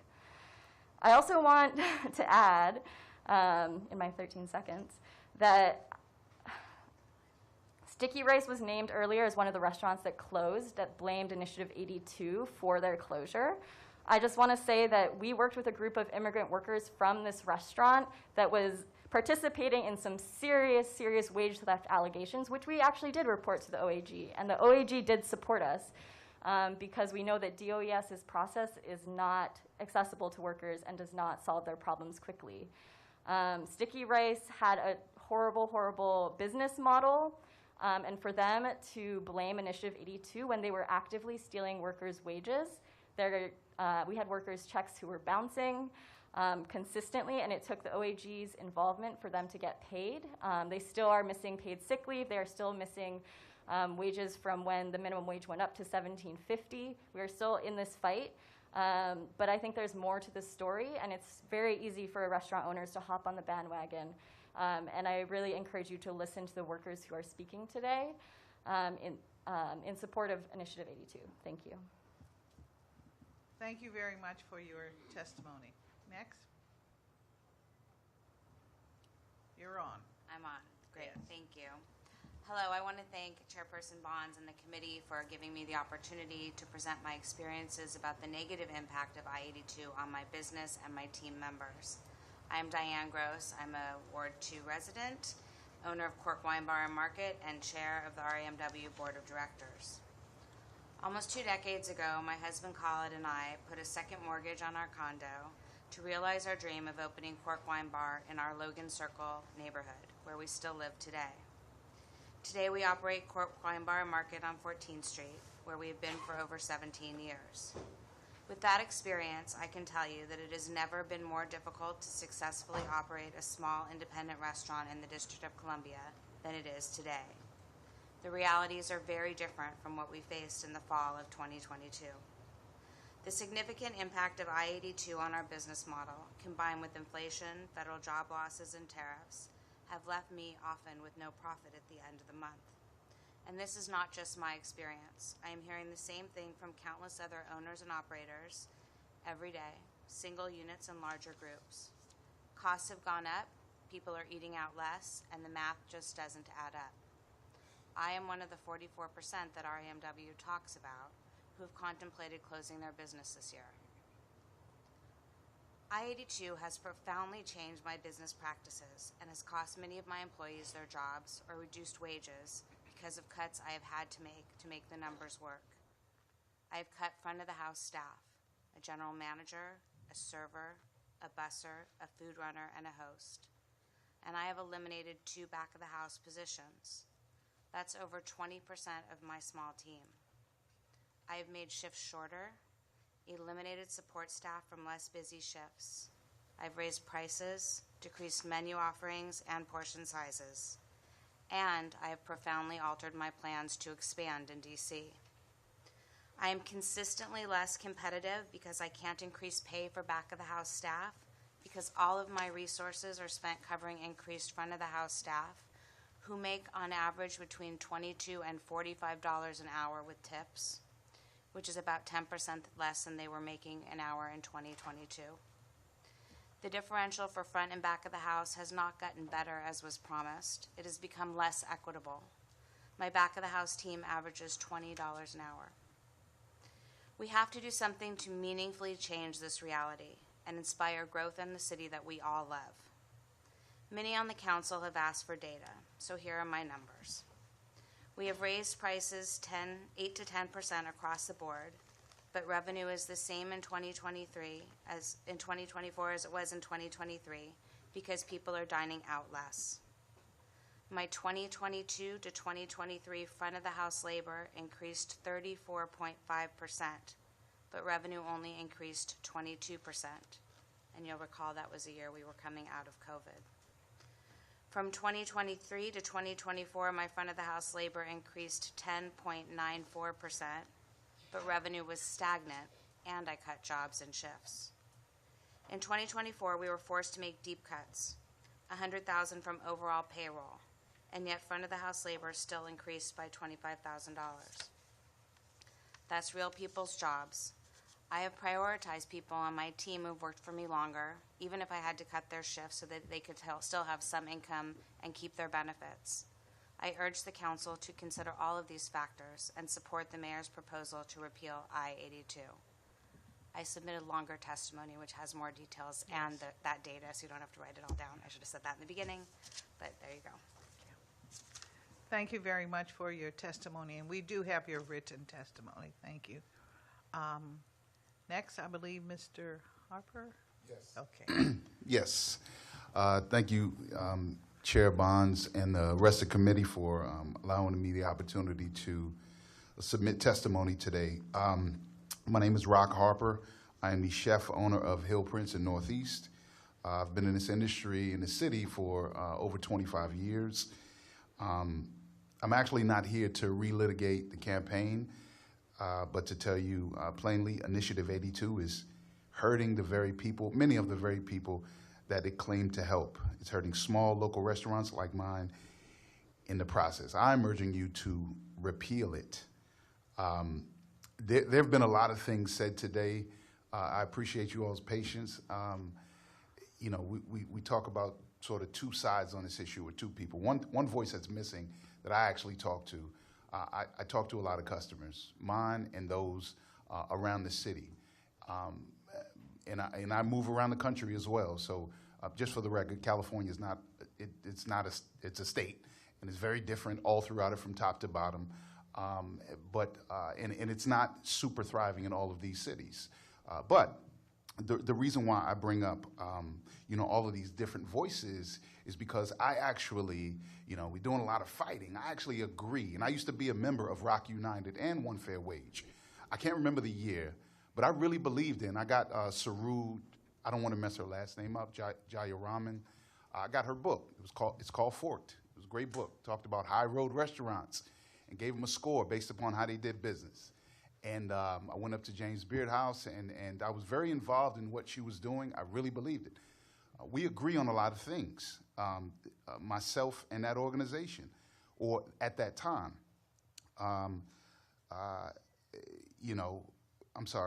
I agree that restaurant work should be dignified, safe, and fairly compensated. I agree that workers deserve protection, transparency, and opportunity. I definitely agree that our industry needs to evolve. But this law, how it was passed and how it was marketed and how it played out, does not reflect those values.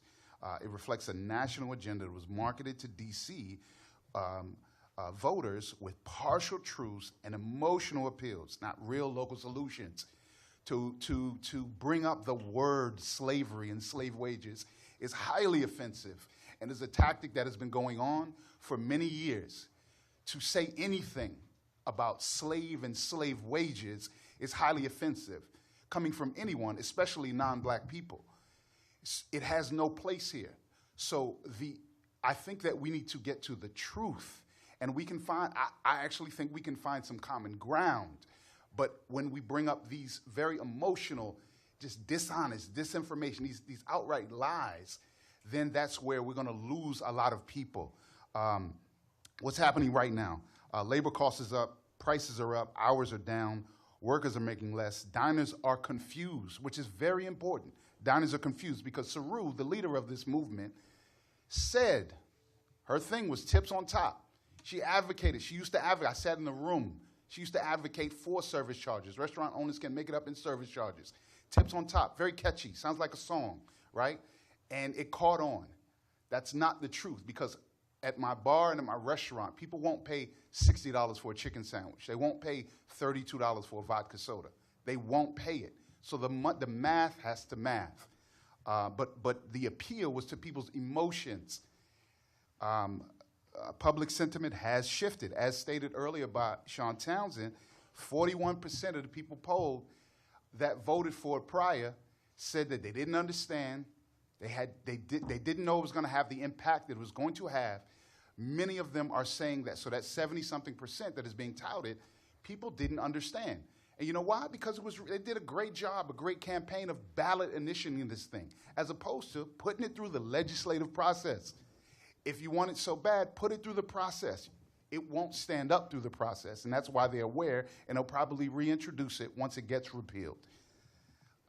Lastly, there's been a lot of untruths. Again, tip workers earn a sub-minimum wage. Council member, you stated this earlier. No one makes a sub-minimum wage legally. It does not happen. You are required. I use Heartland Payroll. You are required. It has happened one time in the history of all of my restaurants, but you are required to pay the minimum wage if it's not made up in tips. And I definitely, again, where we agree, enforcement.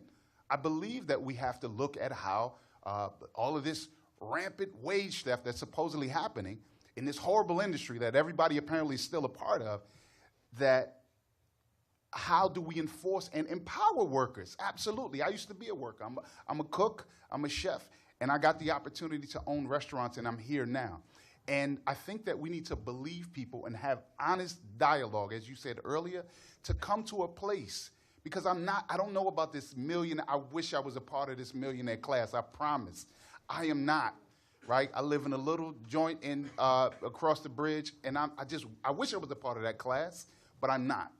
I'm not a part of the billionaire class, the owner class, the young lady said earlier. I don't understand what that is. I'm just a guy, I'm a hard worker, and I've worked almost 30 years to try to get my business up, and this thing is hurting us. I'll end with this, pardon me. The service charges are a fair alternative was something that we heard early in the campaign. The money has to add up. And you sit down with your accountant when we have this new labor wage model, and the accountant says, my accountant says, hey, here's what you have to do. Okay, you can raise this. Here's where we have margins. You can raise that. The math doesn't add up. Okay, Rock, you're going to have to take, you're not going to be able to pay yourself, right? I lost $40,000 in December. People think that just because you have a restaurant, right? Full disclosure, I lost $40,000 in December for a number of factors. Not I-82, but that is one big factor. And when you look at the P&L and you see that the numbers aren't there, you have to say, hey, this thing is not working. It is not working the way it was intended. Good intentions. I have one more thing. I appreciate your patience. The will of the voters. I've heard this from a couple of council members, the will of the voters. I think that is, understandable, right? We do live in a democracy. Our local economy is under attack by a fascist, my words. But I think it is also your responsibility and your duty to understand that while it was passed, it's not working. And also the people that we need to hear from, other people, we matter as well. So the will of the voters, many voters that I speak with every single day did not understand the impact of this thing. And I think it's your duty to readdress it and to move forward in a fair way. Thank you for your time and your patience. Thank you very much to this panel. Thank you for your testimony. The longer we're together, the more I realize that, the situation is one where there are more than one or two issues. Today we're here to talk about DOES, and you chose to use this as an opportunity to talk about the situation, but DOES is just a part of what is going on as we try to think about how we manage this situation, which is we want our restaurateurs, we want our restaurant workers,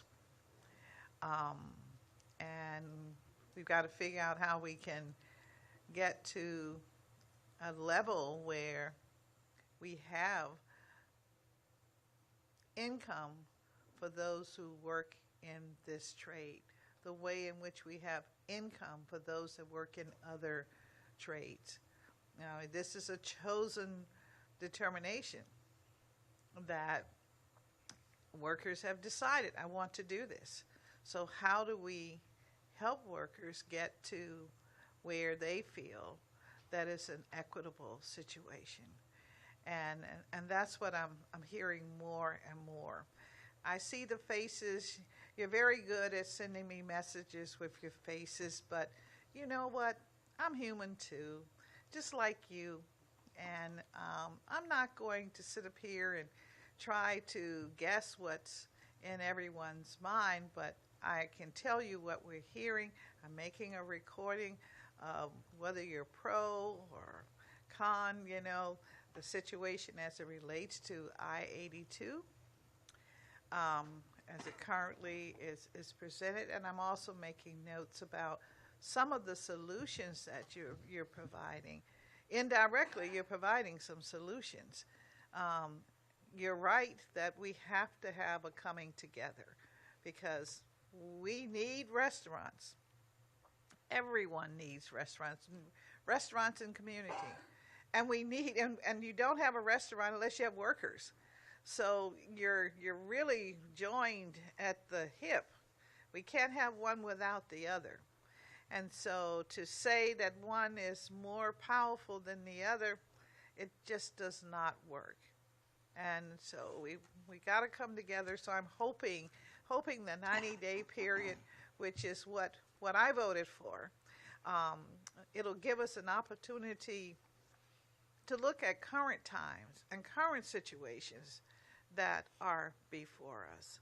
We have to, because it's such a major factor in our economy, the district's economy. So I'm really hopeful. I'm believing that we're going to get there, and we're going to get there with the nurses with us too, for sure.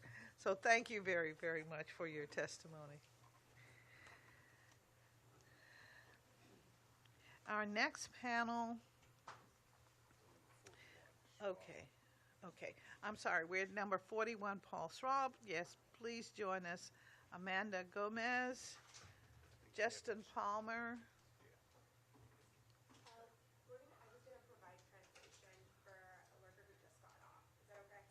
It is. Thank you so much. Yeah, all right. Did we just call her to Ms. Gomez? That's right. Okay. Okay. Well, I just want to make sure, I don't want, I'm trying to, fairness is important. Yeah, Palmer's here. Okay, where's Palmer? Oh, there you are. Okay, all right. We'll get you next. All right. Welcome, sir. Thank you for having me. I have some testimony that I'm going to work through. I did want to, in the interest of dialogue, sort of answer two of the things that were out there. I think I have some of Ed Lazier's time. I think he didn't go over go to 3 minutes. He did not. So I have 2.5 minutes. He was like a half minute. So I do want to say on this question of wage theft, because I think it's quite germane to the conversation here, and just to raise one situation, which was at the Intercontinental Hotel, which we organized, and the Moon Rabbit restaurant there, where none of the people at the restaurant had moved forward themselves. Michael, who you heard earlier, was one of the workers there. None of them have access to file for themselves. They just don't feel like they do. They're disenfranchised. Many workers are undocumented. They can't avail themselves. But when we went in there and we organized the workers and brought their case to the OAG for them, $200,000. And we're doing a lot of restaurant organizing, and we're bringing a lot of cases to the OAG. So I just think we got to be real about what workers can and can't do at their workplace, particularly when they don't have a lot of power in their lives. They don't, on their own, go ahead and file wage theft claims. So I just wanted to be clear about that since you asked that question. Thank you very much for that, because that's very helpful, I'm sure, to the workers across the city to know that your union is busily engaged in helping them to get the representation that they need. We try. And I hope that they also will feel that they can make contact with me, because we too have an obligation. And now that I see how it is or is not playing out, it's very important that we have a fair system, one where the workers are also not only respected, but certainly represented when they need to be. So thank you very much for that, sir. Well, I'll dive in now. So good afternoon. My name is Paul Schwab. I am the Executive Secretary-Treasurer of Unite Here Local 25, the Hospitality Workers Union. We represent approximately 7,000 workers, many of whom are tipped workers in hotels and restaurants. I am also a proud resident of Ward 5, though I have a sister in Maine. While I am grateful for the opportunity to testify today, I came into this room deeply disappointed in the council for supporting yesterday's vote to delay tipped workers' wage increases. In this case, as in most cases, justice delayed is justice. Justice delayed is justice denied. I would note that this vote to delay happened even though the district's own budget office reported that there is no crisis in the restaurant industry today. I want to stop, leave the testimony, and it does not mean that I negate what the gentleman from Hill Prince said. There are restaurants in crisis. The industry itself, however, in terms of the numbers that I've seen and produced by this city's budget office, do not bear out a crisis.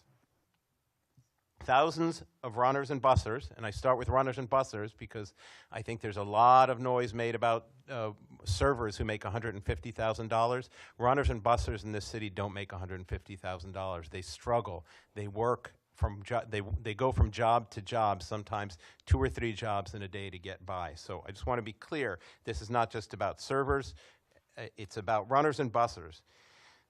They expected a $2 wage increase. They expected it, their families expected it, and they are very, very disappointed that this council has taken that away from them. We calculate that that cost, even if it's just a 3-month cost, will cost relatively poor people $12 million collectively over the course of that time.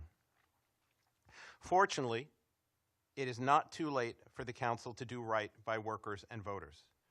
My members ask that you oppose the mayor's proposal to repeal Initiative 82 or to further delay it.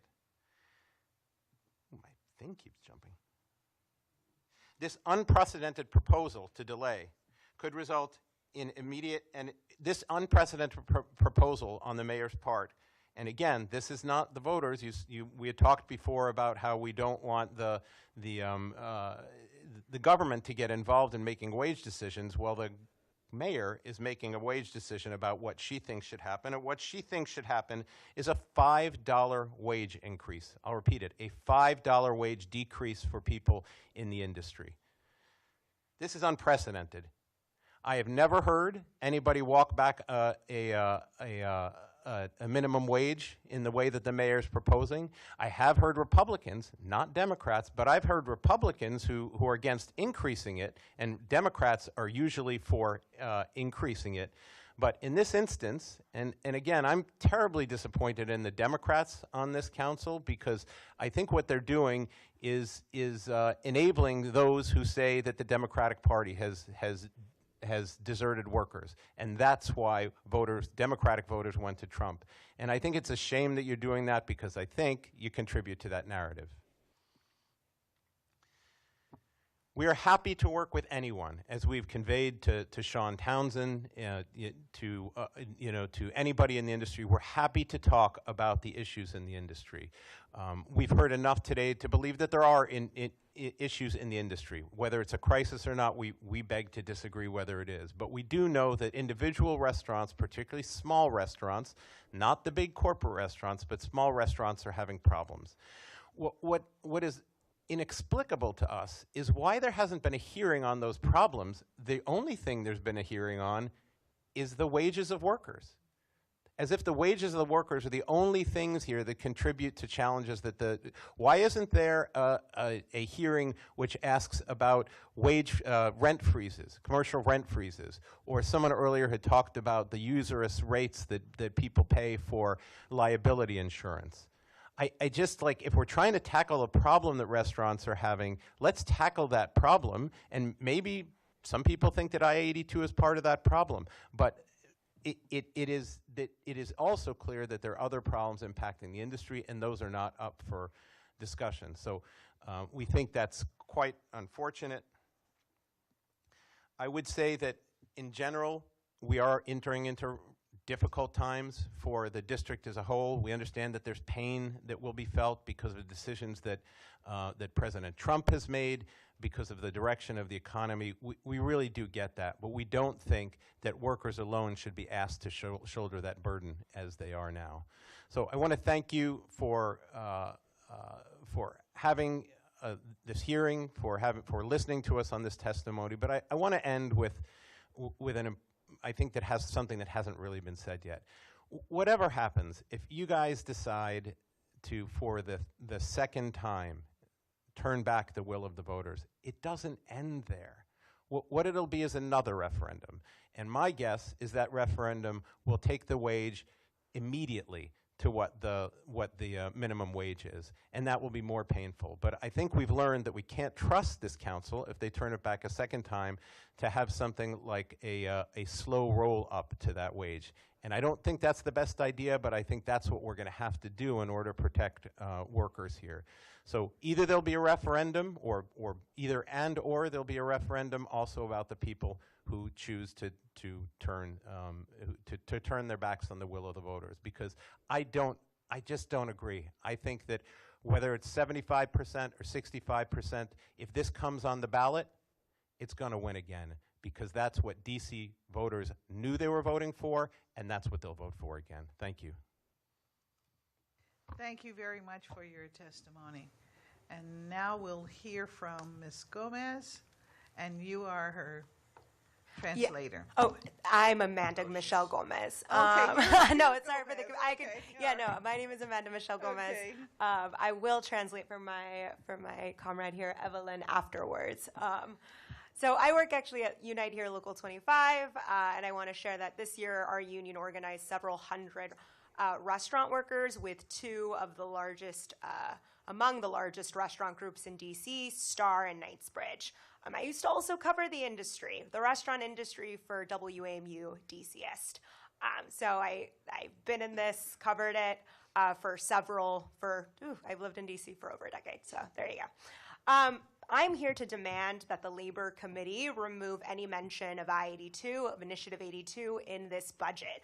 Don't cut or freeze workers' wages after DC voters passed it twice. Basically, don't legislate based on informal surveys, biased think tank studies. I mean, your own budget office has said, and I quote, the district's restaurant industry remains healthy, right? Your budget office has said there's an increasing number of restaurants and rising average wages. Small businesses have opened this year. One just opened near our office. I'm really excited for and congratulate local restaurateur Tim Ma, who opened a restaurant in Chinatown. And many restaurateurs have adjusted to the pay increases. Some of them, my friends who own restaurants. Shout out to Purple Patch, to Bar Del Monte, to Amy's. There are restaurants that are doing it. I know it looks like we're heading towards a recession. As a DC resident, I'm nervous about, and with friends in federal government. It's a very scary time. I recognize that. But hospitality workers, not just owners, are heading into turbulent times too. And our Local 25 workers who you've heard from today, and you're going to hear from more, are counting on hourly wage increases. Because when their base wage goes up and their tips stay the same because their employer has not added a service fee, then that means it's an increase to their take-home pay. I know you've suggested that some I-82 folks are confused about the tip minimum wage laws, but they're not. Actually, some of the folks who testified today, the Local 25 restaurant workers who testified today, make more than the $17.50 from base wages and tips. What they're saying is the minimum is not enough, and they need a living wage, which is $26 for a childless adult here in the city because it's expensive. Increasing their base wage only helps accomplish that. Because again, if their base wage goes up from 10 to 12 to 12 to 14, and their tips stay the same because their employer hasn't added a service charge, then their take-home pay goes up. If people are seeing less in tips, they should organize against service fees. Join a union. I don't know. But but it's not necessarily because of I-82. Don't undermine workers' take-home pay. Don't undermine the standard. And on that front, I would say that by undermining the standard for the city, you're undermining our future union contracts. For tipped workers at Bazaar, for example, we based the tipped workers' salary on I-82, and because we were able to do that, we were able to fight for a lot of money for back of house, for kitchen workers. So don't undermine the standard. I also want to recognize that, yes, Local 25, as Paul said, wants to work with the industry and identify solutions that don't harm workers and our contracts. I read about the closures, and I was really disappointed when HighCon, for example, closed. Ward 5 council member Parker has some ideas. He wants to increase the tax credit for small businesses. We heard about rent relief. We can support that, but we won't support a budget that cuts wages for front of house, particularly support staff, not just servers and bartenders, but food runners and bussers. And by the way, this budget also cuts health insurance for folks it cuts Healthcare Alliance, and a lot of kitchen workers rely on that health insurance because their employer-based insurance, if their employer even offers it, it's not affordable. So this budget not only screws front of house, back of house, and then cuts paid family leave. This is not a pro-worker budget as is. As actually the Washington Post headline called it, it's a business-friendly budget. So we got to change that. We got to make a budget for the workers, or the workers will vote people out. We'll vote the council out. Thank you. All right, next, please. Thank you for your testimony. Buenas tardes, reverendo concejal. Me llamo Evelyn. You have to. Oh, Perdón. Now you're on. Okay. Buenas tardes, reverendo concejal. Me llamo Evelyn, trabajo en el restaurante Bazar como Bowser. Estoy aquí para exigir que el Consejo elimine cualquier mención a la I-82 del presupuesto de DC. El año pasado, mis colegas de Bazar y yo ganamos nuestro primer contrato, organizamos para ganar una mejor vida, gané muchas cosas, incluyendo aumentos salariales. Mi contrato dice que mis aumentos salariales siguen el horario de iniciativa del 82. Mi aumento de $2 significa que puedo pagar por los gastos de mi familia. Tengo 3 hijos y la vida acá es cara. Con un aumento puedo vivir con más tranquilidad.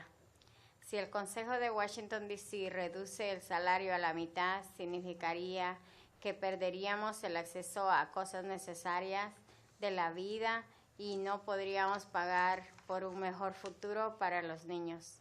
Eso es lo que les pasaría a mi familia no sindicalizadas. Si hacen esto, mis aumentos salariales están protegidos gracias a mi contrato sindical. Estoy aquí en solidaridad de todos mis compañeros. No reduzcan los salarios, los trabajadores con propinas. Esta ciudad es cara, los trabajadores no pueden sobrevivir con $5.35 la hora. Gracias. And I can translate. My name is Evelyn, and I work at the restaurant Bazaar as a busser. I'm here to make sure that the council does not have any mention of I-82 in the budget of DC. The last year, my colleagues and I won our first contract. We organized to have a better life. We won a lot of things, including increased salaries. My contract says that my salary increases follow the schedule of Initiative 82. My $2 increase is significant because it helps me pay for my family bills. I have 3 kids and I live here, and it's very expensive. With an increase, I'm able to live more tranquil. If Washington's DC's council reduces salary in half, that's very significant because we could lose access to a lot of things that we need in our life. We cannot provide a better future for our kids. This is going to happen to families without who haven't organized, because my salary increases are protected thanks to my union contract. I am here in solidarity. Don't reduce the salaries of tipped workers. This city is expensive. Workers cannot survive with a base wage of $5.35 per hour. Thank you. Thank you very much for your testimony. Next. Hi, Councilor. My name is Angel Roberto Reyes, and I am been hired in the restaurant service for the city for 35 years, and I make it $15 an hour. That restaurant work in local 25 union restaurant, which has mean that I can live a good, stable life, raising my family, work, service industry job without the more stable wage, come up with more work in union restaurant that no way I could have been served for 35 years. Stable. The tip minimum wage is insult tip worker everywhere in DC and the city. Also make it harder for me to fight to what I deserve in union contract. Under my livelihood, no reverse I-82. Thank you. Thank you very much. I have your testimony. Thank you all very much for your testimony.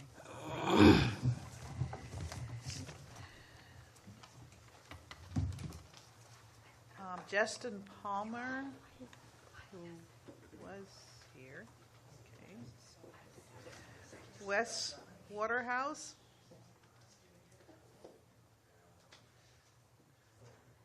Ellery Grimm. Perry Ridd.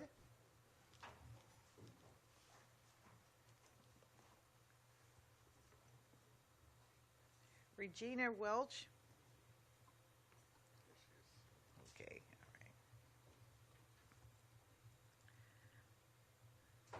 right. Abi Sakur. There we go. And Justin Palmer. All right. That's okay. All right, thank you.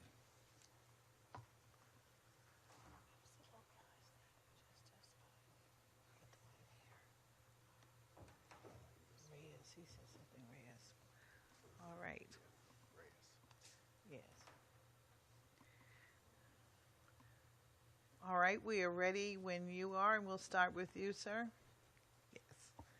And be sure to state your name and just turn your mic on, off when you finish. Got you. Thank you so much, Council Member. Hello, my name is Abi Shakur. I am a DC native, a longtime tipped worker, and a community organizer with Jews United for Justice and Ward 1 Mutual Aid.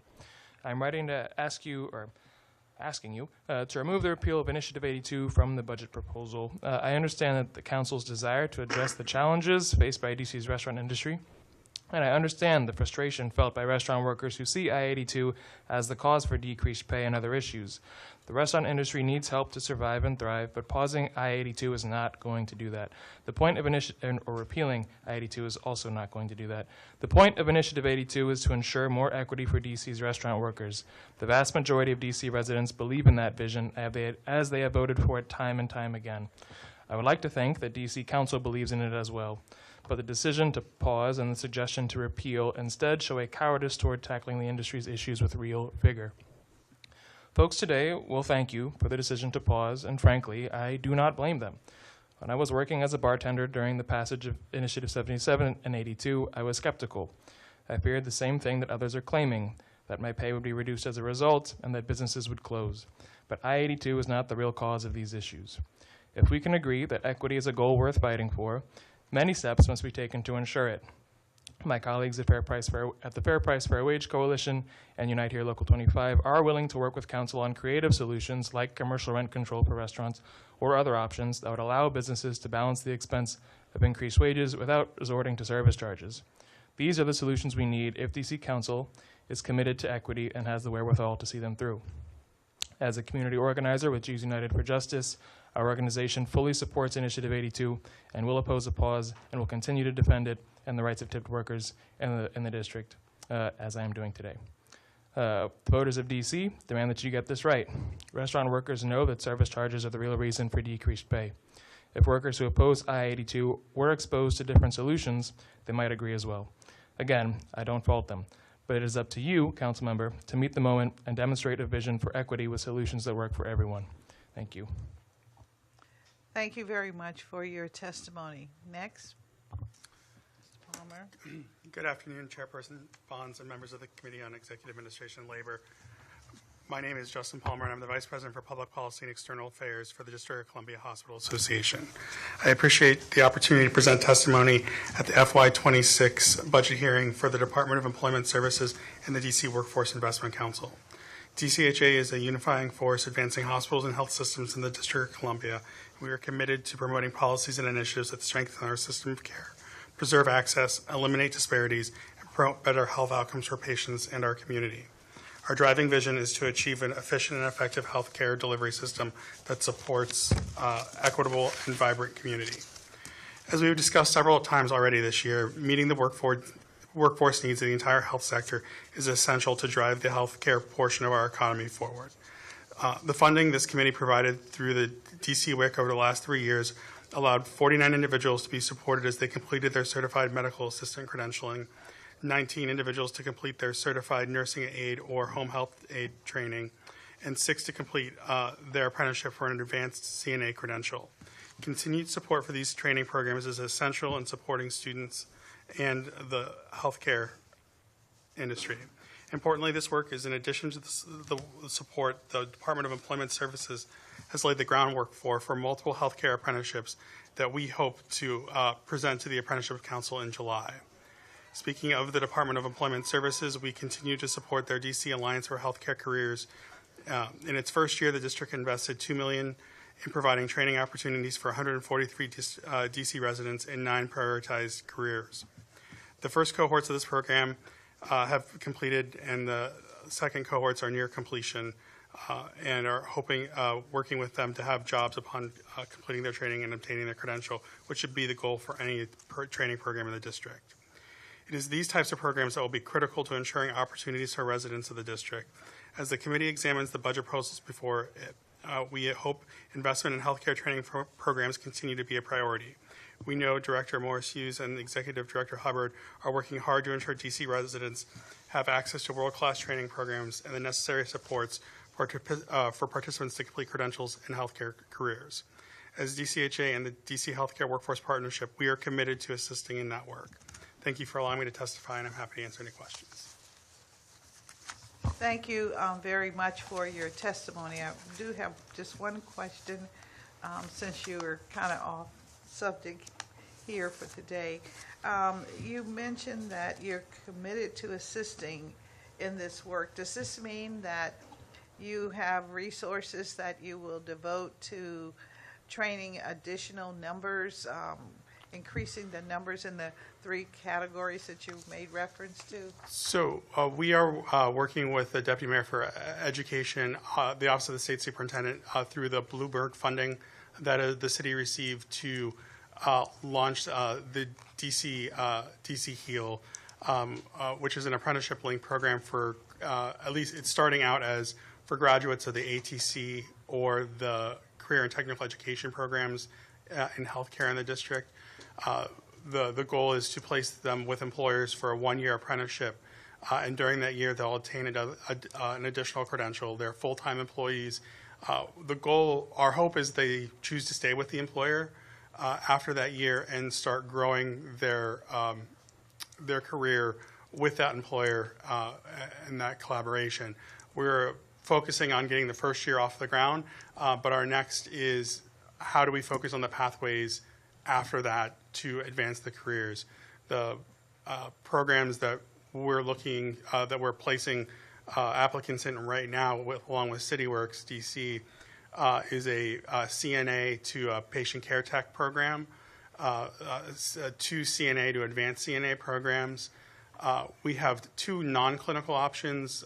One is a non-clinical position to certified medical assistant, and then the final is customer service, a clinical operations representative to apprentice to a certified clinical operations representative. And so those are the 1-year apprenticeships. We are putting the pieces together for what we hope is a BSN apprenticeship program with some stops along the way. It can be like the CNA to PCT is the first stop. Is there another stop to an LPN to BSN, or how do we work with the BSN program? So we're using as a braided funding stream to help work through that. We're hoping to have additional private support to continue that work, but the existing programs to support trainees as they're going through training through the Alliance, through DOES or DCWIC would be important to maintain as we try to expand and reach more people. All right, and are you providing trainees or apprentices for each of our hospitals in the city, or just maybe Cedar Hill, or? So Cedar Hill and Children's National are two of the employer partners that we have. With Cedar Hill is doing the CNA to PCT apprenticeship program. Children's National is doing the clinic operation position. We are working with 2 skilled nursing facilities, and with Whitman Walker. All right. Thank you very much. I know we're short on time, but I appreciate that. Next. Good afternoon. My name is Regina Welch, and I'm a bartender, DC resident, and member of Unite Here Local 25. I've come here before you today to address the possible repealing of Initiative 82. While my hourly wage is protected under our union contract, so many of our fellow tipped DC residents' wages are not. I've been on that side, working for non-union restaurants, depending solely on tips because we all know $10 an hour is no income at all. I've been there facing eviction, being a single parent, struggling to survive, working 3 jobs just to make ends meet. We need to move forward, giving all DC residents the opportunity to live decent human lives with dignity and pride. Slashing minimum wage in half undermines future union contracts, and eventually my employer would do the same. My union is urging DC Council to reject any efforts to repeal or pause Initiative 82. Thank you. Thank you very much for your testimony. Next. Hello, good afternoon or evening now, maybe. Afternoon still. So good afternoon, Chairperson Bonds and members of the committee. Thank you for the opportunity to testify today. My name is Ellery Grimm, and I work as a busser and food runner at a restaurant called St. Anselm. I'm also a native Washingtonian and a lifelong resident of Ward 6. I'm giving testimony today in support of I-82 and strongly urge the council to take out any mention of I-82 from this year's budget, whereas a ballot measure it doesn't belong. I speak for myself as someone who voted for this ballot measure, but also as a tipped worker who is not a high earner like servers or bartenders. I find this distinction important because in the debate around I-82, I have found our voices and experiences often overlooked. As a busser, I don't make my own tips. Rather I receive a tip out from my coworkers. At St. Anselm, that means 3% of the tip pool every shift is divided between the bussers working that shift. Sometimes that can be 6 people, 7, or even 8, depending on how busy the night is. If I-82 is repealed, the already subminimum base wage that my coworkers and I will make will be cut in half, and that 3% will be spread thinner and thinner while my boss saves a buck. I know we're not here to air our grievances about our employers, but Star Restaurants can absolutely afford to pay me more. In the last 2 years, they have opened 3 new restaurants in DC, as well as you've heard from my colleagues and other Star Restaurants, spending tens of thousands of dollars on union busting when my coworkers and I decided to organize at St. Anselm. You've also heard what a $2 wage increase means to tip workers like me. It is a wage increase that we wouldn't readily get from our employers. This is what my fellow workers are trying to explain. I-82 is a wage increase, and we desperately need a wage increase. Because when our base wage increases, our paychecks increase. And when our base wage goes down, we all suffer. Repealing I-82 is more than just a bailout for restaurant owners. It's a wage cut that threatens the livelihoods of tipped workers in this city. Many lifelong DC residents have already been pushed out of the city by the rising cost of living. I don't want to be one of those people. These are workers, people who keep this city running. These are people who serve you and your families, who have families of their own. Protecting I-82 would be a step to protecting them. We need a living wage. That means a wage that covers the entire cost of living in DC without having to juggle multiple jobs, without missing out on time with family, friends, and community. Minimum wage plus tips is a step towards that living wage. I want to end by saying again that I voted for this ballot measure. 74% of us in DC did, and I find the potential or the reality of the council betraying the will of the DC voters for a second time a scary thought, especially in this political climate where democracy is undermined every day just a block away from here. Please consider the implications of your actions. Don't continue to set a dangerous precedent, and thank you again for your time. Thank you. Thank you very much to this panel. Thank you for your testimony.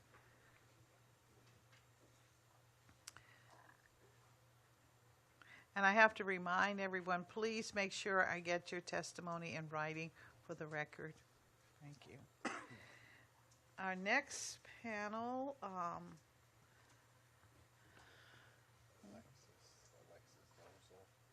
Okay. And I have Rosenblatt. Blockner, Pitcher. Okay, we'll see if any. It's getting kind of slim in here.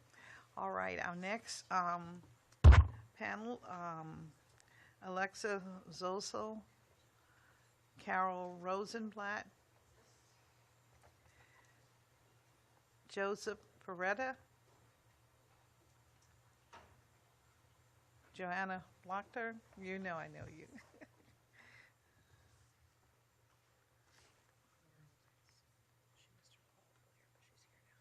Okay, all right. We'll pull her up next. And all right, do we have everybody?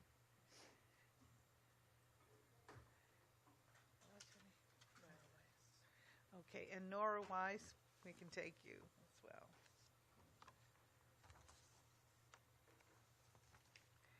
And we will start with you when you're ready. Yes. Good afternoon, Chairperson Bonds. My name is Alexis Sozel, and I live in Ward 4. I'm a service worker who has been in the restaurant industry for nearly 4 years. I currently work in a small local restaurant in Ward 1 as a barista and shift lead. Being paid a fair base wage with tips on top is the only reason I continue to stay in this industry, as I would not be able to afford to live comfortably without the pay I'm receiving, which is already aligned with the end goal of I-82. I'm here to discuss my support for Initiative 82 and the positive impact it has had for myself, my coworkers, and my community. As a restaurant worker, I support the elimination of the tip credit and raising the tipped minimum wage to meet the full minimum wage. Having a tip credit allows business owners to get away with paying their workers as little as possible and shifts the responsibility to the customers to make up the bulk of their employees' pay. Labor is the most important part of keeping a business running. Therefore, it should be one of the higher costs of the business to properly pay their workers for the essential work that they're doing. In no other industry would it be acceptable to put the onus of paying the employees onto the customer. Initiative 82 also put a plan in place to ensure business owners have ample time to gradually adapt to this expectation of fairly paying their employees. The cafe I work at has already adjusted our pay from $9 an hour pre-Initiative 82 to the current full minimum wage of $17.50 an hour ahead of the timeline offered, and we do not have a confusing service charge. I've seen a notable increase in my pay, and I have noticed that customers still tip, even as prices have had to rise a little to help our owners afford the higher expectation. I think consumers understand things are often getting more expensive with inflation, and they adjust accordingly. The biggest culprit of workers' wages not increasing or even decreasing after I-82 came into play is actually service charges, not the initiative itself. When Initiative 82 first went into effect, my restaurant did immediately raise our wage to the full minimum wage, but they did initially add on a 10% service charge to help them afford that jump in pay. Even though my base pay increased from $9 to $16.10 at the time, my take-home pay ended up staying around the same after tips due to the way that the service charge affected tipping and confused folks. But after a year of having this service charge, my restaurant finally decided to remove it after folks kind of being confused about it and workers not liking it. And in lieu, they simply raised their menu prices, that 10%. Since that service charge was eliminated, I have seen an 18% increase in my pay compared to before Initiative 82. This shows that a confusing service charge implemented by the business was to blame for decreased tips, not the pay increase that I-82 provided. It's the business owner's choice to tack on the service charge or not, and I-82 simply requires business owners to pay their workers more. We must eliminate service charges to fairly assess how I-82 is impacting a worker's pay. I see nothing wrong with ensuring all tipped workers are making the minimum of $17.50 an hour and rising before tips, as service workers have some of the hardest jobs of anyone I know. We're on our feet all day long doing many things at once. We're constantly working at a quick pace to serve customers in a reasonable time. We get very few breaks, if any. We curate an experience for folks to really enjoy their time in the restaurant, and we're constantly building and maintaining valued customer relationships. Eliminating the tip credit is a bare minimum ask from service workers who are often undervalued. Let me remind you, the tipped minimum wage in DC before the passage of I-82 was $5.35 an hour. Even with tips on top, this wage is extremely offensive in an expensive place like DC, and tips are not always secure due to a variety of factors, such as discrimination, slow days, slow seasons, and economic hardships due to impending recession, or even like the type of service position you work in, like bussers versus bartenders. We've heard from lots of bartenders do make a lot of money in tips and aren't that worried about their base wage, but there's a lot of other service positions and a lot of people to keep in mind. Offering a higher base wage, a higher base pay incentivizes service workers to stay in this industry that has historically had such a high turnover rate because of poor wages and burnout, and workers staying in this industry also benefits consumers and business owners. This initiative is an important step to begin valuing service workers more, which is what the DC residents have expressed they wanted since 2018. Let's continue to re-envision a new kind of service industry in which workers are finally a priority so that the whole of the industry can thrive. Undo the pause, reject the repeal. Thank you for your time and consideration. Thank you very much for your testimony. Next. Good afternoon, Chairperson Bonds and members of the committee. My name is Carol Rosenblatt. I appreciate the opportunity to testify. I live in Ward 3 and have been a DC resident for 32 years and a homeowner for most of that time. I am representing the Maryland DC chapter of the Alliance for Retired Americans as its president and as a retired worker and member of the American Federation of State, County, and Municipal Employees. So the Maryland DC Alliance for Retired Americans is a grassroots advocacy organization working to build a just and secure future for all workers in this country. We are part of the national organization founded by the AFL-CIO with 4.4 million members nationally.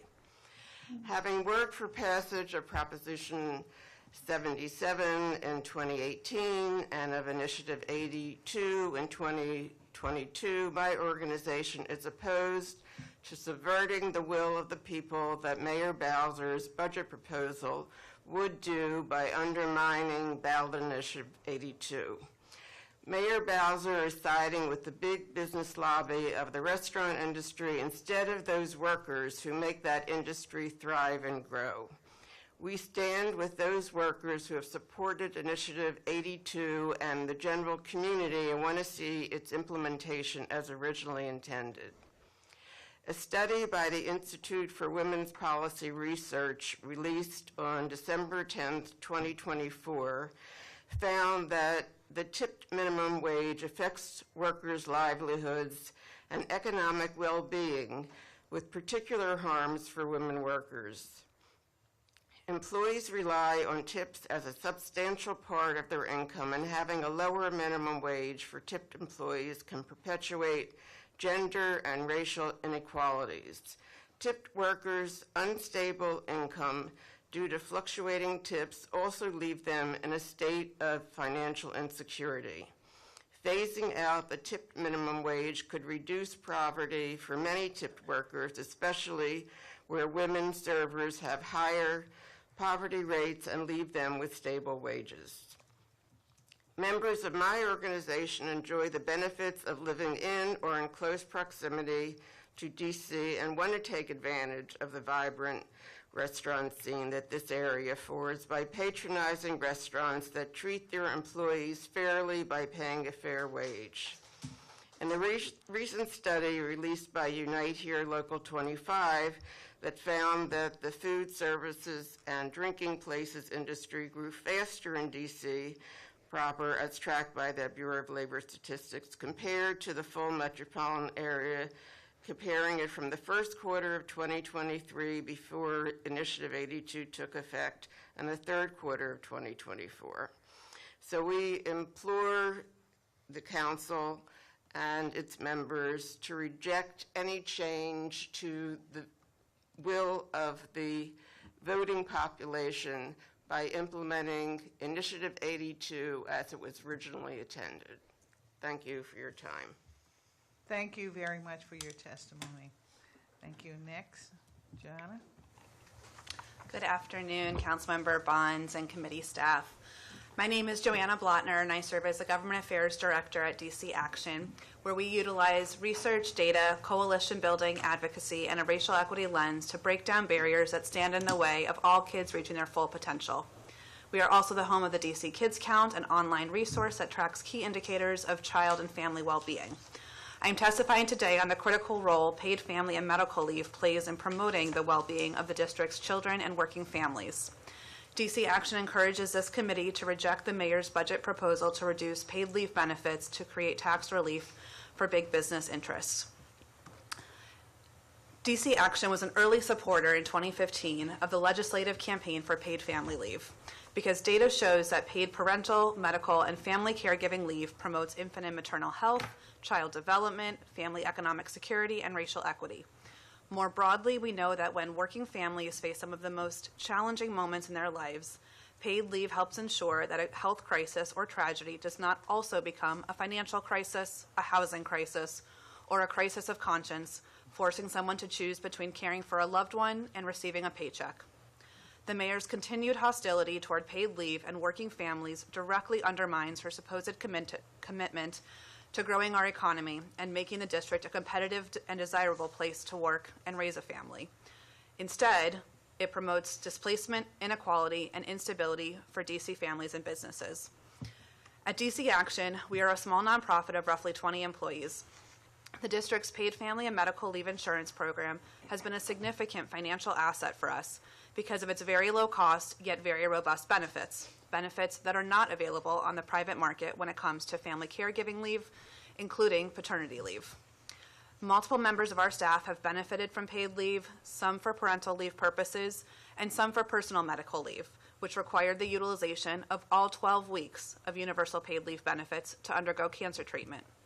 With multiple staff members currently caring for aging parents, the family caregiving component of the district's paid leave insurance program is becoming an increasingly important part of our benefits package and strategy for retaining top talent while keeping things affordable organizationally.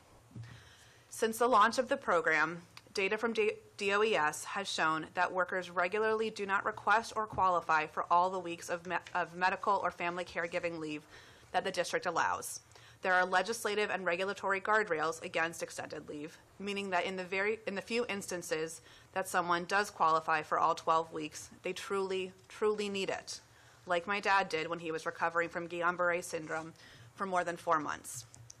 Cutting back on paid leave benefit levels by $153 per week for all leave types, or the weeks of leave by 4 and 6 weeks for personal and family caregiving leave respectively, means families lose anywhere from $1,836 to $6,918 in needed income when they welcome a child, care for a loved one, or tend to a personal health crisis. With local and federal attacks on social safety net programs that help DC families stay afloat, now is not the time to retreat from the financial stability that paid leave can help to provide working families. And we need to be honest about who these proposed changes will hit the hardest. It's women, as they are still the primary caregivers in their families. It's workers with aging parents and partners who are more likely to require family caregiving leave. And it's Black families and children who already face disproportionate levels of financial stress, job insecurity, and poverty. If the mayor and council are concerned about the business tax burdens that they created last year by raising the payroll tax to fund our general operating budget, they should consider business tax reforms such as implementing a business activity tax. A BAT would close loopholes that allow some of our wealthiest business operators who live out of state to avoid contributing their fair share to our tax base's resilience. DC Action believes that we must invest in children and families and grow our economy from the bottom up. That is why we support the tax justice proposals of the Just Recovery DC All In for DC platform. Balancing budgets on the backs of working families is unacceptable. We call on this committee to protect paid leave for all by rejecting the Budget Support Act Subtitle H of Title IV as sent down by the mayor. Thank you, and I'm happy to answer any questions. All right. Thank you very much for your testimony. Next. Good evening, Councilmember Bonds and members of the committee. My name is Nora Weiss, and I live in Ward 4, and I have been a district resident for 5 years now. I'm also a staff member at Jews United for Justice, a community of thousands of Jews and allies committed to advancing social, racial, and economic justice in DC. Today, my testimony will focus on the profound impact of DC paid leave and the need for the Council to restore the paid leave tax, reinstate the full scope of paid leave benefits, and secure an equitable, sustainably funded future for the program. My work at Jews United for Justice primarily focuses on organizing parents and caregivers. Over the past few months, I have spoken to dozens and dozens of families across the district, and I have felt firsthand the profound gratitude and immense appreciation for DC's paid leave program. It is palpable in almost every conversation I have with a family that benefited from the program. I will never forget one parent who told me that DC paid leave made his relationship and love for his daughter that much more powerful. He went on to explain that paid leave gave him precious time to care for his newborn daughter, allowing her to grow into the funny, excited little girl that she is today. Implementing universal paid leave is one of the best things that DC has ever done. I've come to understand this not only in a professional context, but in a personal one as well. Being a young adult who chose to stay in DC after graduating college, I cannot emphasize enough the importance of this program. As I consider where I want to put down roots, my mind keeps coming back to DC paid leave. It means more than I can express to know the district will care for me through different stages of my life, whether I choose to start a family here or am diagnosed with a serious illness or have to care for a sick relative. Paid leave is more than just a program. It is a standard of care and compassion that we are setting for ourselves as a district. DC's paid leave program makes me proud to be a district resident and excited to create a life here for myself. It is vital that the Council restore the district's paid leave program and the universal paid leave tax that funds it in full. This includes restoring the weekly maximum benefit workers can receive, as well as the maximum number of weeks workers can take for all qualifying events. Thank you for the opportunity to speak today. Thank you very much to the panel. I won't keep you. Thank you. You've made valid points. Others have made similar points, so thank you so much. Our next panel.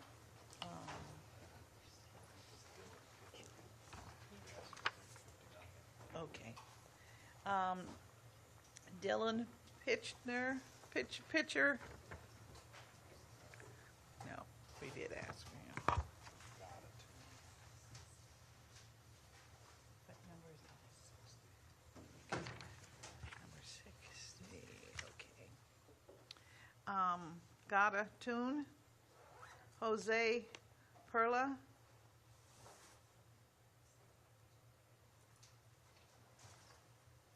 Barker Regina, C. Nickel. We did Michael Cruz. Mary Walker. I'm number 111. Okay. All right, 111 is. Marcus Young. Sonia Brim. Tracy Walker. David Ryan, Lynn Rum, Roberto Reyes. I think that was the gentleman. We found that name. Okay, great. Okay. Dylan Curtis. Okay. Robert Blair.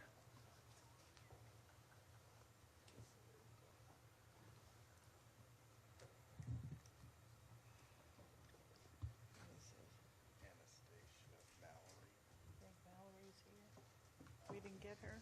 I thought, okay. Well, okay, let's see. All right. We're getting close to your number. Okay. Andrew Klein. Joseph Bull. I think you missed me. Where? What? Anastasia. Oh, Anastasia. All right, please come up. Yes. We thought we had gotten you before. No worries. Thank you very much.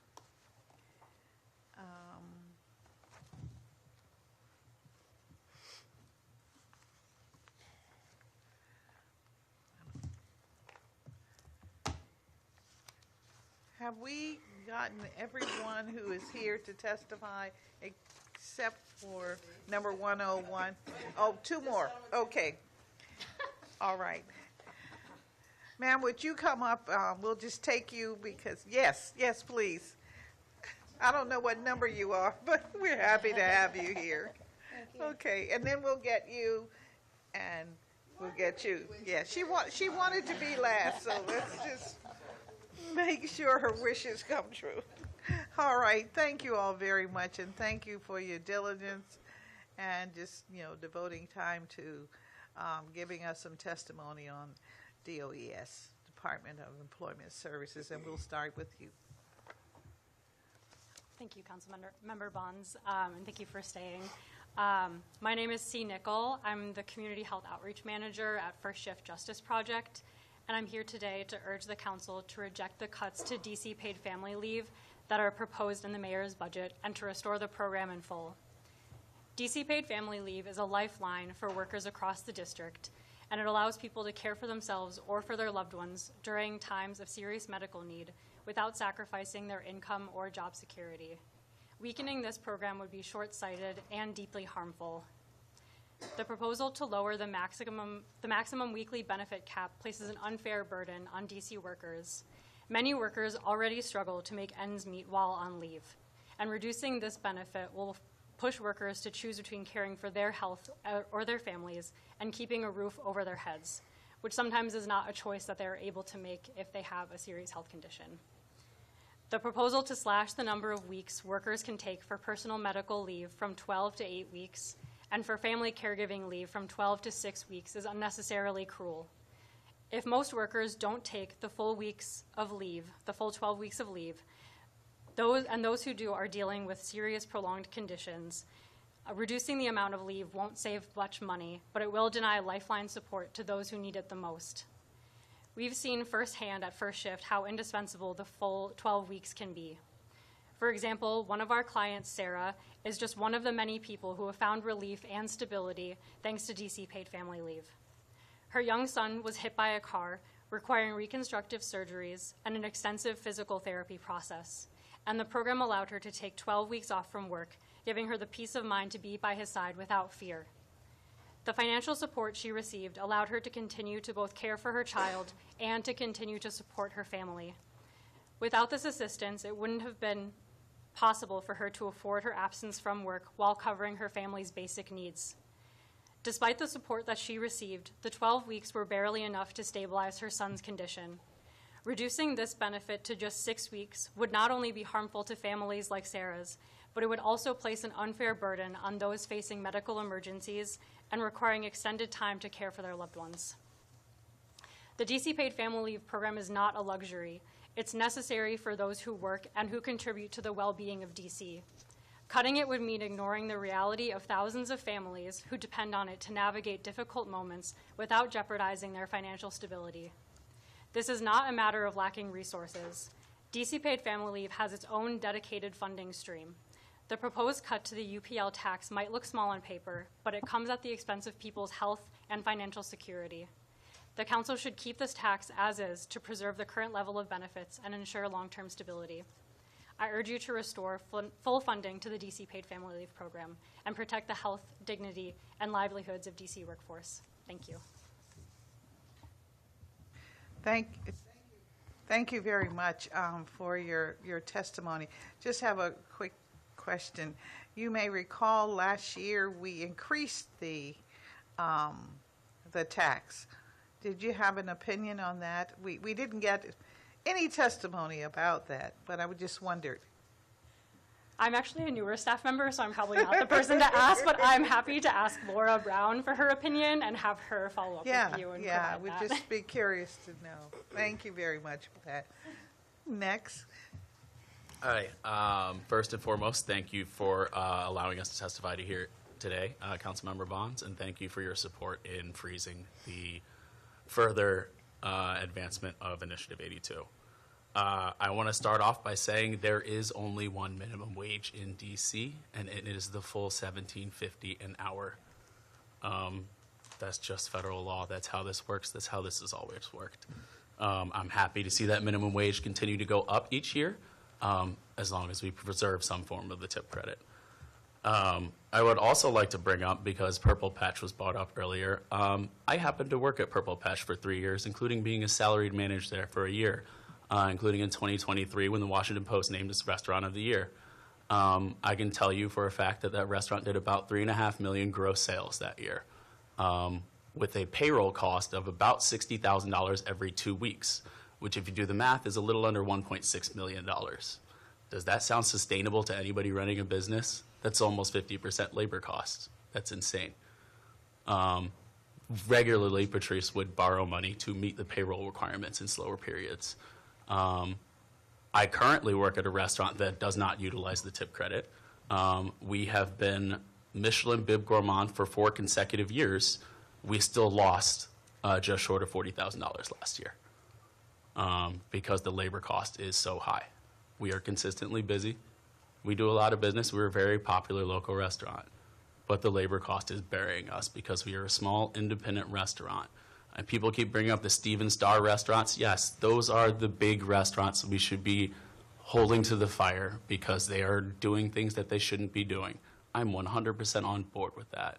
But we shouldn't be punishing our local independent restaurants because we have bad actors coming from other cities and these big corporate bad actors. We need to find a way to properly enforce and make sure the bad actors are punished while allowing the small independent restaurants, because when we first did this in Initiative 77, we were over 96% independently owned and operated restaurants. That's definitely not the case anymore.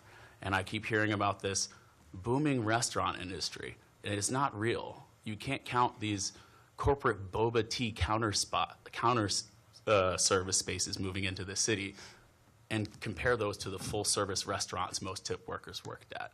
There are alternative solutions to make sure that workers are protected without hurting the businesses here. We can do a daily accrual of the tip credit instead of doing it weekly. We can change the definition in DC of what qualifies as a tip worker, because $30 a month in tips is not enough to qualify it as a tip worker. That's the federal definition.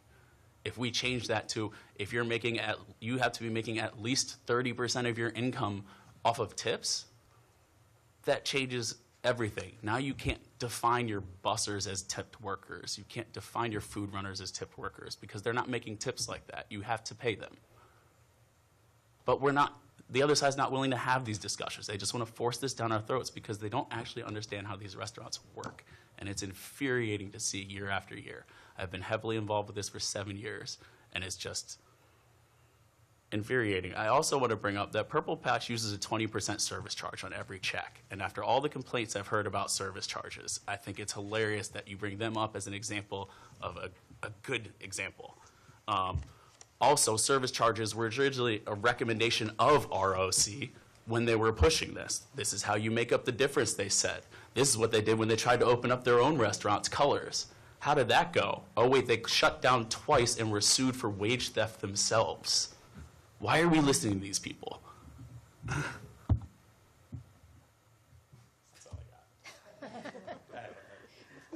Well, thank you very much for your testimony, but you struck a nerve with me. You mentioned full service and then over the counter.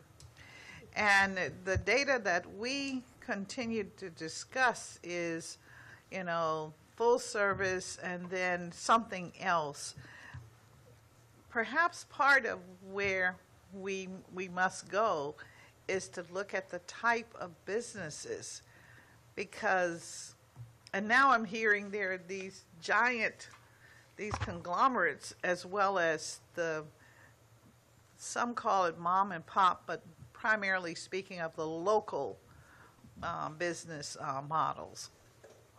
So now I'm very proud of my vote the other day, because it will give us, I'm not going to, it'll give us a moment to figure this out, because we're different from I-77, when I-77 was first thought of and put on the ballot. And I still say that we continue to discount the fact that those kinds of measures, initiatives in the District of Columbia, get on the ballot, because someone pays for this, and it's usually not the residents of the District of Columbia. Remember, we're not a state, so we don't have a lot of states' rights, although we like to claim that we do. Number one. Number two, because we're here sandwiched in between, and most importantly, because we're the nation's capital, any issue that you have, you want to bring it here. And remember, for so long, the thought was that Washington, D.C. and its population was just a little sleepy town, and, you know, they're like Mikey. Whatever you want to bring them in the way of cereal, they'll say yes to. I mean, I'm being very honest. I've lived here all my life, okay? And I'm not a youngster. So I've seen far more than any of you probably have had an opportunity to see. And it concerns me that this issue has somewhat divided us. And I'm trying to figure out, how do we bring us together? And maybe we need to look at the subparts that we have. Maybe there is a need for treatment that's different. Most importantly, we want to make sure that we do not do harm to our workers. I mean, for me, that's our bottom line. And so how do we do that? So I'm going to ask you, without calling me names and hissing me and what have you, because I know you know how to do that well, that we have an opportunity to talk further on this. I think that will begin to break some of the ice, and we really have to do that, because we're all about the same thing. Because if you are a worker here and you don't have income, I cannot get taxes from you. I need your taxes. I need your taxes to help pay for everything we do, including public safety and including our schools. So you're vital. So you will not be discounted. I can commit that to you. Likewise, we get a lot of taxes, a lot more taxes from our commercial quarter. So I gotta have the businesses, and with all the tourist trade that we're seeing, a tremendous growth in that. Tourists have to eat, and we know that, and so we need you. We need you both, and so I'm just hoping that we can work this out, and I believe that there's a commitment here from all that I've heard today that we will have that opportunity. And so thank you very much for that. Now I'm going to move forward. I'm sorry. I keep going to my platform. I'm so sorry. Okay. Forgive me. Good afternoon. Thank you, Chairperson Bonds, and all of the committee members for taking the time to hear my testimony today on why I think Initiative 82 should be repealed and the tip wage remain at $10 per hour until, as you just said, we come up with suitable alternative solutions that actually help tipped and hourly wage workers, not hurt them. My name is Anastasia Mallory, and I have been a hospitality professional for 25 years. I was a tipped worker in D.C. for 19 years and Ward 3 resident during that time as well. I'm here to speak to the numbers, the actual data that is being played out in real time due to the implementation of Initiative 82. Since the enactment of I-82, the restaurant group that I work for, Lalu Restaurant Group, has been forced to make significant changes in our restaurants that are both detrimental for the business and the employees. We had to cut staff hours for both front of the house and back of the house workers in an effort to offset rising labor costs. We even had to eliminate several support staff positions, including food runners, expediters, barbacks, and hosts. These positions are a lifeline for second chance employees, non-native English-speaking individuals, and those with very little experience looking to break into the hospitality business, as it is a low barrier to entry industry. If you will follow along with me on page 4 and 5 of my written testimony, I'd like to take the time to demonstrate exactly what that means. So on page 4, the numbers at the top of the page. Those show the annual payroll costs for our hourly front-of-the-house employees at one of our restaurants. The 2025 data is through April 30th of this year. We estimate, if the freeze remains, that the final front-of-house payroll cost for 2025 will be about $121,000. As you can see, this is a 40% increase of front-of-house labor costs since 2022. After the implementation of I-82, we have seen a 16% decrease in back-of-house hours and a 40% decrease in front-of-house hours. If we only look at the month of April, since that's the last full month of data that we have for 2025, we haven't done May reconciliations yet, we see that back-of-house hours were reduced from 1,175 in 2023 to 986 hours in 2025. Front-of-house hours were reduced from 1,030 hours in 2023 to 622 hours in 2025. In 2023, we employed 26 people. We now only employ 19. This is a 27% reduction in staff members, both front and back of the house. Even with the reduction in hours and staff, front-of-house labor costs continue to climb. As of April 30th, 2024, we employed 8 servers, 5 bussers / food runners, and 2 hosts. As of April 30th, 2025, we were forced to reduce staff to 5 servers, 2 bussers, and eliminated the host and food runner positions. This is a 37% reduction in service staff, a 60% reduction in support staff, and the elimination of 2 front-of-house positions altogether. We used to employ bussers 7 days a week. Now we only schedule them on our busiest shifts, namely Friday and Saturday. We used to employ hosts Wednesday through Sunday, with 2 on Friday and Saturday nights. That position has now been eliminated. We used to employ a food runner every night shift. That position has now been eliminated. The food runner and host responsibilities are now absorbed by the servers, the bussers remaining, and the manager on duty. And despite our best efforts, I imagine this must have an impact on overall guest experience and the quality of service that we've been accustomed to providing. What these numbers do not explicitly show, but I'm sure that you can extrapolate from the data, is that the remaining staff must now execute multiple jobs. This includes servers also being hosts and bussers, managers being food runners and expediters, and even pasta chefs having dual duty as a dishwasher, for example. I myself now execute 3 positions. I don't disclose this information to complain about a heavy workload. I say this to say we are doing everything we possibly can to make this equitable for everyone while still keeping the doors of the restaurant open. We desperately need your help. I implore the committee to repeal Initiative 82 and begin thoughtfully exploring more positive and workable solutions for all members of the hospitality industry in D.C. If I may add, as one of the many hats that I wear at my job, one of them is the Human Resources Coordinator.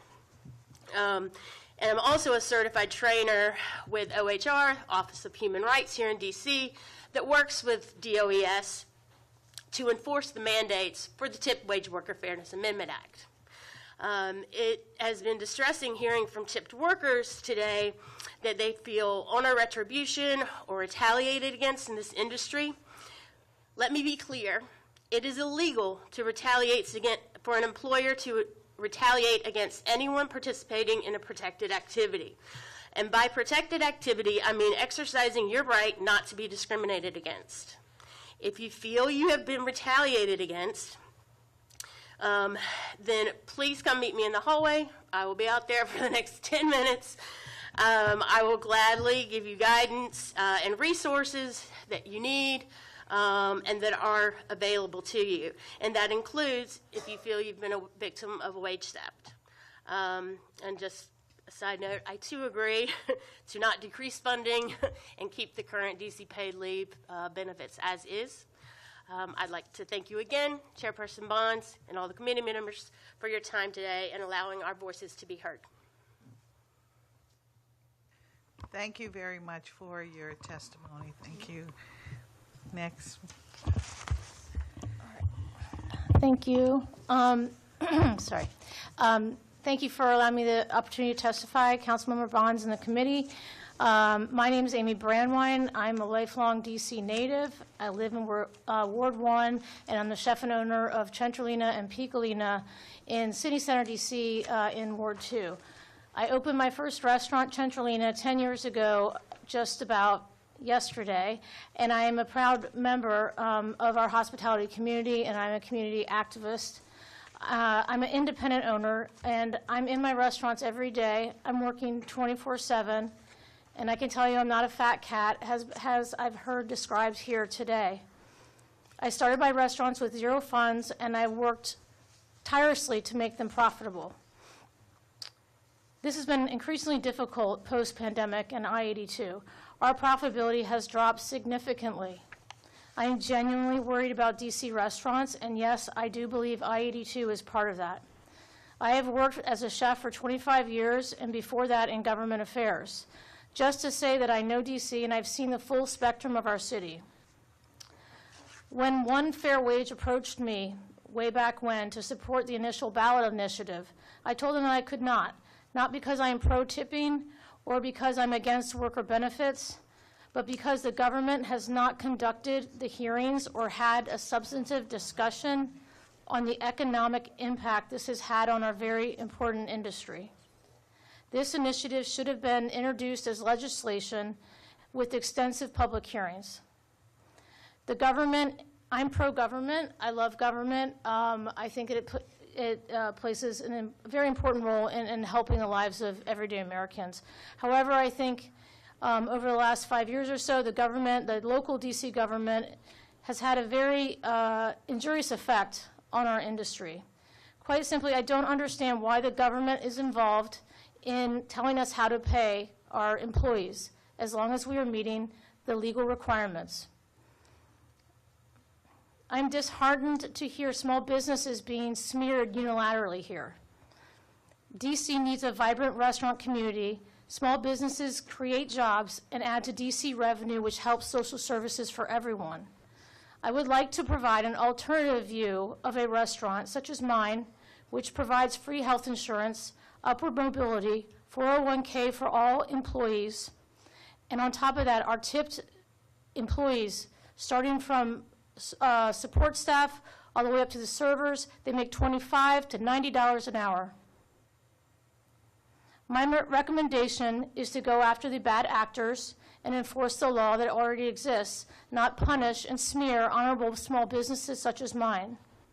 I am here also to speak on behalf of owners throughout the city who are likely not feeling comfortable to come here publicly and testify because of fear of retribution or careless accusations or confusion amongst their customers.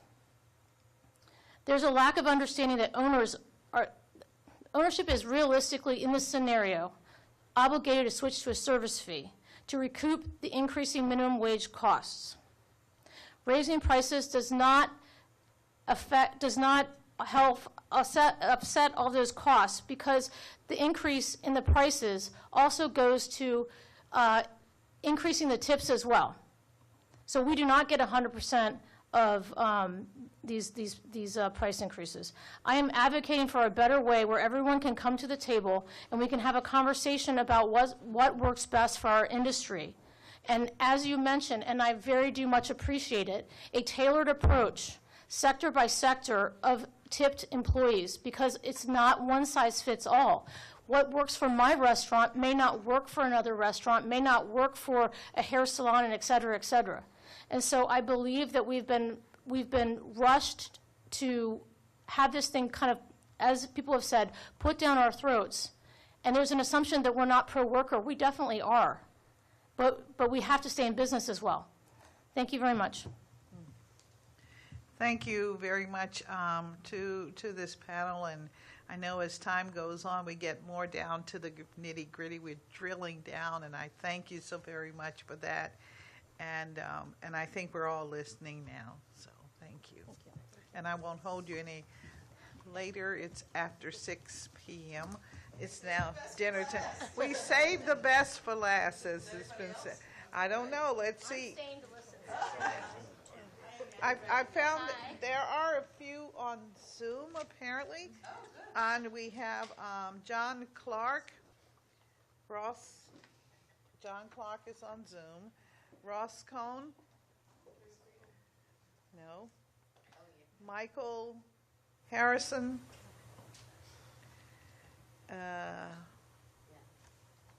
Well, we have a lot of names, but we don't have people. But here, Beatrice Rogue, Gavin Gondawala.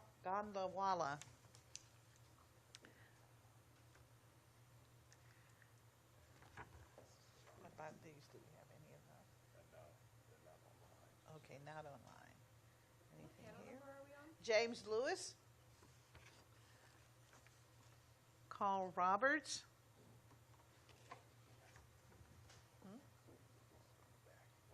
Yeah. Nathan Sparks. Salim Adolfo, are you Mr. Sparks? No, I was about to ask you what. Hi, I'm Ms. Clark, yes. Oh, Mr. Sparks is here, so we have two. No,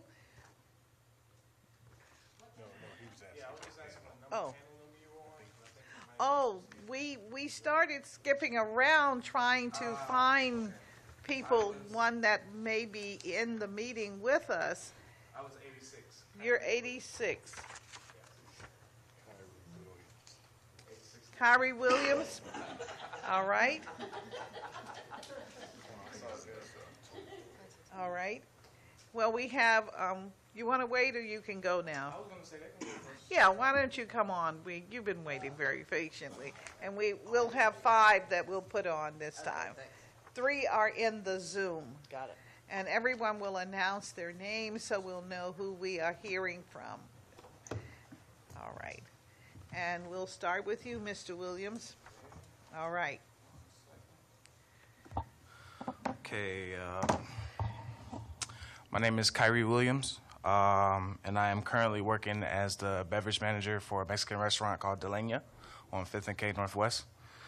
I speak from multiple perspectives, though, as I've played a role in various positions throughout the 10 to 12 years I've worked, starting as a dishwasher, been a line cook, been expediter, been busser, barback, server, host, security, bartender, so pretty much every aspect I can speak from.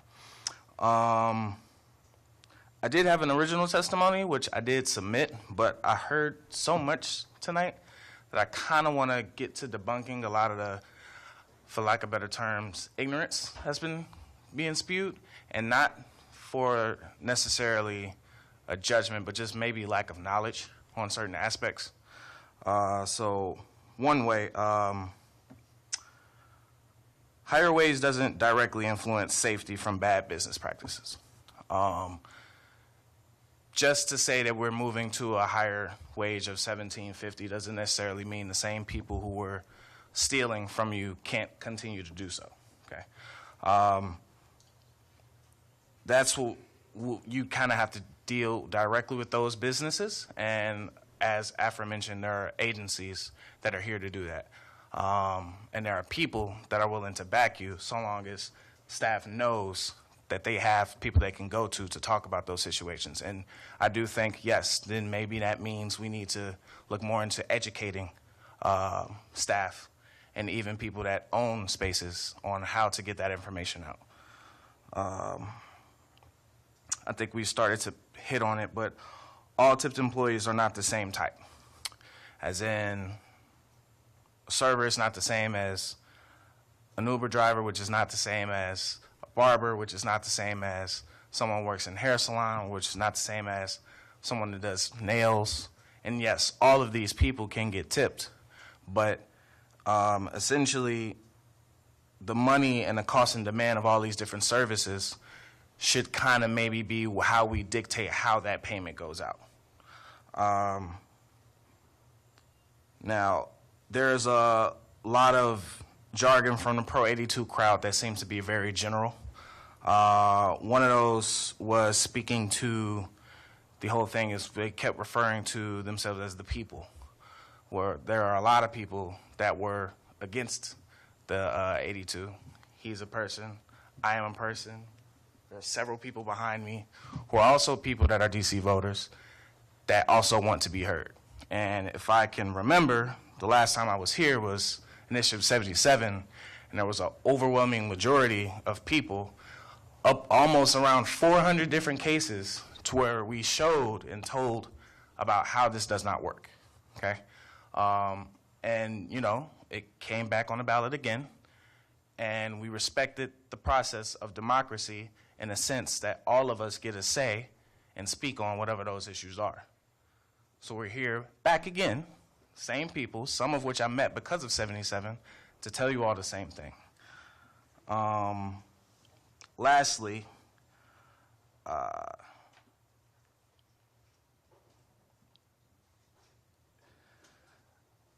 the only thing I guess I would say is there was a lot of trigger words that were going on, and using to grab at different aspects of what we're trying to do here. Calling what we're doing as far as the repeal in and of itself is a legal part of the system, in which you do give the people a chance to be able to go back and rewrite possible mistakes that could have been made. The repeal in and of itself does not deny that whatever the claims for 82 could be substantial. It gives an extension of time to be able to consider other perspectives and thought processes that might surround the situation. And I think to refer to that in any way, shape, or form, I think I heard the word earlier, Trumpism, is absolutely ridiculous. And so I guess I think I speak for the rest of us that are for the repeal of 82. We all want workers to make a decent amount of money. We all want people to make livable wage. I think it's more so about the diversity and perspective in different situations, in different restaurant styles or bar styles or tipped avenues, in which we need more time to be able to deliberate how we can balance all of them without hurting anyone. And I think the repeal for 82 is a right step in the right direction. That's it. Thank you very much for your testimony. And now we will hear from you. Right? Okay. I'm going to read my testimony because for as big of a mouth as I have, I'm not the best at public speaking. So, my name's Jackie Greenbaum. Thank you for the opportunity to testify today. I own 3 DC restaurants, El Chucho, Bar Charlie, and Little Coco's, and I'm among the maligned restaurant owners I've been listening to today, which really breaks my heart. I'm also a DC resident and Ward 1 voter, and in fact, my family goes back like 4 or 5 generations in DC, which is kind of crazy. Found that out recently. Anyway, my restaurants range in age from 13 to 9 years old, so they're well established and important parts of their communities. They're tiny, but I would say lovely restaurants. We employ approximately 100 individuals among the 3 places, of which approximately 90% are DC residents. Rather than restate what's become perfectly clear, which is that DC restaurants are struggling to find ways to implement I-82 without breaking under its pressure, with each wage hike an increasing threat to solvency, I would like to try and paint a picture of the actual cost of operation in a typical small restaurant, because I think it may be helpful. Using my Would you just speak up a little bit? Sure. Okay, there you Yes, I'd like to paint a picture of the actual costs of operation in a typical small restaurant, because I think it may be helpful, using my own restaurants as an example. 2 of my 3 restaurants are modestly profitable with just a 5% profit margin. The other loses money. A 5% profit margin to begin with is a tender place to be, because it's not a lot of breathing room if something goes wrong. To put this in numbers, if the sales are $2 million a year, the profits are $100,000. Each $2 wage increase adds approximately $70,000 to payroll. Since the inception of I-82, this has meant about $200,000 in additional costs to the restaurants. Up until now, we've been able to patch together solutions to cover some of this additional cost through small service charges, increased menu prices, and staff cuts. We've done this to preserve tipping because our service staff has higher earnings with tips and the restaurant retains other benefits. With the next increase, however, this strategy will not hold, and we will have to, I'm quite sure, eliminate tipping in favor of a 20% service charge with all its attendant problems. We don't want to, our staff hates it, and customers hate it. When this occurs, I fear our ability to remain open. This compensation model change has caused us to have to shrink our back-of-house labor to afford the increased cost of front-of-house labor, which is something I think that's not discussed enough, and to shift production where possible to our Maryland restaurants. We have 2 restaurants in Maryland as well, all at a loss to DC employees. The worst part of all of this is that by changing the pay model, changing the pay model is not benefiting the very people it was designed to help.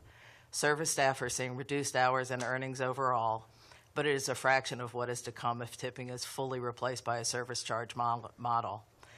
Voters couldn't possibly have understood what this terrific sounding initiative would mean to the very restaurants and servers they love and are saying so. Finally, to go off topic for a quick second, I've never understood why such a seismic change to an industry wasn't conceived to apply to new businesses only and grandfather in existing restaurants. I've always wanted to say that. I've never heard anybody mention that. This would allow new restaurants to go in with their eyes wide open and to develop a model that would work within this pay structure and would protect those that opened under the traditional full-service model with tip compensation at its core. In light of all that is at stake for the city, its business base, and its service industry employees, I encourage the repeal or revision of this destructive initiative. Thanks. Thank you very much for your testimony. Now we have 3 witnesses online, and we'll start with John Clark.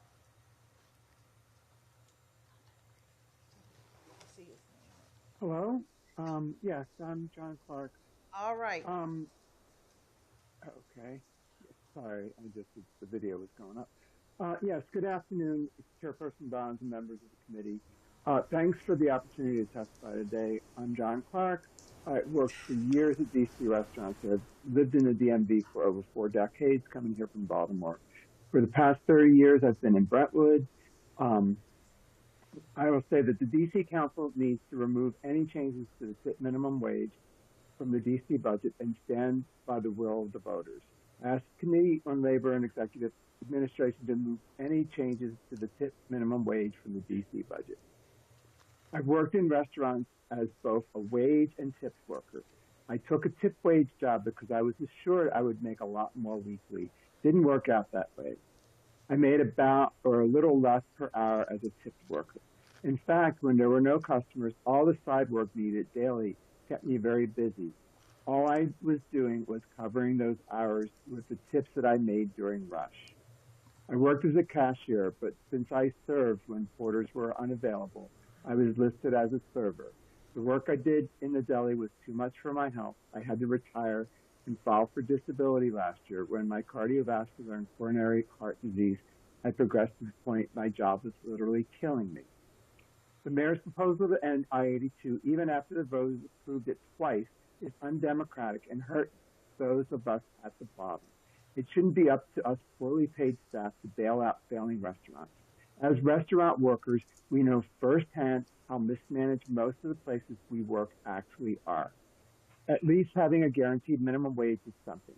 A $5.95 an hour wage is unfair and unacceptable pay cut for the hard work required of tip workers. It's true restaurants in D.C. have closed and others are in trouble. Trump created a recession in our region, even as local businesses hadn't fully recovered from the pandemic. I worked through the pandemic and saw delivery and carryout become the majority of orders. Even after the government came back in person, Monday and Friday never recovered as office workers with hybrid schedules often worked from home on those days. Even before the rift, restaurants were failing. Lots took COVID relief funds just to stay afloat, then quickly went under. The National Restaurant Association is attempting to punish DC low-wage restaurant workers who attempt to organize. Telling restaurants to blame I-82 for the often illegal service charges and staff cuts is a tactic. It is meant to confuse diners as it is, and it has done its job. It's also a warning to legislators who honor the majority in a democracy. Look at the money being spent by the industry to overturn this law. I-82 is a great example of workers and the public demanding we all receive a fair minimum wage for the hard work we do. Violating the public will is just bending a knee to those who exploit workers. Even pausing the next increase will be a hardship. I beg the council to reject the mayor's gift to the restaurant industry. Delaying the next increase will already cause hardship as inflation is raising the cost of living beyond our ability to keep up. Listen to the workers and the public instead of big food. Thank you for their time, and I'm happy to answer any questions. Thank you for your testimony. Next, we have Andrew Klein. Good evening, Chairman Bont. Am I on? Good evening. Mm-hmm. Good evening. I'm Andrew Klein. I'm General Counsel to the Restaurant Association, which I've been for over 20 years. Aside from that, I'm in a law firm, which I've done for over 40 years, and we represent hospitality establishments. We represent these small businesses. I'm privileged that I get to follow one of my clients, Jackie Greenbaum, who I've represented for a number of years. But the people that we represent are not who you've heard described today. Millionaires, people who are exploiting workers. That's not who they are. Who they are managers, bartenders, chefs, and other people that have worked in the industry that have a dream and scrape a few dollars together and open restaurants. And indeed, that's the membership of the Restaurant Association. It's not these national chains that are referred to. This is not a well-funded industry that's here to crush the workers. That's not what this is. A number of years ago, Rock came to town. They pushed Initiative 77, and in doing that, they insisted that many of the evils in businesses were due to the tipping system. The tipping system had to be eliminated. That was a major theme when Initiative 77 was introduced and pushed. It, of course, passed by a much smaller margin than Initiative 82, was repealed by the council. One fair wage, which replaced Rock, I'm not sure what the difference is, then came in on the heels of the pandemic, as restaurants and workers were all simply trying to recover and stay alive, and proposed Initiative 82. Now, it was no more destruction of the tip wage system. Now it was, you're going to get a higher minimum wage with tips on top. The problem is, where's that money supposed to come from? Diners have a fixed amount of money, whether they acknowledge it or not, with which to dine out every month. So if wages are higher, either prices are going to have to increase, or service charges will need to be imposed, and tips on top of that, the numbers are astronomical. I mean, we're reaching the point of the $35 hamburger. It's not sustainable, as has been said by several news outlets, and consumers have had enough. They don't understand why the pricing is so out of control. You can't triple front of the house wages without having a replacement source of revenue to be able to pay it. Now, we acknowledge that I-82 passed by a large margin. However, as has been pointed out, polling has been done. Now, this polling was attacked as being a product of the Restaurant Association, not trustworthy. Well, it was done by Signal, which is the #1 ranked private pollster in the country for several years running. And that poll demonstrated that if I-82 were before the voters today, seemingly if it passed at all, it would be by a very narrow margin. And in fact, the plurality of those who responded, whether they would support it or not, said that they would not. So we're in a different time. And as we see the effects of 82 and we hear from voters, it's time to revisit this. It's 2 years later. We've seen some of the effects, and it's time to acknowledge that this is not worked out as planned. In fact, it's worked out as was predicted by many of the workers who you've heard from today, and by the industry. But let me be clear. I-82 will not be the end of restaurants in the District of Columbia. It may, however, be the end of locally owned independent restaurants, which we've been noted for as a restaurant industry in the district for many years. It's grown in the last 20 years.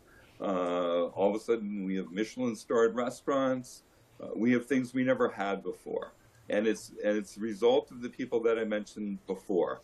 Those chefs, bartenders, managers, and others with a dream and a concept that risked everything to open a restaurant. And some of them failed. That's a given. And some of them are affected by other factors besides I-82. In fact, I think most are. But I-82 is something we can do something about. This is something we can fix. Now, I want to comment on some of the other testimony I heard. Elizabeth Falcon, DC Jobs with Justice. We agree with her. I mean, we will join with her in terms of encouraging DOES to investigate wage claims and to take enforcement action as necessary. I, however, am very disappointed that she repeated the lie that 89% of restaurants violated the law by not reporting their wages as required by law. And Councilmember, I know you know about this because you held a hearing about it. The law that was in effect required payroll providers to do that reporting. And in fact, as part of Initiative 77 repeal, there were two requirements. One was that restaurants use payroll providers, and two is that the payroll providers do the reporting. So to say that only 11% of restaurants reported and they were not in compliance is a bold-faced lie, and it's unfortunate that that's what's hauled out. I also listened to Mr. Schwab with interest when he says that the next initiative, we're going to go right to the full minimum wage. There won't be a phase-in. Well, as you know, Councilmember Bonds, a year ago, a little over a year ago, we proposed exactly that. And Mr. Schwab and Local 25 opposed it. Our members' position was, if this is what we're going to do when we're going to go to a full wage instead of tips, let's get there so we can all figure out our models. But Local 25 opposed it. So I don't really understand now he's proposing an initiative that would take the tip minimum wage up to the full minimum wage. It seems contrary to where they were just a year ago. But we thank you for voting for it and two of your colleagues. I think we have a choice, and I don't think that it's really been articulated. So I'm going to try to articulate it. And the choice is this.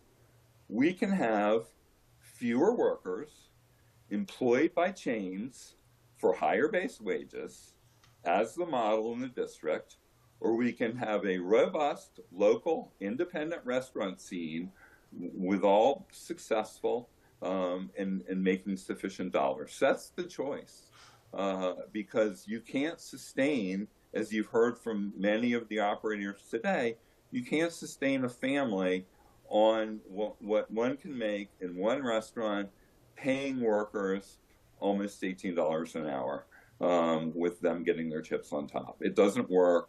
The numbers don't work. And we would appreciate you moving forward with what's been recommended by the mayor, is that we appeal Initiative 82, although we certainly remain prepared to work with Local 25 and the other groups who've indicated a willingness to sit down and see if there are other measures that can aid workers. Thank you for giving me the opportunity to testify. Thank you very much for your testimony, and we're going to take you up on that. You made a commitment that you would sit down with us, and that is what we hope to do. Thank you very much. I think we have Do we have one additional? No, we do, I guess, the next panel. Oh, okay. Well, we have a few more panels that we. Is James still on Zoom? Is who? James Lewis. I think, yeah, I called his name. If he. Oh, yeah, he is. Okay, he is on. He is on virtual, yes. Jim L, I think he said. Okay. We have Jim L is the way he is on. Okay, so we didn't recognize it. Well, you can see better than I. I'm looking at this little screen here. All right. Sorry, Chairperson. All right, we see you. Welcome. Excellent. Welcome. So good evening, Chairperson Bonds and members and staff of the committee. I know how long these hearings can go on, and it's very tiring, and I appreciate you listening to everyone that's speaking tonight. My name is James Lewis, or Jim Lewis. I'm a resident of Ward 1. I've lived in Washington for more than 13 years, worked here, lived here, studied here, and I, along with 74% of DC voters, voted in favor of Initiative 82 in 2022. I want to express my strong and continued support for Initiative 82 and its goal of eliminating the tip credit system. The committee should remove the mayor's attempt to repeal Initiative 82 from the FY26 budget. I have a very long testimony that I'm going to submit, but I just want to quickly say and keep this short for the committee that there's two major issues. The folks that I know that work in the industry oppose the removal of Initiative 82. I think there's obviously a split in the room, but they would be harmed immensely by the removal of this and the lowering of their wages. I believe that we should not go against the democratic will of the people of DC again, and that's would happen twice if this is repealed. I think DC right now is under threat from the federal government for possibly losing our local government and our local government control, and us losing the ability to pass an initiative overwhelmingly with overwhelming margins, and then having it repealed again, would be an insult to democracy in the district. I vote to support Initiative 82 because I believe that all employers should be fully responsible for paying their employees a basic living wage. Before 82, restaurants were incentivized to pay their workers close to $5 an hour and pass the rest of the labor onto the consumer. To me, that is not fair, and I believe that democracy should not be turned around and repealed. We voted for this, and I believe as a resident of Ward 1, a resident of Washington, D.C., a person that is active in our community that and knows workers who benefited from this initiative, that we should not repeal this. Thank you. Thank you very much for your testimony. Let me just check.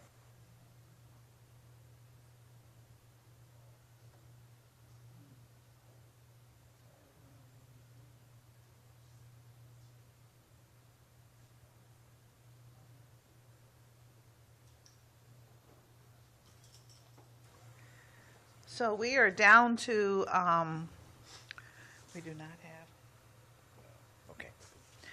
We are down to panel 26, Luigi Nunez, Tom Luby, Trupti Patel, and Kirsten Brandon. Oh, Trupti's here. We have one in person.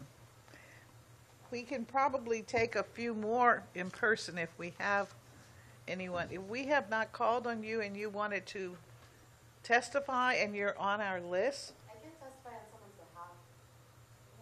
We have their All right. You have their testimony? All right. Thank you. Is there anyone else with us that needs to testify in person that has not had an opportunity? We can take you at the witness table. Okay, all right, okay. And what do we have, 3 here? Yes. Okay. Ms. Patel, we're going to take you now and then move you, and then we'll move to the others that are. So we'll start with you. Thank you for being here.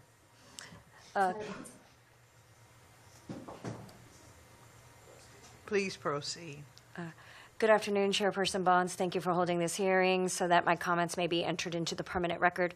My name is Trupti Patel, and I am a fourth-term ANC commissioner that represents Single-Member District 2A03, which is historic Foggy Bottom. I am also the chairperson of ANC 2A. But what's most important for the record that I want noted is I am DC's longest-serving elected official that is a current tipped worker.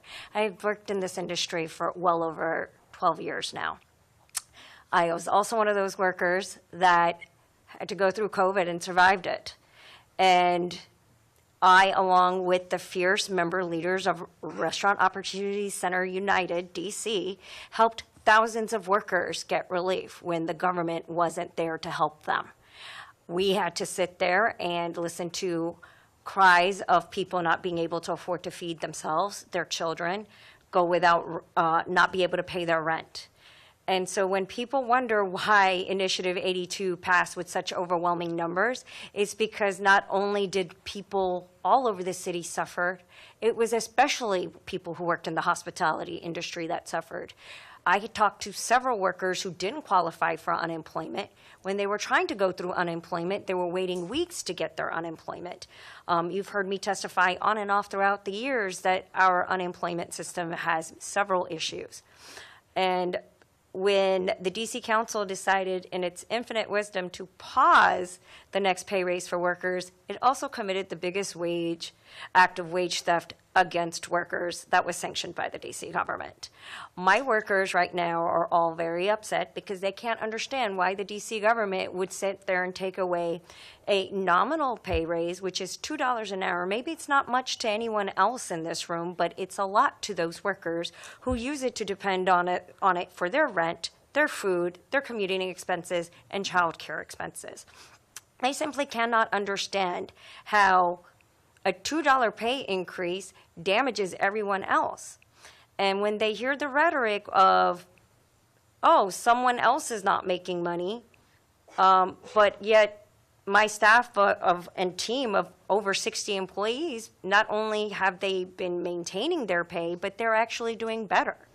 Some of them have now been able to actually budget properly and have a dignity wage every single pay period with a little bit, maybe it's $100, $200. I know that's what I get.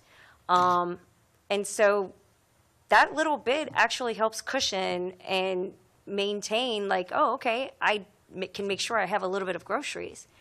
And the fact that I have come in hearing after hearing to sit here and talk about the plight of workers in every aspect. And then when the restaurant industry decides, oh my God, there's a crisis. Every time manufactured, all of a sudden, that's when thousands of workers come out. I've always been the worker that's come out consistently and talked about workers. Where were they when COVID struck?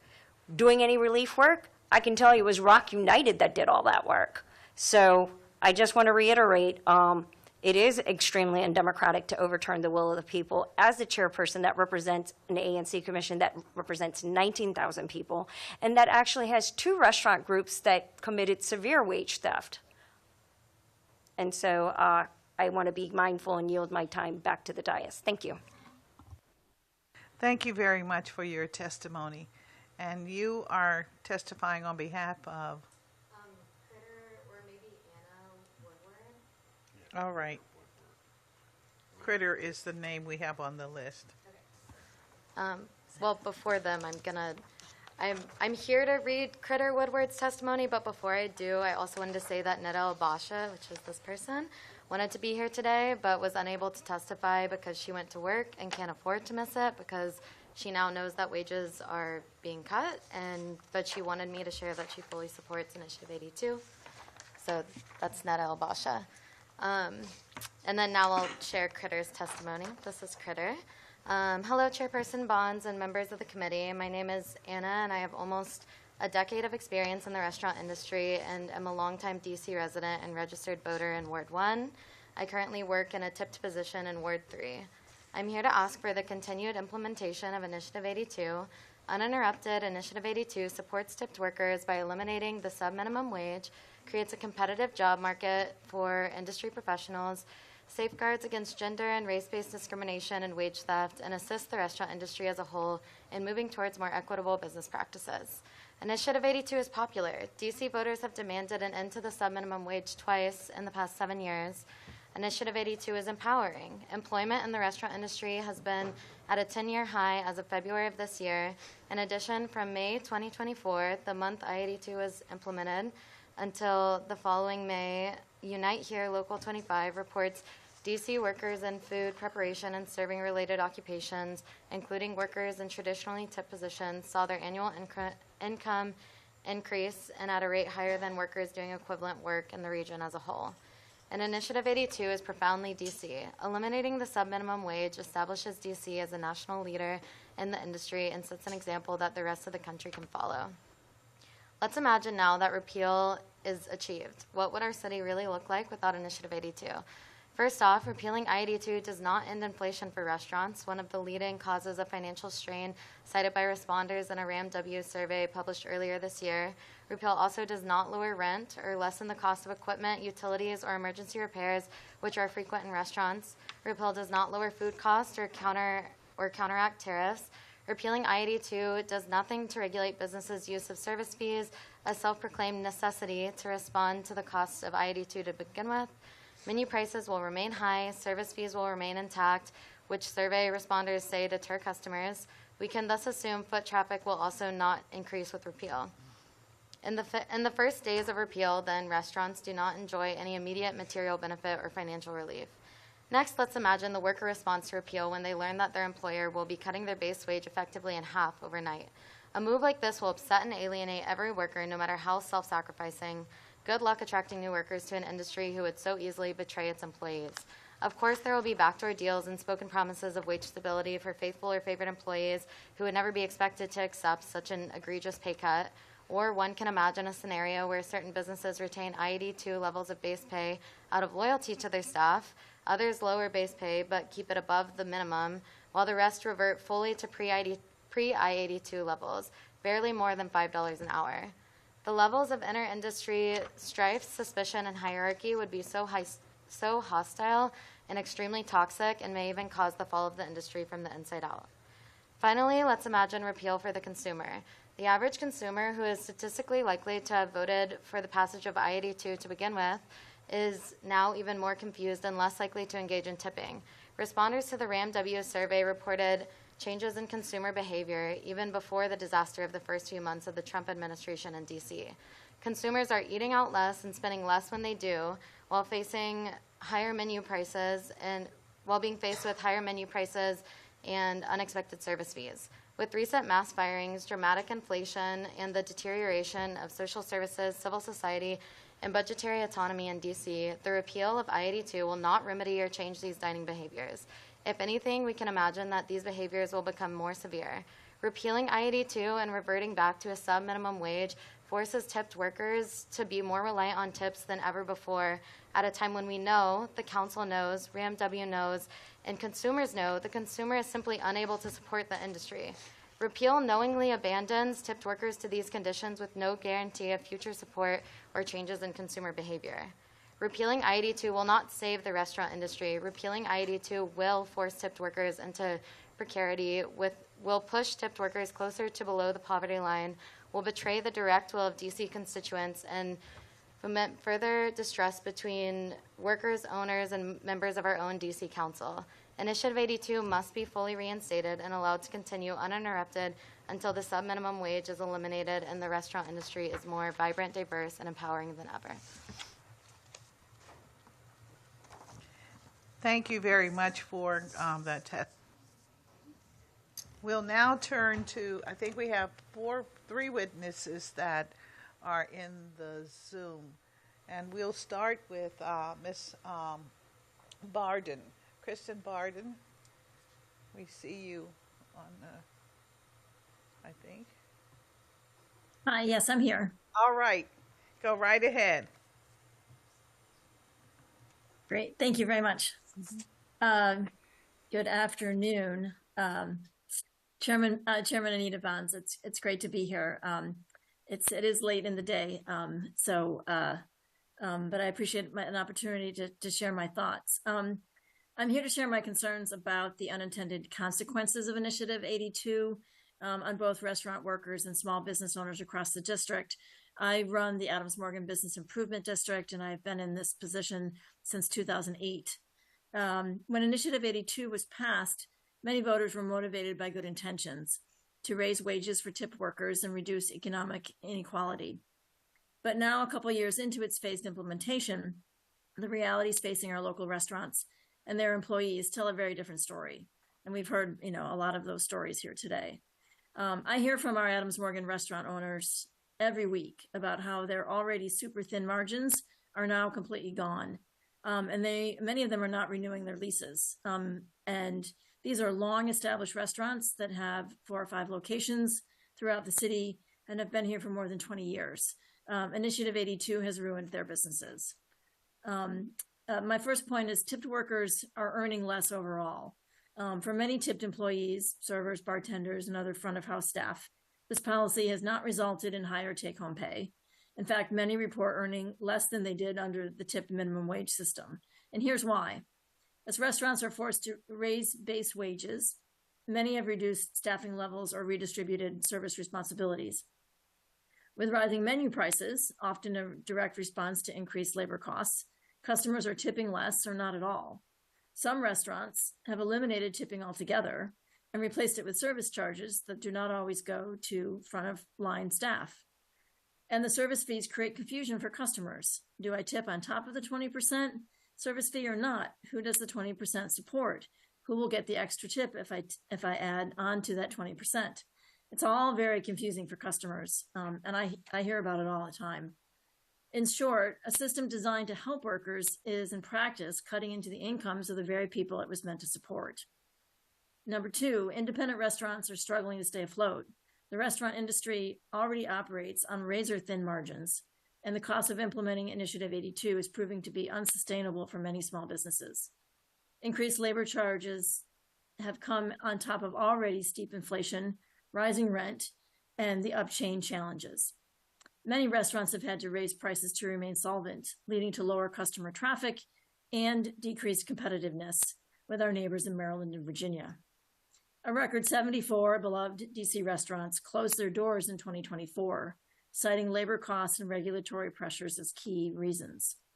This policy may end up wiping out exactly the kinds of diverse, community-driven dining establishments that make Adams Morgan's food scene so unique.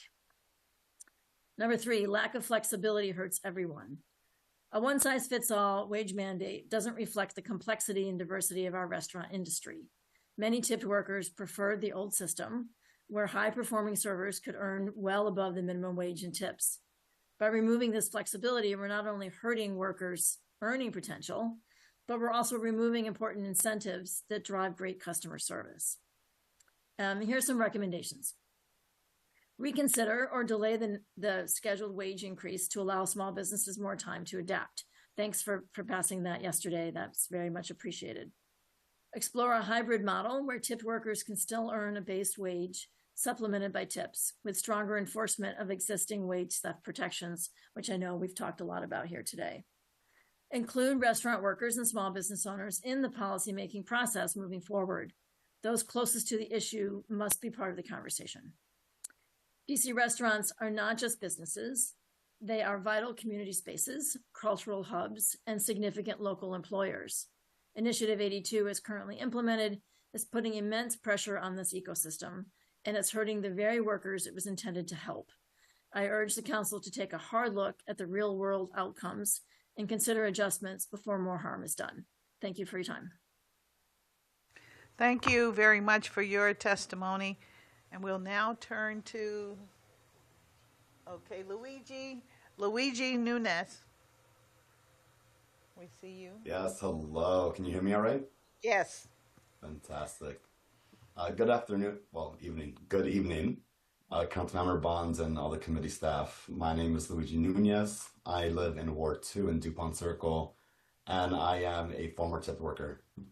I started working in the restaurant industry when I was 16 years old. I'm almost 30, so about 15 years, more or less, and have lived in DC since 2018.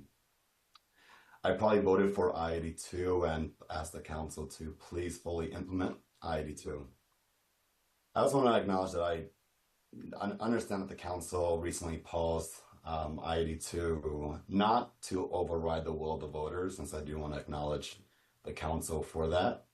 And I know the goal is to get implementation right, that this is a very nuanced subject, and we want to balance fair pay and worker rights with economic sustainability. I do think I-82 is that policy, though, and I hope to explain a bit why. Regarding the survivability of businesses, we know that for any sort of business to survive, we need balance. You know, we need a balanced revenue with expenses, and a lot of businesses and restaurants have not accounted for this expense and to match their revenue to be profitable and to survive long term. I think this is a reality of any industry of how do you balance that in general, and so I fully still do believe that I-82 is correct, that at the end of the day, we should not be relying on tips to make up the minimum wage for workers. That really should be on the business's payroll, and their accounting system, like any other industry. I do think, though, because these are expenses that perhaps the industry is not used to, perhaps the council can consider tools to support especially small businesses, not necessarily these large networks of restaurants, but really these small businesses. Tools like tax relief, perhaps, or commercial rent control, or any other supports that can really help those small businesses without cutting into worker pay. The second thing I want to request of the council and note is the fear around lost tips for workers, which I understand, and again, I've been there. I do think we need to be mindful of workers in those two different types of restaurants, right? Those working at these higher end restaurants where a plate is $80, $100, versus these small mom and pop shops throughout our district. And we know that implementing this sort of policy doesn't necessarily mean that people will have lower wages. If anything, there's real examples throughout the country and world where the opposite actually happens. Tipping goes up because workers start providing better quality service, and then the customers feel better, and then they actually want to tip more. So this fear of big tip loss isn't really supported by data. But what I do think there's a real threat to tipping, and I think it's the service charges and service fees that didn't really exist before I-82. But it's not because of I-82, it's because of the guidance that was pushed out by the restaurant industry.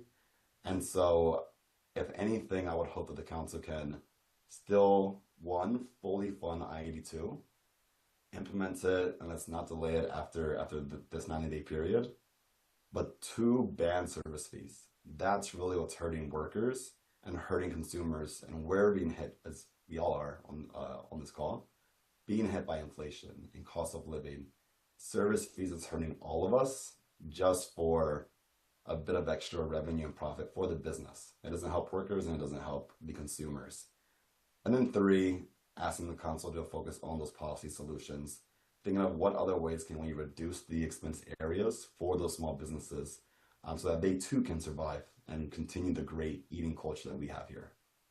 Thank you so much for your time, and I know it's been a long day, so really appreciate you.